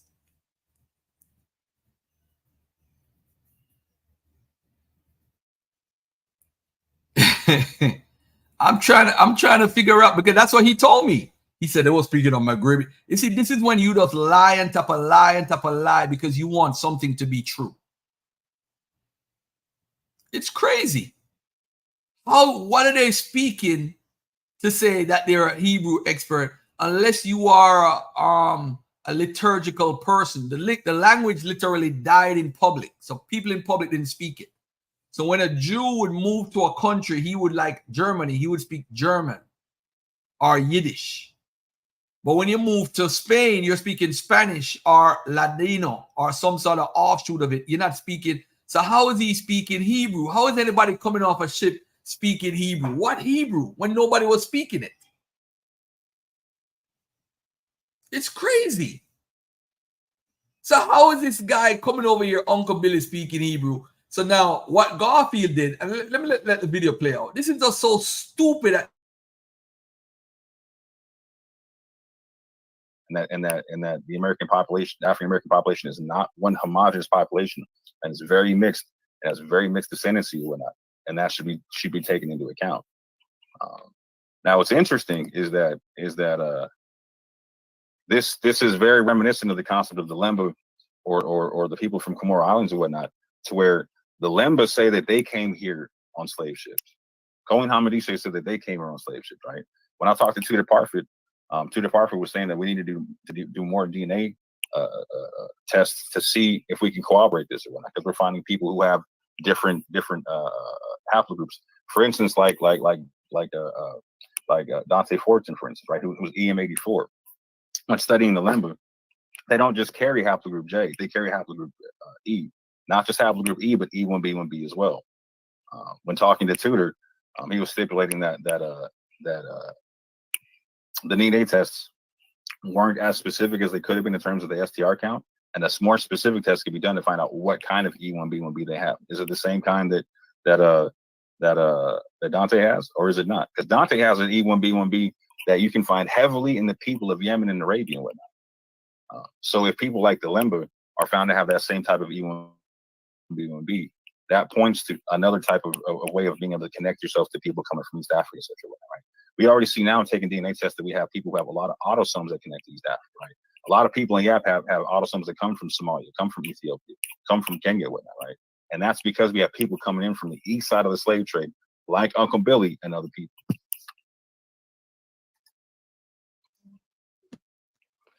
Now, Garfield did email a scholar about this, because he was bent about the concept of Billy Simons being a Jew, etc. And he wanted to go debunk the thing, and the scholar told him that this, however, perhaps raises the question of the accuracy of the DNA test, since it is known and demonstrated through DNA that a portion of the Bantu-speaking people, the Lemba, are likely descended from Jews, as they have long asserted. It is likely that migration centuries ago accounts for this in both areas. There is a process of formal conversion going on for several years now. So basically, now that we know that there's people coming from that part of the world that are connected to the Jewish population, you got to look at this again. You can't just rule it out. It's very possible that my man not only could have come from there, but could have been descended from the same population, for instance, that the Lemba, the same type of population the Lemba could have come from. If that makes sense. But I've been going for a hot minute. I'll shut it down for right now. I'll let Garfield pick it up, and I can go further if I need to. At rest tend to remain. So you have a gentleman speaking Hebrew that comes from an African country or African culture, and the person speaking Hebrew, what type of Hebrew is he speaking? Because the Maghrebi Jews, my brother, that you text me, they spoke Berber language, or they spoke a Moroccan Arabic or whatever Arabic. They're speaking some sort of Arabic. Nobody's speaking Hebrew. Who is speaking Hebrew at 1750? Who is speaking Hebrew at 1780? Who is these people that's speaking this? Bring them out. Let me see. Show me a community of people speaking it. That would mean that that's even a worse argument now, because if he spoke Hebrew, he would have to learn it here in America. From who? His slave master. Simons. Where did Simons get it from? Well, look at what the guy emailed me, the same scholar. He ain't get this email. So unfortunately, I didn't show him this one. But this is what the expert that he copied from me actually said. Hi, Garfield. In my research concerning Billy Simons, I found no indication that he was either a Hebrew or Arabic scholar. Rather, as you likely have read, he was a slave in Charleston, South Carolina, whose job was to deliver newspaper. He was as well a highly respected participant in the Jewish community, where he attended religious services without the restrictions placed upon slaves in the Christian churches. Wow. I don't know, man. I don't know, bro. Then as far as the Lemba, there's an argument going on between Tudor Parfit and Ephraim Chicana Mandivenga. And I want you guys to look at this right here. How come they never talk about the same people? The Remba. Remba is Lemba, by the way. So when you see it says Remba, they're talking about the same people. Lemba. People inhabit the area around Great Zimbabwe, where there's evidence of Muslim presence a few centuries ago. Some of these Remba people are Lemba. People claim Arab ancestry. In addition to, they have similar circumcision patterns and similar Ngoma names. Mandivenga's argument leads closely to W.D. Hamatuk. Hamatuk notes that, like Muslims, the Remba circumcised their sons between 7 and 15 years old instead of at infancy. That's a major difference. So when somebody said they circumcised, they say, yeah, we circumcised. Well, you circumcised between 7 and 15, not at infancy like the Jews. He maintains that the marriage and the dietary laws are aligned to Muslim practice. The names of the Remba tribal groupings are actually Arabic and generally used by Muslims: Sadiki, Hassan, Hamisi, Haji, Bakiri, Sarifo, Saidi. For him, the Remba descended from Muslims, at least in part. These Remba skilled in mining and metalwork were believed to be foreigners in Zoutpansberg. They are believed to be the source of the right among the Venga, Sosa, and Thonga. Nowhere is Mandivenga clear in his advancement Muslim Remba thesis than in the abstract to his PhD thesis. Chapter 2 identifies and describes vintages of Muslim influence among the Varemba people in the southern interior, among whom traces of Islamic culture have survived. It concludes that the Semitic cultural traits among the Varemba are indeed Islamic and not Jewish, as some writers have suggested, and that these influences had a Southeast African origin. It is also tentatively suggested that the Varemba may be distant descendants of the Muslims who got cut off from the coast by the Portuguese. Tudor Parfit has gone to great lengths to prove that the Remba are of Jewish origin, while Ephraim Chicana Mandivenga has stood his ground that the said Jewish origin is fallacious. The loophole in the genetic proof, Parfit's seemingly greatest trump card, is that both Jews and Arabs, being cousins, share the same genetic configuration to the same levels found among the Remba. The said Coinine model haplotype is shared by a number of tribes across that Middle East. Locally, Mandivenga is supported by Pathisa Nayathi, who says when a circumcised Maremba slaughters a beast, he faces east. During the process, the man who slaughters a beast utters the following words: Bismillahi Takabaria, which means I slaughter in the name of God. God is great. This procedure is clearly Islamic. I mean, do I need to even go anymore, man? This shit is crazy, man. This shit is crazy. Crazy. But again, I just showed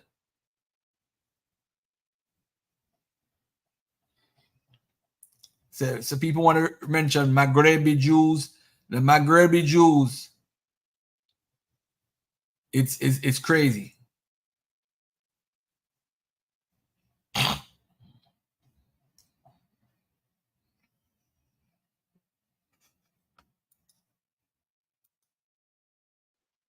So it sounds like what's been going on, from what I've been hearing, is that he's been trying to force a narrative on the people that doesn't actually fit. and use any angle that he can find that'll support his argument. He's making specious arguments. Mm-hmm. That's crazy. That's sad that we won't allow the people of Africa to have their own traditions outside of this Mediterranean culture. You know, that's sad that they can't, that they won't allow this idea to be in the area of Africa where it was, where history says it was located. You know, they try to place it throughout the whole continent. That's Asiatic 777. Nobody was looking for Israelites when they came to the Americas. Nobody. That's not true. He thought over here was India. That's why they called them Indians, because that's what he thought.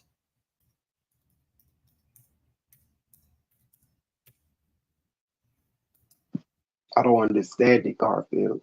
It's 2024, man, and people still trying to make Africans anything but African.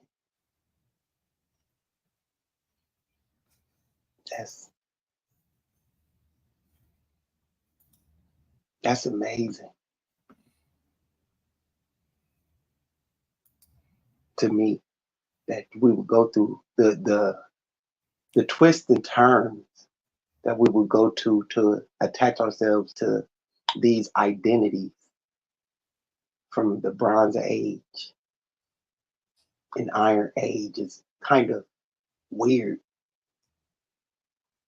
Like, we understand that it's a powerful idea and it brings people together. We understand that's what it was meant to do, this idea of Christianity. It brought people together to help them fight against and help them, you know, establish some semblance of a society and things like that. We understand that it has some good aspects, but don't try to make the whole continent of Africa these people, yo. The Igbo, the Lemba, and all those other groups, they are what they are, and they were what they were before those people got there with that book. Shouldn't have to go through this. If those people were historically those people, it'll be written.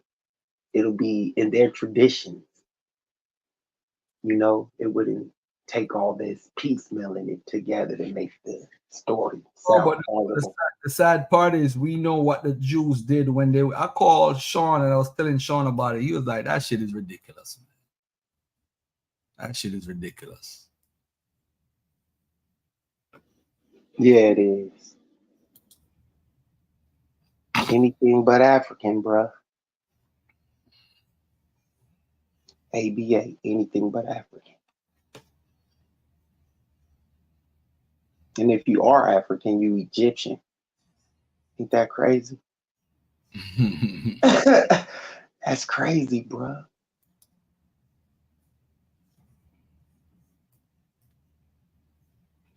That's crazy.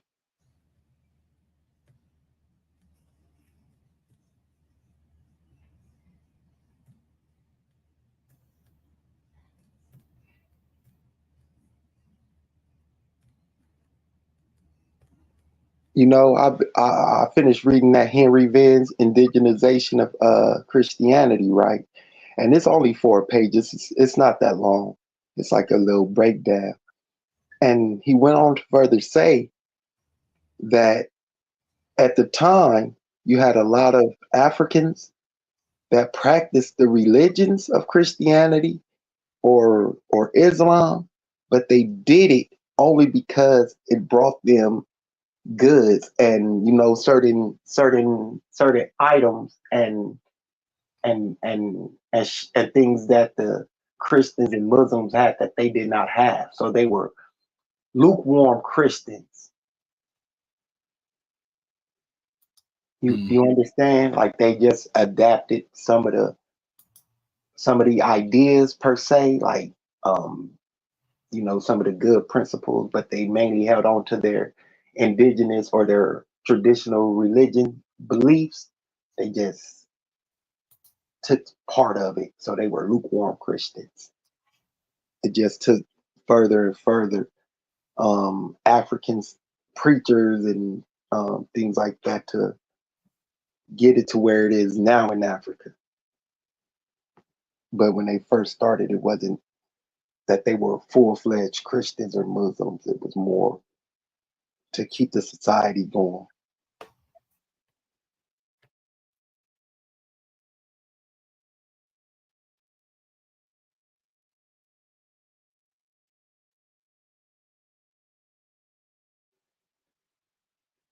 But yeah, it's been a cool show, Garfield. I wanted some people to come up and talk about that historicity of Jesus, but I'm still not all the way sold, because in the conversations that I'm hearing, it seems like it continues to goes back to Jesus ben Pandera or Jesus ben Joseph, or I'm like, why do these people keep popping up as the historical persons? Like, why is that? Yeah, with Jesus, it's kind of complicated because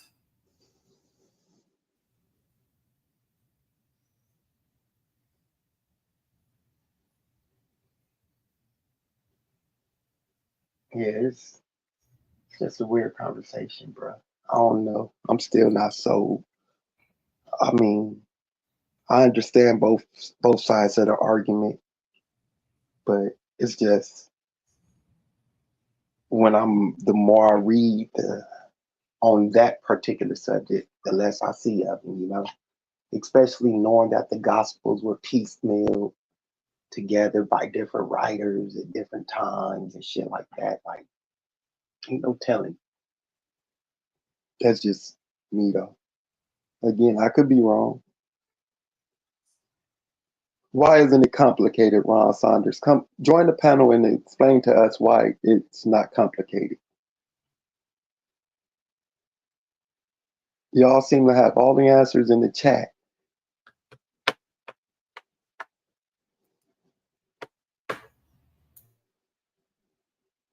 So join the show and explain to us why this conversation is not as complicated as it is.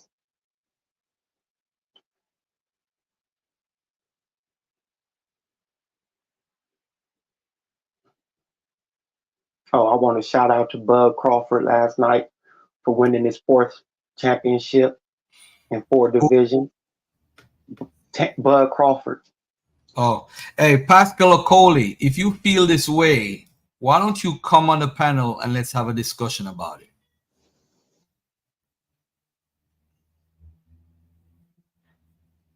You see, what happened is everybody wants to be right. So I'll see you.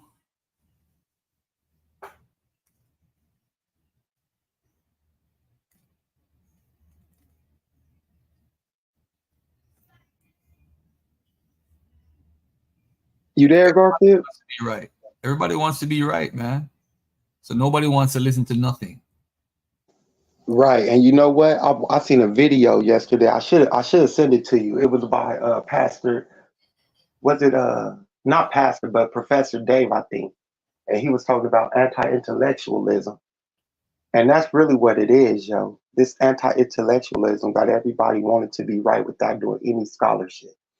It's based off of your feelings and your beliefs. That's the number one thing that this anti-intellectualism boils down to. What you believe, and your beliefs are tied to your feelings.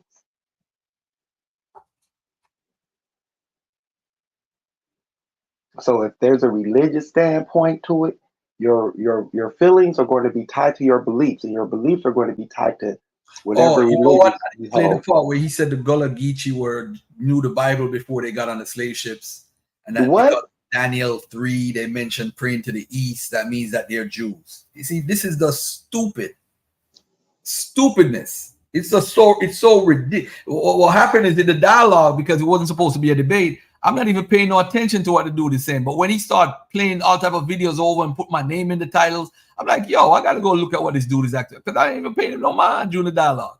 Because I'm like, there's no evidence. I know there's no evidence. But again, I'm actually gonna Garfield is a Hebrew, is a new name. The original name was Hebrew. Garfield Hebrew is a new name. The original name was Hebrew. Okay. Asiatic 777. Jump on, man. Jump on the panel, man, before I get off of here. We got a lot of stuff to say, man. And shout out to my brother that came on. And by the way, to Kemwe 221, you made a very good point. They call Greeks Jews in some accounts because of taboos. You hear that, Orthodox Moor? And I'm sure if I ask my brother for a source, he's going to pull the source out. So now if you read the account and they say they were Jews, you're going to be like, see, these people were Jews. But you got to understand the context. This is why some of these Arabic sources, I throw them out. Throw them out. So, Sabio, you hold to that Jesus never existed, right? Yep. I don't think he existed. Do you think Paul was real? Was he a real person? You know, I think Paul was real. All right. So when was Paul ever crucifying? I mean, persecuting Christian people? I would say he was. I don't think he had that authority. I think he had the authority to have him arrested, but I don't think he was like persecuting per se. Nah, I think he was probably like mocking them and having them hauled off to jail. Let me take this call. Keep talking. All right. But as far as, I don't think he was really persecuting them from what I've read on him. I don't think he had that authority. But yeah, he probably had the authority to have them hauled off to jail. I don't even know what your angle is on this. This is going to be an interesting angle. I want to see what he's going to say. Because, I mean, I have my reasons for standing on this, and it's because of some of the scholars that I read and the things that they say about Paul, the creation of the New Testament or the Gospels per se, and how they got their stories on this man Jesus through word of mouth. So everybody, the letters of Paul was written to those specific churches. So you had to be in parts of those communities to get those letters. If you wasn't part of the Church of Corinth or the Church of Thessalonica or whatever, you wasn't getting Galatia, you wasn't getting those letters. You weren't exposed to those because he wasn't writing those to the mass or the general public. He was writing those letters to specific churches. Those 7 churches, and I guess that letter to Philemon.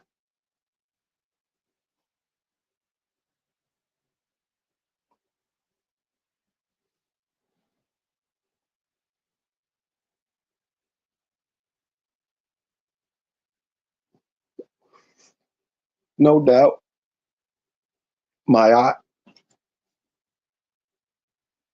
But yeah, man. I'm gonna just, and to be honest, if it is a historical Jesus, then we already know that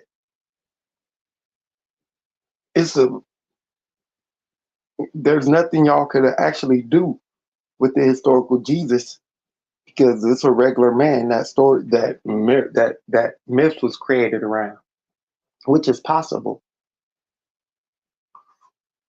Walking on water, raising people from the dead.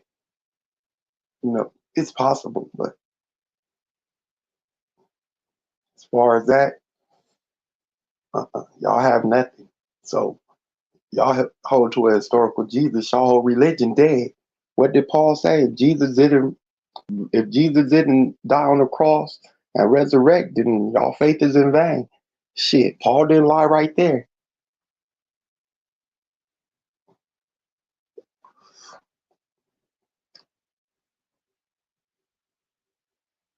I mean, keep it real.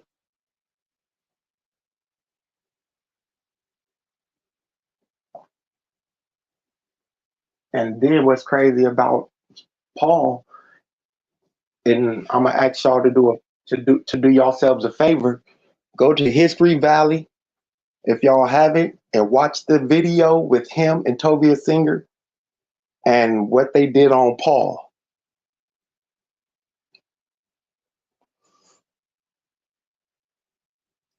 Go to History Valley and watch the video with Jacob Berman and Tobias Singer. And the video that they did on Paul, it's crazy because Jacob Berman starts the video out with Romans 3:7. The book that helped me recognize that Paul was the bigger, the verse that helped me recognize that Paul was the biggest liar in the Bible. Romans 3:7.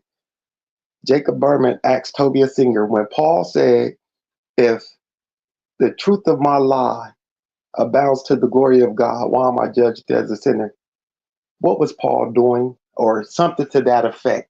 Tobias Singer went off and just basically called Paul the biggest charlatan, liar to exist, basically.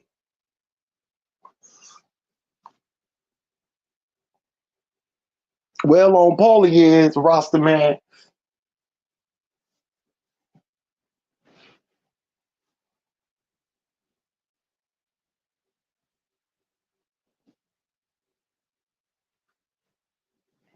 I don't listen to him on everything, but on certain things. And that video and that conversation on Paul, basically he touched on everything that I touched on, that I've showed on Paul. You know, Corinthians, when he said, I became all things to all men. When he said, I caught you with trickery and guile. When he said, I became a Jew, a Greek, for those without the law. Basically, Paul was doing anything he could to push his gospel or his message.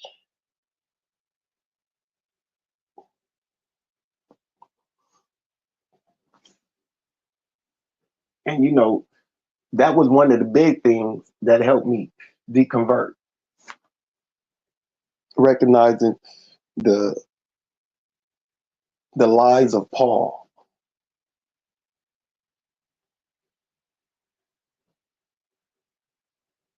This conversation on the historical Jesus is different because when I look at Paul, Paul only talks about a spirit man. So I don't know. Paul's message was his own message, Keon. I'm going to keep it real with you. Paul's message was his own message. Everything, what Paul didn't lie about. What didn't Paul lie about? His name? Shit. That's the question.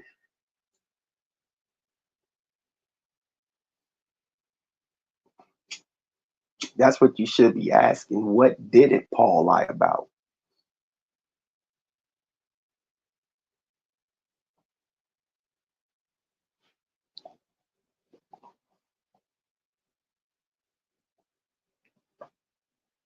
But yeah, maybe instead of just reading the New Testament from Mark, Matthew, Luke, and John, or however it's arranged, maybe you should read the letters of Paul first and then read the Gospels so you can get a better understanding of the book.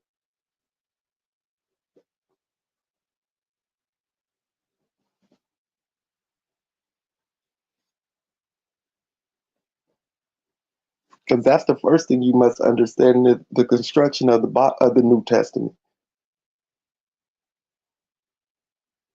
We are African, period. We are Africans, period. Nothing more, nothing less. Y'all all in the chat. I hope all you chatty patties hit the link.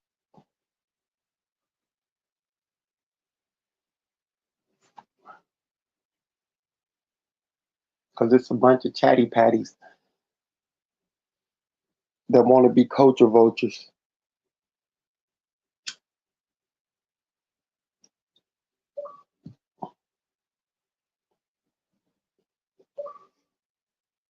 Stop being culture vultures, yo.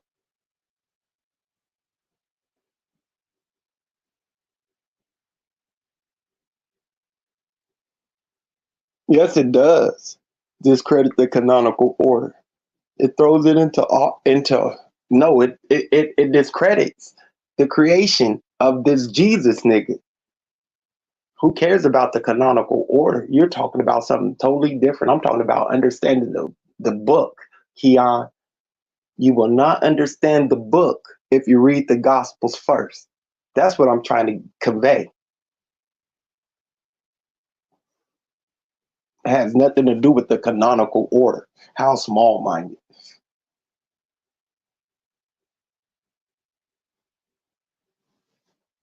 You have to understand that the anonymous gospel writers use the letters of Paul.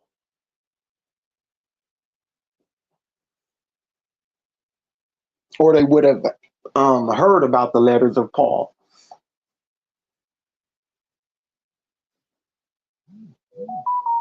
And once you understand that, you can start understanding this this thing called mimesis.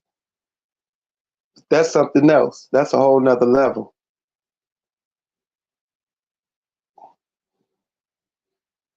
I want to tell y'all about mimesis and what it means and all that.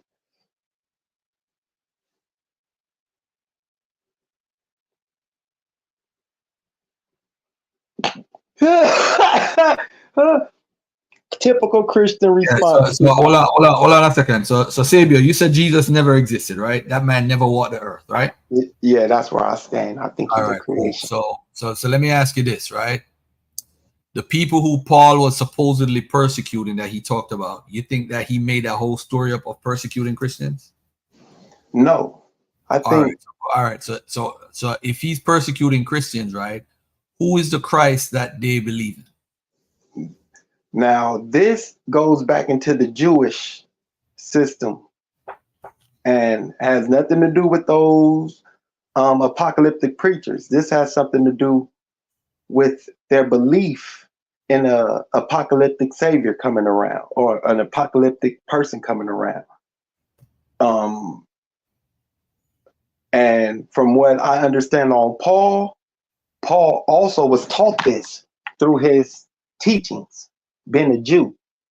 So he already had this idea also. All right. So no. But remember, when he's talking about persecuting people, he's persecuting people who are going around saying that they believe in this Christ. Yeah. This is my point, though. This Christ has a history. There's a guy that was baptized. It's a guy that was actually crucified. So you're saying that that tradition is a lie. They just made up the whole tradition about being crucified and everything. It's a lie. Who the Christians? The Christians are even Tacitus. Tacitus is 115 AD. He got that tradition from Nero in Rome. It's in his records. He's getting it from Nero. So I would have to read more of Tacitus's writings. I've only read a couple. I'm gonna send you a debate between Richard Carrier and his student. That's the best debate I ever seen that come at Carrier. Because what happened is two things that's a problem. If Paul is persecuting Christians, that means that before Paul got converted on the road to Damascus, whatever lie he told, that means there were Christians before that. So Paul couldn't have invented this celestial Christ. So Christ already existed because he's persecuting them because he felt they were not following the Torah. That's why Paul was mad with them. So that's why when he's on the road to Damascus, he's making a story, says, Jesus, somebody come to him in a vision and saying, why are you persecuting us? What's the problem, bro?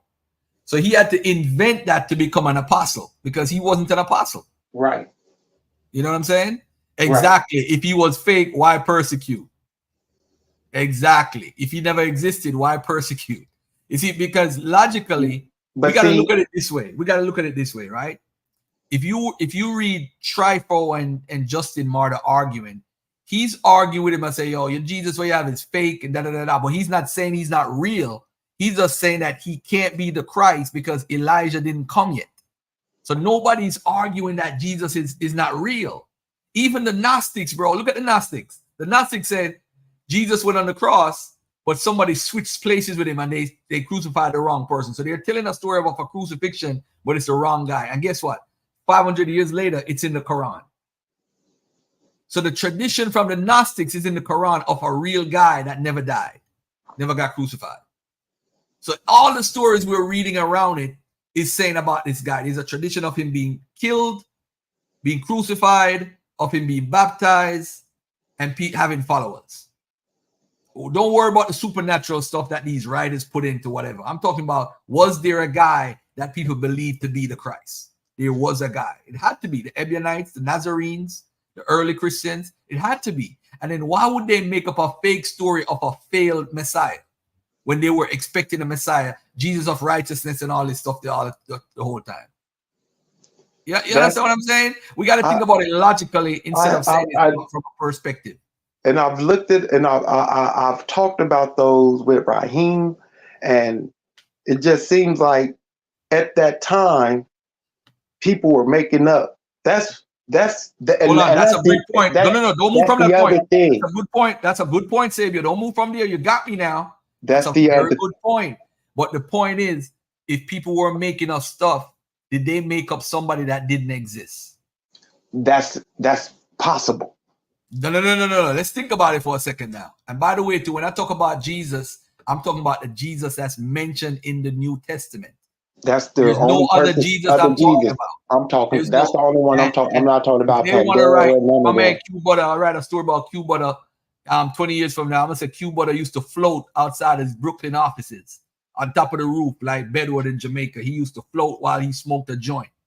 And y'all gonna say it's true, and we gonna find the Q Butterites that follow it. I'm just saying though, if this, I'm just saying, forget about.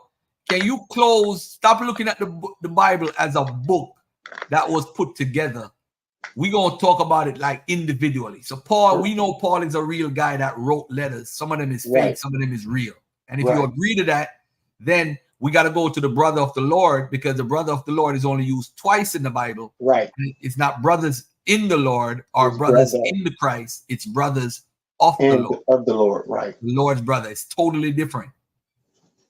Right. Keanu White said, I'm a Q Butter. Right? Q Butter, look, I got your recruiter ready, nigga. You owe me, Q Butter. Send me a cash app for that. I got you a follower, nigga. But Q Butter, right. Yo, I'm the worst, yo. I understand. I understand both sides of the argument.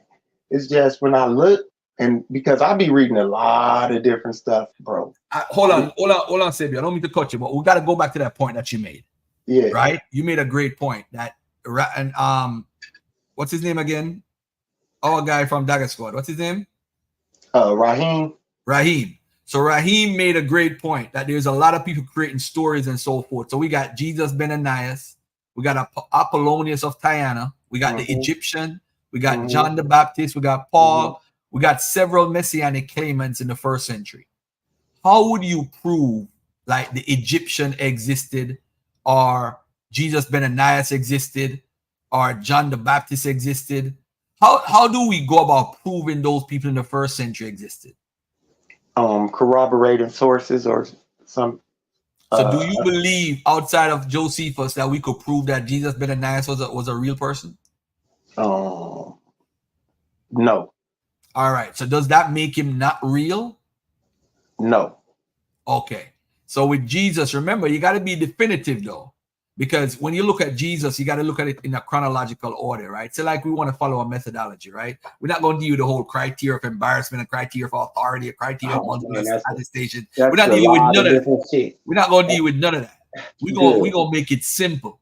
I want to go by, forget Jesus for a minute. I want to know if the Sumerian prophet that Josephus wrote about is a real guy. I don't know. I don't know about that Sumerian prophet. You see, that's what we gotta come down. We gotta follow a methodology where every evidence of an individual we got to find some sort of document. So we have Paul. Paul is the main guy. So we know Paul wrote about it, right? And we know in the Old Testament, Lord is Yahweh. That's God. In the New Testament, Lord is Jesus. This is why we know it's Jesus' actual brother, because when he said he met with no other apostle except James. James is now an apostle, but who is this James? The Lord's brother. He's specifically Jesus' brother. Why is he the Lord's brother? Because he's actually a paternal family member. He's a family member of James, right? He's not like the Lord's brother. It's not like the Lord's brother in Christ, where that's a believer. He's saying the Lord's brother, physical brother. Something to think about, bro. You remember with the James usury box, so we argue about that foolishness one time, and we know it's foolishness, but we don't want to mess with people's heads. So one thing that the guy said in that research that was clear, was on point. Jesus was the only person who had a brother named James and a father named Joseph. That's very important. In that research of the usury box, he pointed that out. In all the Jesuses that they found in history, he's the only one that got a brother named James and a father by the name of Joseph. So when Celsus is arguing, Celsus says, they believe this guy who had a mother by the name of Mary and a father by the name of Joseph is the father of him, and that he worked miracles or whatever. But he's definitely talking about the Jesus in the New Testament. Possibly, I don't know. I mean, Quelly Kush said, Quelly Kush, let me ask you a question. Who in the first century existed? You see, our standards is not consistent. Josephus was not a contemporary of Jesus. Most of the people that wrote history in Kemet were not contemporaries of the people they're writing about. They are design historians are writing. You know what I'm saying? No, I'm not a Christian, brother. Far from it. I just don't believe people hold on to Jesus not existing because of their stance in the community, because we hate Christianity, but we never really looked into it. But there's no reason for me to push a Jesus narrative. It don't benefit me at all. People hate me because of that. I'm just about the truth. And that's why I'm like I said, I'm open. It really don't move me one way or the other. It actually kills their whole religion even worse. We hate Christianity, Sabio, because the slave master used it as a way to enslave us and rule us. I hate religion. I call it the white man's religion. I'm anti-religion. Anti-religion, yes. So I hate Christianity, Islam, Judaism. I hate them all. I'm anti-religion because they used all three of them. But when it comes to this, it's just there's so many different. There's not enough information for me. I mean, trying to piecemeal him in, it's just to me. That's why to me it just seemed like he was a creation in the milieu, in the era, and the time frame where your cult needed this type of standard. So this was cult one-upmanship to me. Who was beheaded because of his faith? Who was? Dana Murphy. Who are you talking about?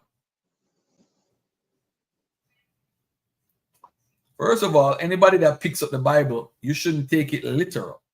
That's one of the first mistakes that we made. Even as a believer, you put yourself in a box, because most people who believe in Christianity don't know the book. Nope. This is descended from a cultural context during what's called the intertestamental period, from the book of Enoch and all these different books that influenced even Jesus. Jesus is quoting the book of Enoch. Not once, not twice, several times. So, I mean, at the end of the day, it's bigger than us. We discussing if Jesus existed. I don't think, I'm not going to say I'm 100% sure, but it's highly probable that Jesus, the guy in the Bible, the New Testament, walked the earth. Now, was he floating on water and all that stuff? No, but the only Jesus we know about is Jesus of Nazareth. That's who I'm talking about. The people thought he was the Messiah that we're waiting for. Obviously, he failed, and he's not coming back. He's definitely not coming back. Why prove their deity? Yeah, I hear that all the time, man. I hear it all the time, bro. it kills their religion actually if he did exist though, because he can't exist without the miracles to them. So if he exists as a regular human, then their religion. Hold up. I found something that I agree with Moses 777. He said if you're an American Christian, your daddy is Oral Robert Jerry probably. That ain't don't forget Jimmy Swaggart, man. My dad used to wake me up in Jamaica every Sunday morning to watch flipping Jimmy Swaggart, yo. That shit was crazy, yo. Jimmy Swaggart. He told 360, you funny as fuck. He said, I still like ships. Ah, man, you a funny ass dude. Hell no. Paul died for his faith. Yeah, Paul and Peter died, and Clement in the room talked about it. Yeah. But again, oh, they're about to have the race. Damn, hold on there. Let me turn on this TV. Remote. They're about to have the race for the men. I'm missing out, man. The Olympics, yo. Like I see a lot of mimesis going on in the. You better say, why prove their faith? I don't really care about the faith. I just think it's stupid, and the conscious community need to move on. We can't say they copied Jesus and he's a real guy. That's the reason why I'm talking about it. I don't really have no other reason to talk about it. Because me and Jabari had a debate. So that's the only reason why. Amir! Come here, man. Yeah, I know you familiar with mimesis, right? Yeah. Put the thing in the thing. That's what I'm thinking. That's what I think happened with Jesus. I think a lot of mimesis happened with Jesus. Now you want to use my TV? Would it be fair to say MLK actually existed? Of course he existed. Even if you wrote a book and said that he had miracles. Of course. You know, hey, you ever heard of Bedouin? Bro, Quelly. Quelly Kush. I know you study, bro. Study Bedouin in Jamaica. When I talked about Q Butter and the Q Butterites, I was referring to his story. His story says that he flew up in the sky. It says it. It said he went up into the sky. Hold on, Pop. Why aren't people worshiping Satir Sai Baba? You heard of him, Garfield? Who that? This Satir Sai Baba. He performed miracles. Satir Sai Baba. So on 360, who run 980? He's alive right now. Satir Sai Baba. Oh, I never read that. I never read about him before. Kishane Thompson, he's about to break Usain Bolt's record, man. Let me look him up. We talk about it tomorrow. Okay, I'm live. All right. Yeah, man, but hold on. Asiatic 77, you would. Hey, Kweli Kush, I would say Martin Luther King still existed. Just because you talk about miracles don't mean he don't exist. With Bedouin existed. In fact, Bedouin influenced one of the Rastafarian groups out of the four. He influenced one of them. He was a big-time spiritualist. Oh, they got Fred Curley, Omanyala, Andre DeGrasse, Kishane Thompson in one race. Oh, this is going to be a hell of a race right here, man. Oh, the world record might be broken in this race right here. Kishane beat the world, baby.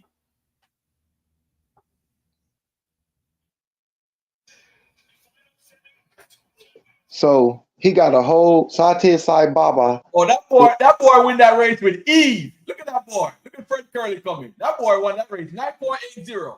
Woo! So Garfield, Satir Sai Baba, at the age of 14, he said he was the reincarnation of Shridi Sai Baba. Hey, 360. How you watch it before me? This is what his believers credit him with. He's over in India, somewhere over in India right now today. He just died. He died in April 24th. Let me see if Amanyala made it, yo. Where Amanyala? Don't tell me Amanyala didn't make it. It says Sai Baba. Start, man. Sai Baba made this joint right here. Sai Baba's Already believers. y'all messed up, yo. Damn, the African boy. Come on, man. Come on, my Hamite brother. You can't come stupid. eighth. Called him Hamid. Called him a Hamite. Hamite brother. I got jokes today. But you know, Satya Sai Baba was created it with Yo, Catherine Ochaluna was pseudo, bro. She was pseudo. he got spontaneous healings and miraculous healings, resurrection, clairvoyance, bilocation, and he was purportedly omnipotent and omnipresent. His devotees believed these signs to be of his divinity. These to be signs of his divinity, while other individuals have asserted that these acts were based on sleight of hand. But yeah, he got believers and all that. Yo, find out where I could join this group, man. Let me send him a cash app. Who, Satya Sai Baba? Yeah, listen, I love cults, man. You gotta love cults, bro. Christianity is the biggest cult in the world. Then Islam, then Judaism, then all these small little cults. This is why I beat them up so easily, man. They're not on the level of Christianity, man. That's crazy. Yep, that's what kept that society running at that time, those cults. Those cultic beliefs. All right, cool. Hey, let me get out of here, man. Peace and love to y'all, man. I want to say more power to you. Everybody right now listening, more power to you and your family.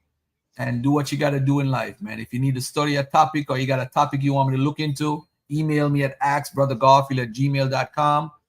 And let's get it in. All right, peace and love. I'm about to go jump on Clubhouse for a little bit. Wait for the, hold on. What time is this? Finals. It's 100-meter finals.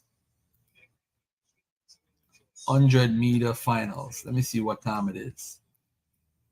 Because I could stay on a little bit more. It's going to be 3:50, so like an hour and 30 minutes later. Hold on. Let me go to YouTube. I got to go watch this race with Noah Lyles and Oblique Seville. See what happened in that race.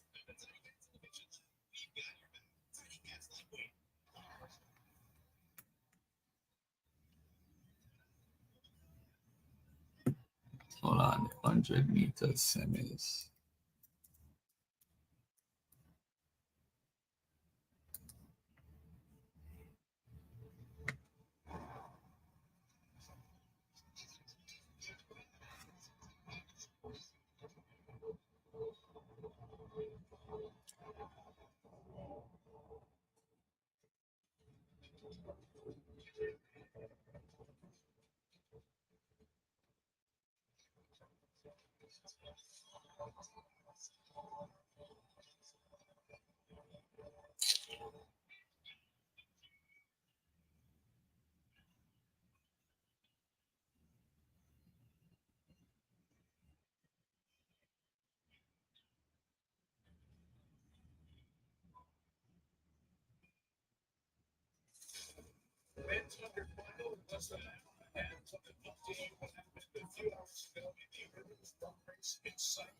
All right, cool. We out of here, man.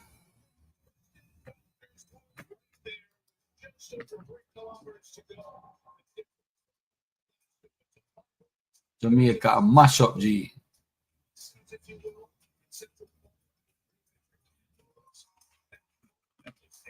No problem, Lulu. All day, every day, man. Lulu, big up yourself every time. Big up yourself every time, man. Big up yourself every time. All right, I'm out of here, family. Peace and love.